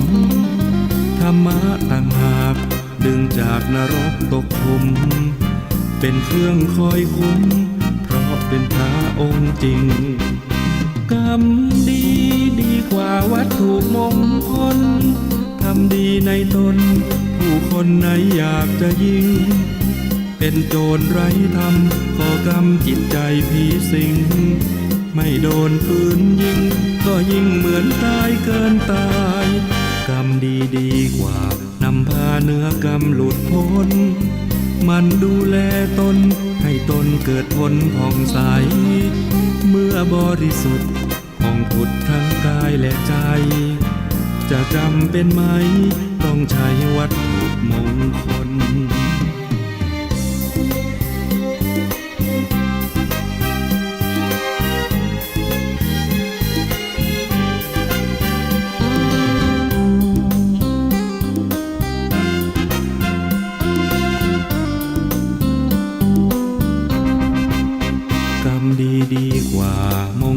สืบสานกุศลความดีเติมตน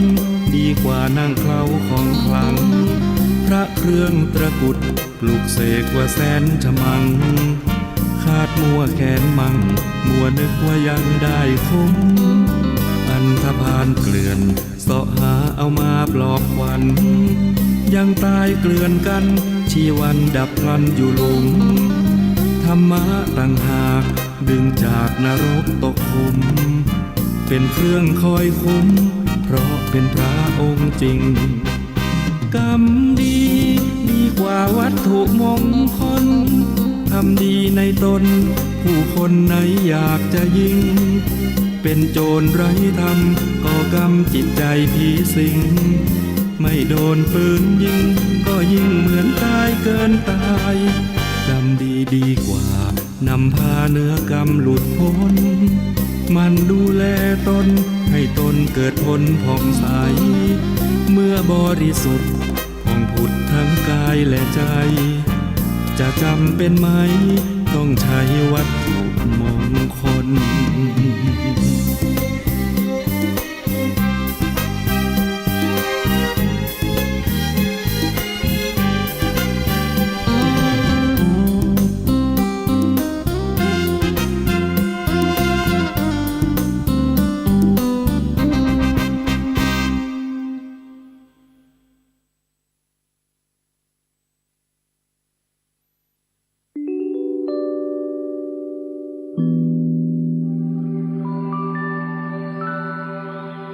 สุขโขปุญญัสสะอุจโย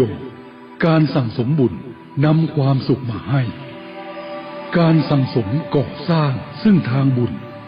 คือสร้างคุณความดีไม่มีเน่า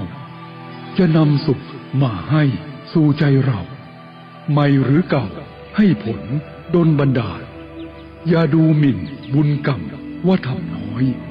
จักไม่ด้อยต่างต้องสนองผลแม้ตุ่มน้ำเปิดหงายรับสายชนเต็มล้นด้วยอุทกที่ตกลงอันนักปราชญ์สร้างสมบ่มบุญบ่อยทีละน้อยทำไปไม่ไหลหลงย่อมเต็มล้นด้วยบุญนั่นอย่างมั่นคงบุญย่อมส่งพบสถานวิมานทอง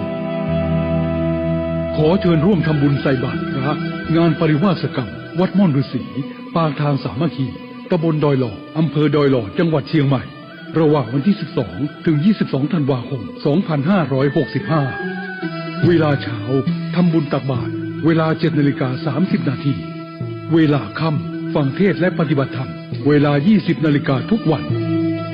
การทำบุญตักบาตรกับพระที่มาร่วมปฏิบัติธรรมปริวาสกรรมซึ่งท่านเดินทางมาจากทั่วประเทศจำนวน 300 กว่ารูปที่จัดขึ้นเป็นประจำทุกปีณวัดม่อนฤาษีระหว่างวันที่ 12 ถึง 22 ธันวาคมทุกปีถือว่าเป็นกุศลอันดีหาโอกาสทำได้ยากเพราะพระสงฆ์ท่านเดินทางมาจากทั่วทุกสารทิศมีจิตที่มุ่งในการปฏิบัติธรรมขัดเกลากิเลสส่งเสริมปฏิเวทเรียนรู้ปริยัติและเคร่งครัดปฏิบัติ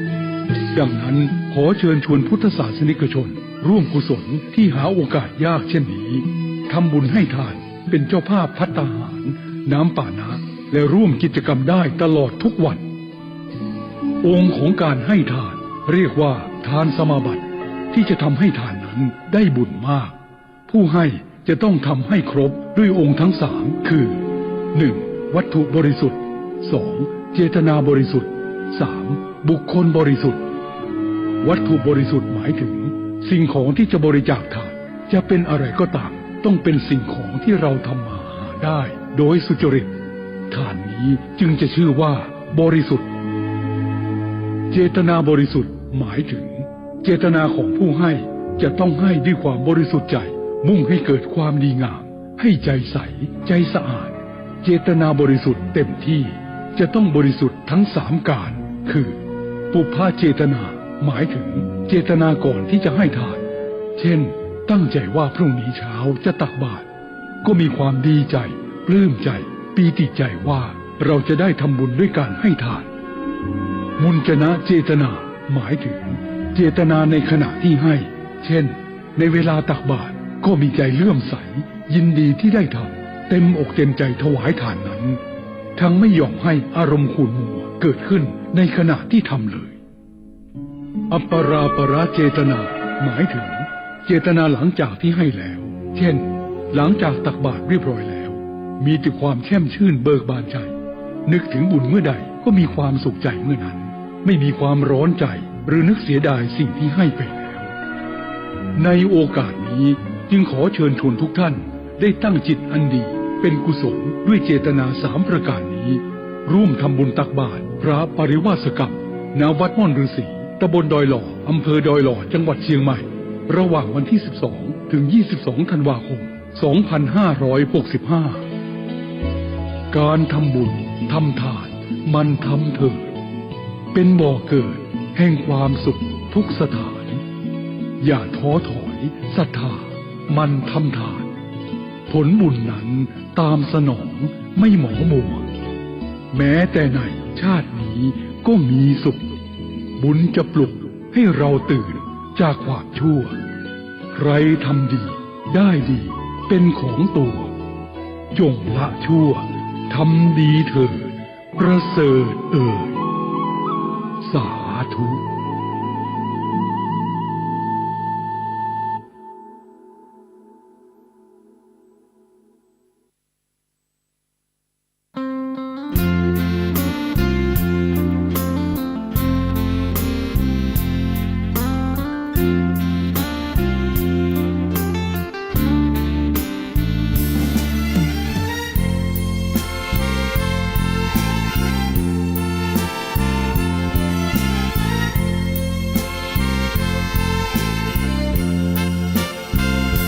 มีความเคารพ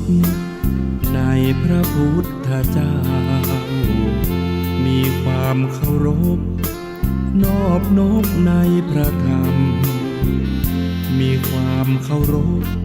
พระอริยสงฆ์น้อมนำมั่นคงเลิศล้ำพระพระนิพพานเป็นอารมณ์ สิ่งที่ทำนั้นไม่หวังผลคืนกลับ ชื่อเสียงไม่รับ ไม่หวังทรัพย์เชยชม ไม่ลัดทางเลี้ยวทำดีอย่างที่เหมาะสม รู้สึกอารมณ์เพียงเพื่อพระนิพพานลักษณะ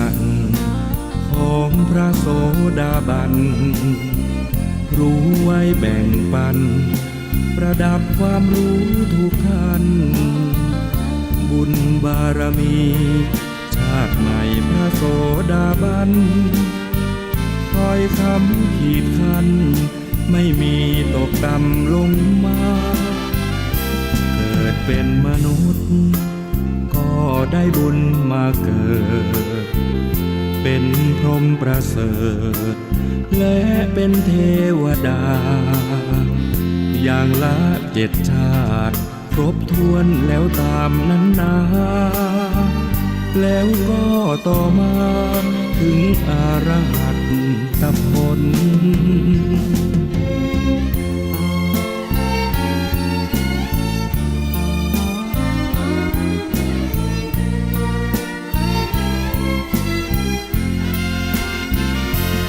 ลักษณะของพระโสดาบัน รู้ไว้แบ่งปัน ประดับความรู้ทุกท่านบุญบารมีชาติใหม่พระโสดาบันคอยคำขีดคันไม่มีตกต่ำลงมาเกิดเป็นมนุษย์ก็ได้บุญมาเกิดเป็นพรหมประเสริฐและเป็นเทวดาอย่างละ7 ชาติครบถ้วนแล้วตามนั้นนาแล้วก็ต่อมาถึงอรหัตผล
กว่านี้ ความตายไม่มี โลกนี้จะอยู่ได้ไหม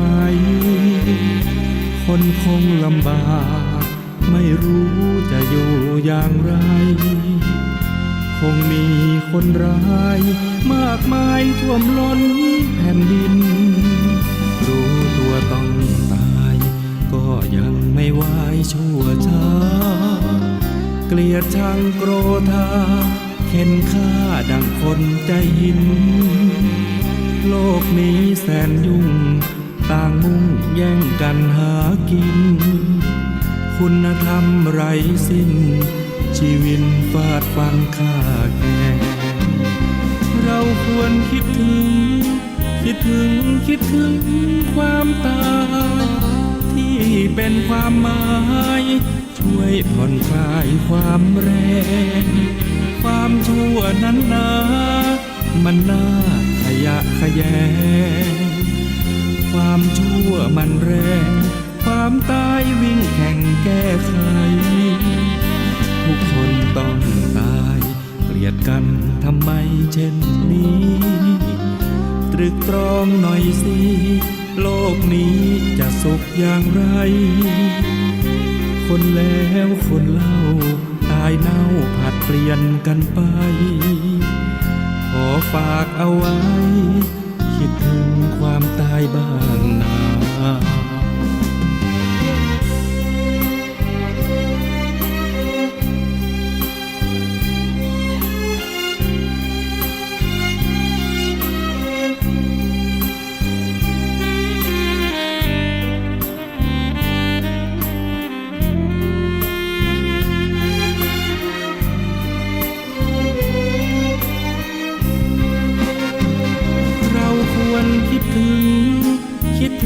คิดถึงความตายที่เป็นความหมายช่วยผ่อนคลายความแรงความชั่วนั้นนามันน่าขยะแขยง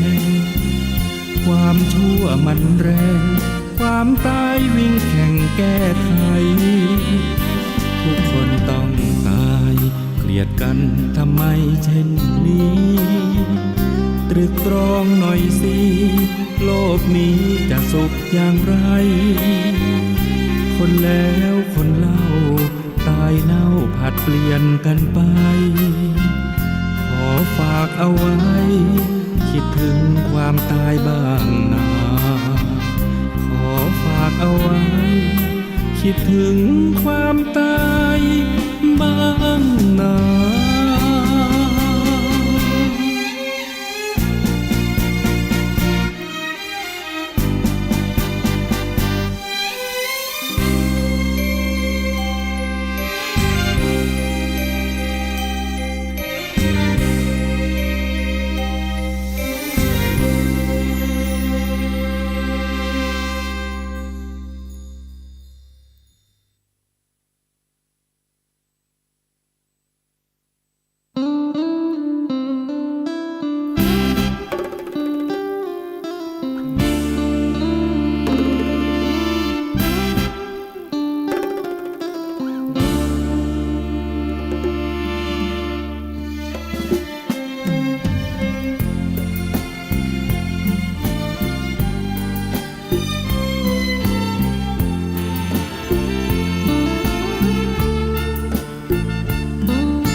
รู้เรื่องเปรตกันหน่อยไหม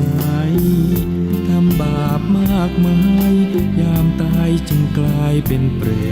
ตบาปลงทันและนั่นก็คือต้นเหตุใครกลายเป็นเปรต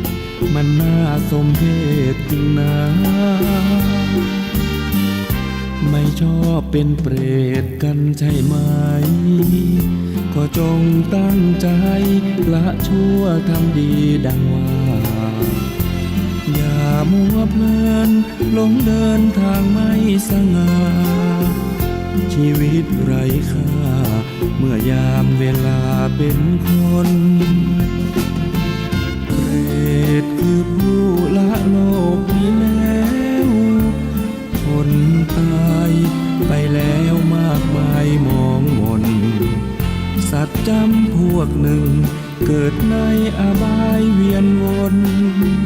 ฉันไม่หลุดพ้น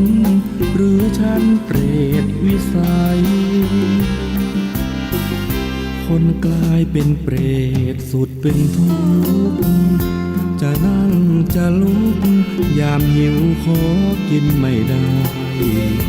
ทนทรมานมีกินก็กินไม่ง่ายควรคิดครวญใครอย่าไปเป็นเปรตกันเลย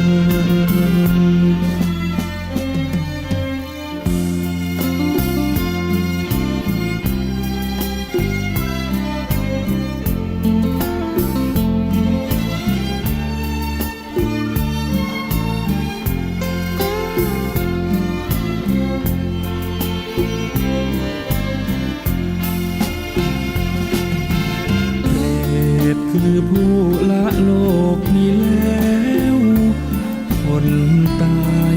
ไปแล้วมากมายมองมน สัตว์จำพวกหนึ่งเกิดในอบายเวียนวนฉันไม่หลุดพ้นหรือฉันเปรตวิสัย คนกลายเป็นเปรตสุดเป็นทุกข์จะนั่งจะลุกยามหิวขอกินไม่ได้ทนทรมานมีกินก็กินไม่ง่ายควรคิดครวญใครอย่าไปเป็นเปรตกันเลย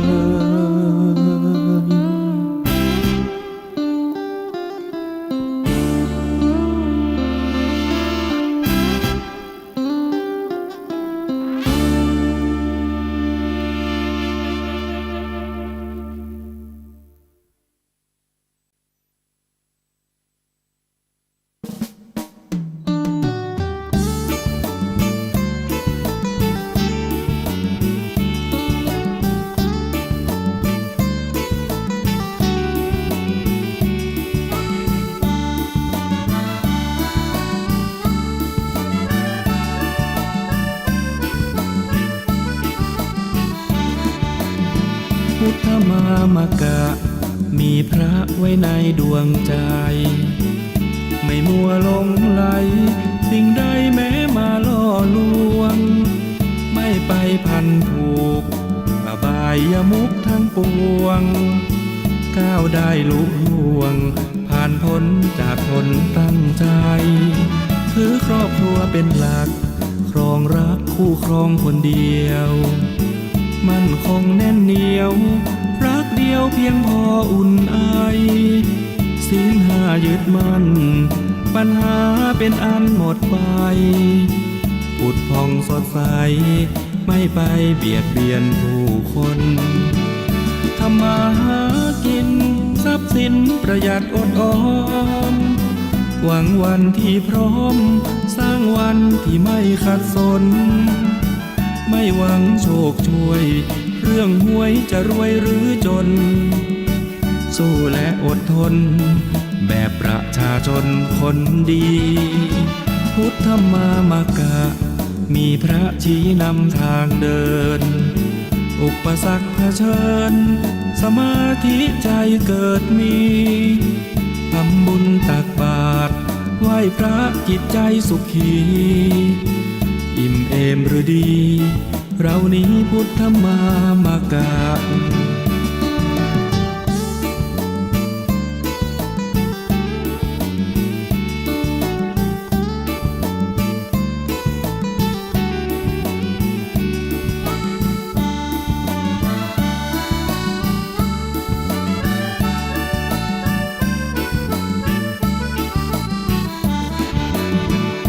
ทำมาหากิน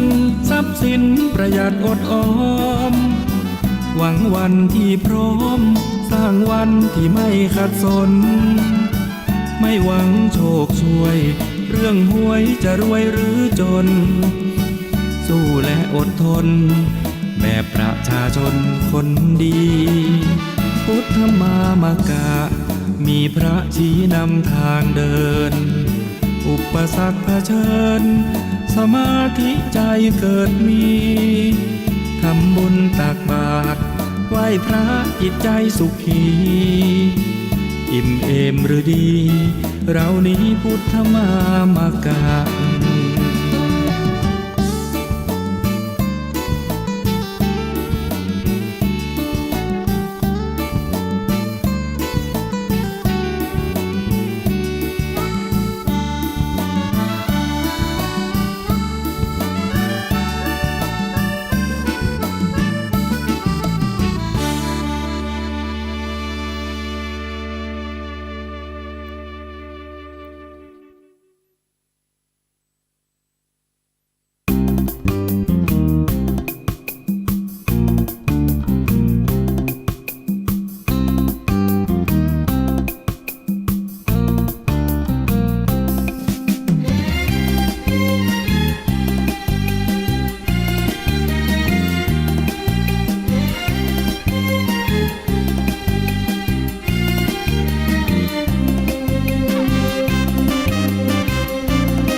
จิตที่ตั้งไว้ชอ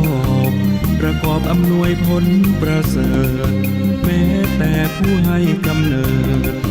ดูเถิดก็ทำให้ไม่ได้ แม้กระทั่งญาติมิตรทั่วไป ก็ทำให้ไม่ได้ขอย้ำจิตที่ตั้งไว้ผิดเพิ่งเกิดผิดไม่ดีดังว่า เหมือนโจรเจอโจรแล้วเข็นฆ่า เสียหายมากมายตกต่ำไม่รู้แจ้งแห่งแสงสัตธรรมไม่ดื่มด่ำชีวานาดูนจิตที่สัดสายไม่มั่นคงธรรมทัศน์โรยราศรัทธาศูนย์เป็นคนเหมือนคนไม่สมบูรณ์กลับเพิ่มพูนอวิชชาพางงมจิตที่ตั้งไว้แน่มีแต่นำผลดียิ่งมีธรรมดำใจเป็นแน่นนิ่งทุกสิ่งก้าวไปไม่มีลมใครรู้ใครเห็นก็ชื่นชมโลกนิยมน้อมใจใครบูชา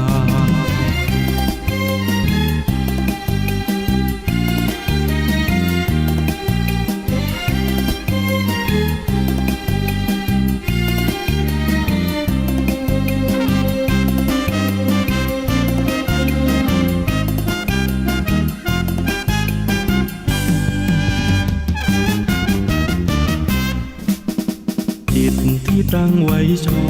บประกอบอำนวยผลประเสริฐแม้แต่ผู้ให้กำเนิดดูเถิดก็ทำให้ไม่ได้แม้กระทั่งญาติมิตรทั่วไปก็ทำให้ไม่ได้ขอย้ำจิตที่ตั้งไว้ผิดเพิ่งเกิดผิดไม่ดีดังว่าเหมือนโจรเจอโจรแล้วเห็นค่าเสียหายมากมายตกต่ำไม่รู้แจ้งแห่งแสงสัตธรรมไม่ดื่มด่ำชีวานาดูนจิตที่สัดสายไม่มั่นคงธรรมทัศน์โรยราศรัทธาศูนย์เป็นคนเหมือนคนไม่สมบูรณ์กลับเพิ่มพูนอวิชชาพางงจิตที่ตั้งไว้แน่มีแต่นำผลดียิ่งมีธรรมดำใจเป็นแน่นนิ่งทุกสิ่งก้าวไปไม่มีลมใครรู้ใครเห็นก็ชื่นชมโลกนิยมน้อมใจใครบูชา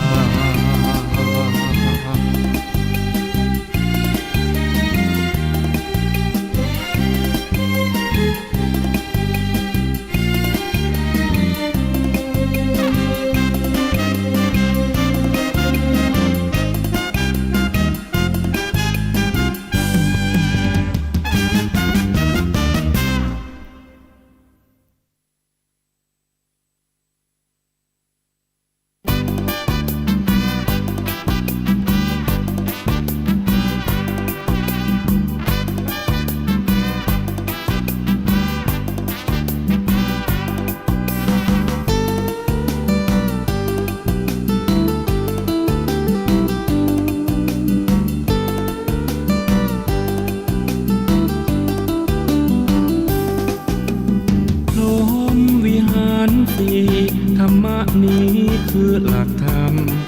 เมตตาข้อหนึ่งข้อนำข้อสองดีล้ำความกรุณามุทิตามีมาต่อดีจริงหนอฟังเถิดนาข้อสามแล้วสี่ตามมาคืออุเบกขาสูงค่าแห่งธรรม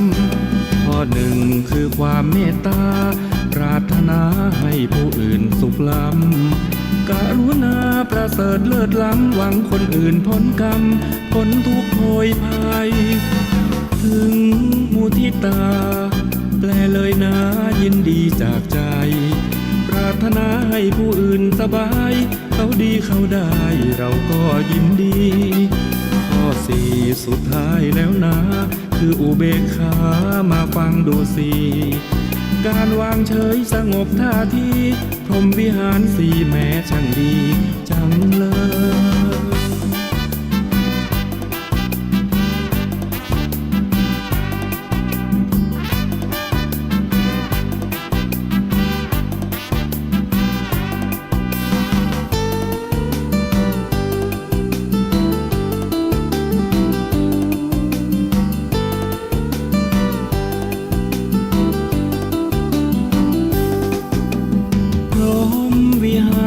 สี่ธรรมะนี้คือหลักธรรม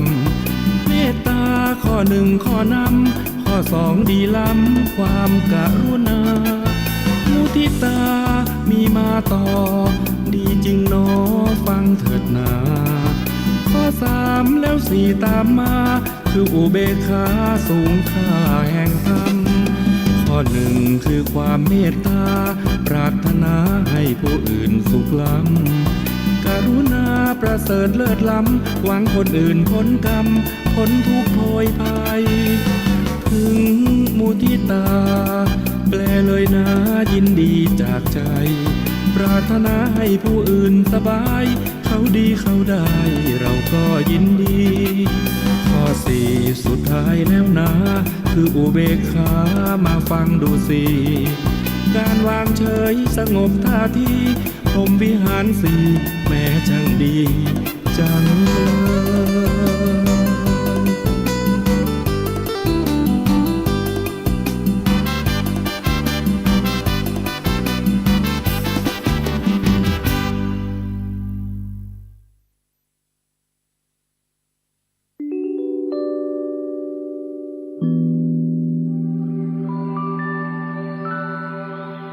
สุขโขปุญญัสสะอุจโย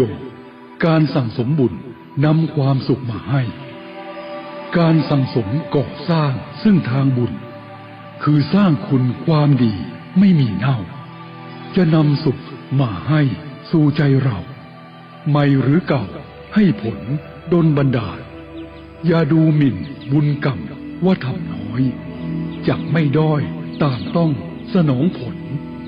แม้ตุ่มน้ำเปิดหงายรับสายชนเต็มล้นด้วยอุทกที่ตกลงอันนักปราชญ์สั่งสมบ่มบุญบ่อยทีละน้อยทำไปไม่ไหลหลงย่อมเต็มล้นด้วยบุญนั่นอย่างมั่นคงบุญย่อมส่งพบสถานวิมานทองขอเชิญร่วมทำบุญใส่บาตรพระงานปริวาสกรรมวัดม่อนฤาษีปางทางสามัคคีตำบลดอยหล่ออำเภอดอยหล่อจังหวัดเชียงใหม่ระหว่างวันที่12ถึง22ธันวาคม2565เวลาเช้าทำบุญตักบาตรเวลา 7:30 น.เวลาค่ำฟังเทศน์และปฏิบัติธรรมเวลา 20 นาฬิกาทุกวันการทำบุญตักบาตรกับพระที่มาร่วมปฏิบัติธรรมปริวาสกรรมซึ่งท่านเดินทางมาจากทั่วประเทศจำนวน300 กว่ารูปที่จัดขึ้นเป็นประจำทุกปีณวัดม่อนฤาษีระหว่างวันที่12ถึง22ธันวาคมทุกปีถือว่าเป็นกุศลอันดีหาโอกาสทำได้ยากเพราะพระสงฆ์ท่านเดินทางมาจากทั่วทุกสารทิศมีจิตที่มุ่งในการปฏิบัติธรรมขัดเกลากิเลสส่งเสริมปฏิเวทเรียนรู้ปริยัติและเคร่งครัดปฏิบัติดังนั้นขอเชิญชวนพุทธศาสนิกชนร่วมกุศลที่หาโอกาสยากเช่นนี้ทำบุญให้ทานเป็นเจ้าภาพภัตตาหารน้ำป่านะและร่วมกิจกรรมได้ตลอดทุกวันองค์ของการให้ทานเรียกว่าทานสมาบัติที่จะทำให้ทานนั้น นั้นได้บุญมาก ผู้ให้จะต้องทำให้ครบด้วยองค์ทั้งสามคือ 1. วัตถุบริสุทธิ์ 2. เจตนาบริสุทธิ์ 3. บุคคลบริสุทธิ์ วัตถุบริสุทธิ์หมายถึงสิ่งของที่จะบริจาคทานจะเป็นอะไรก็ตามต้องเป็นสิ่งของที่เราทำมาหาได้โดยสุจริตทานนี้จึงจะชื่อว่าบริสุทธิ์ เจตนาบริสุทธิ์หมายถึงเจตนาของผู้ให้จะต้องให้ด้วยความบริสุทธิ์ใจมุ่งให้เกิดความดีงามให้ใจใสใจสะอาดเจตนาบริสุทธิ์เต็มที่จะต้องบริสุทธิ์ทั้งสามการคือปุพพเจตนาหมายถึงเจตนาก่อนที่จะให้ทานเช่นตั้งใจว่าพรุ่งนี้เช้าจะตักบาตรก็มีความดีใจปลื้มใจปีติใจว่าเราจะได้ทำบุญด้วยการให้ทานมุญจนะเจตนาหมายถึงเจตนาในขณะที่ให้เช่นในเวลาตักบาตรก็มีใจเลื่อมใสยินดีที่ได้ทำเต็มอกเต็มใจถวายทานนั้นทั้งไม่ยอมให้อารมณ์ขุ่นมัวเกิดขึ้นในขณะที่ทำเลย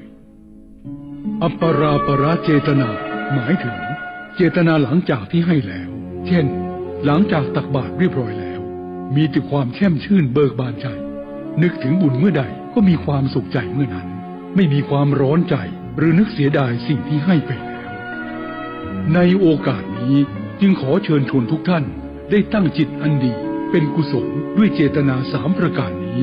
ร่วมทำบุญตักบาตรพระปริวาสกรรมณวัดม่อนฤาษีตำบลดอยหล่ออำเภอดอยหล่อจังหวัดเชียงใหม่ระหว่างวันที่12ถึง22ธันวาคม2565การทำบุญทำทานมันทำเถิดเป็นบ่อเกิดแห่งความสุขทุกสถานอย่าท้อถอยศรัทธามันทำทานผลบุญนั้นตามสนองไม่หมองมัวแม้แต่ในชาตินี้ก็มีสุขบุญจะปลุกให้เราตื่นจากความชั่วใครทำดีได้ดีเป็นของตัวจงละชั่วทำดีเถิดประเสริฐเอ่ยสาธุ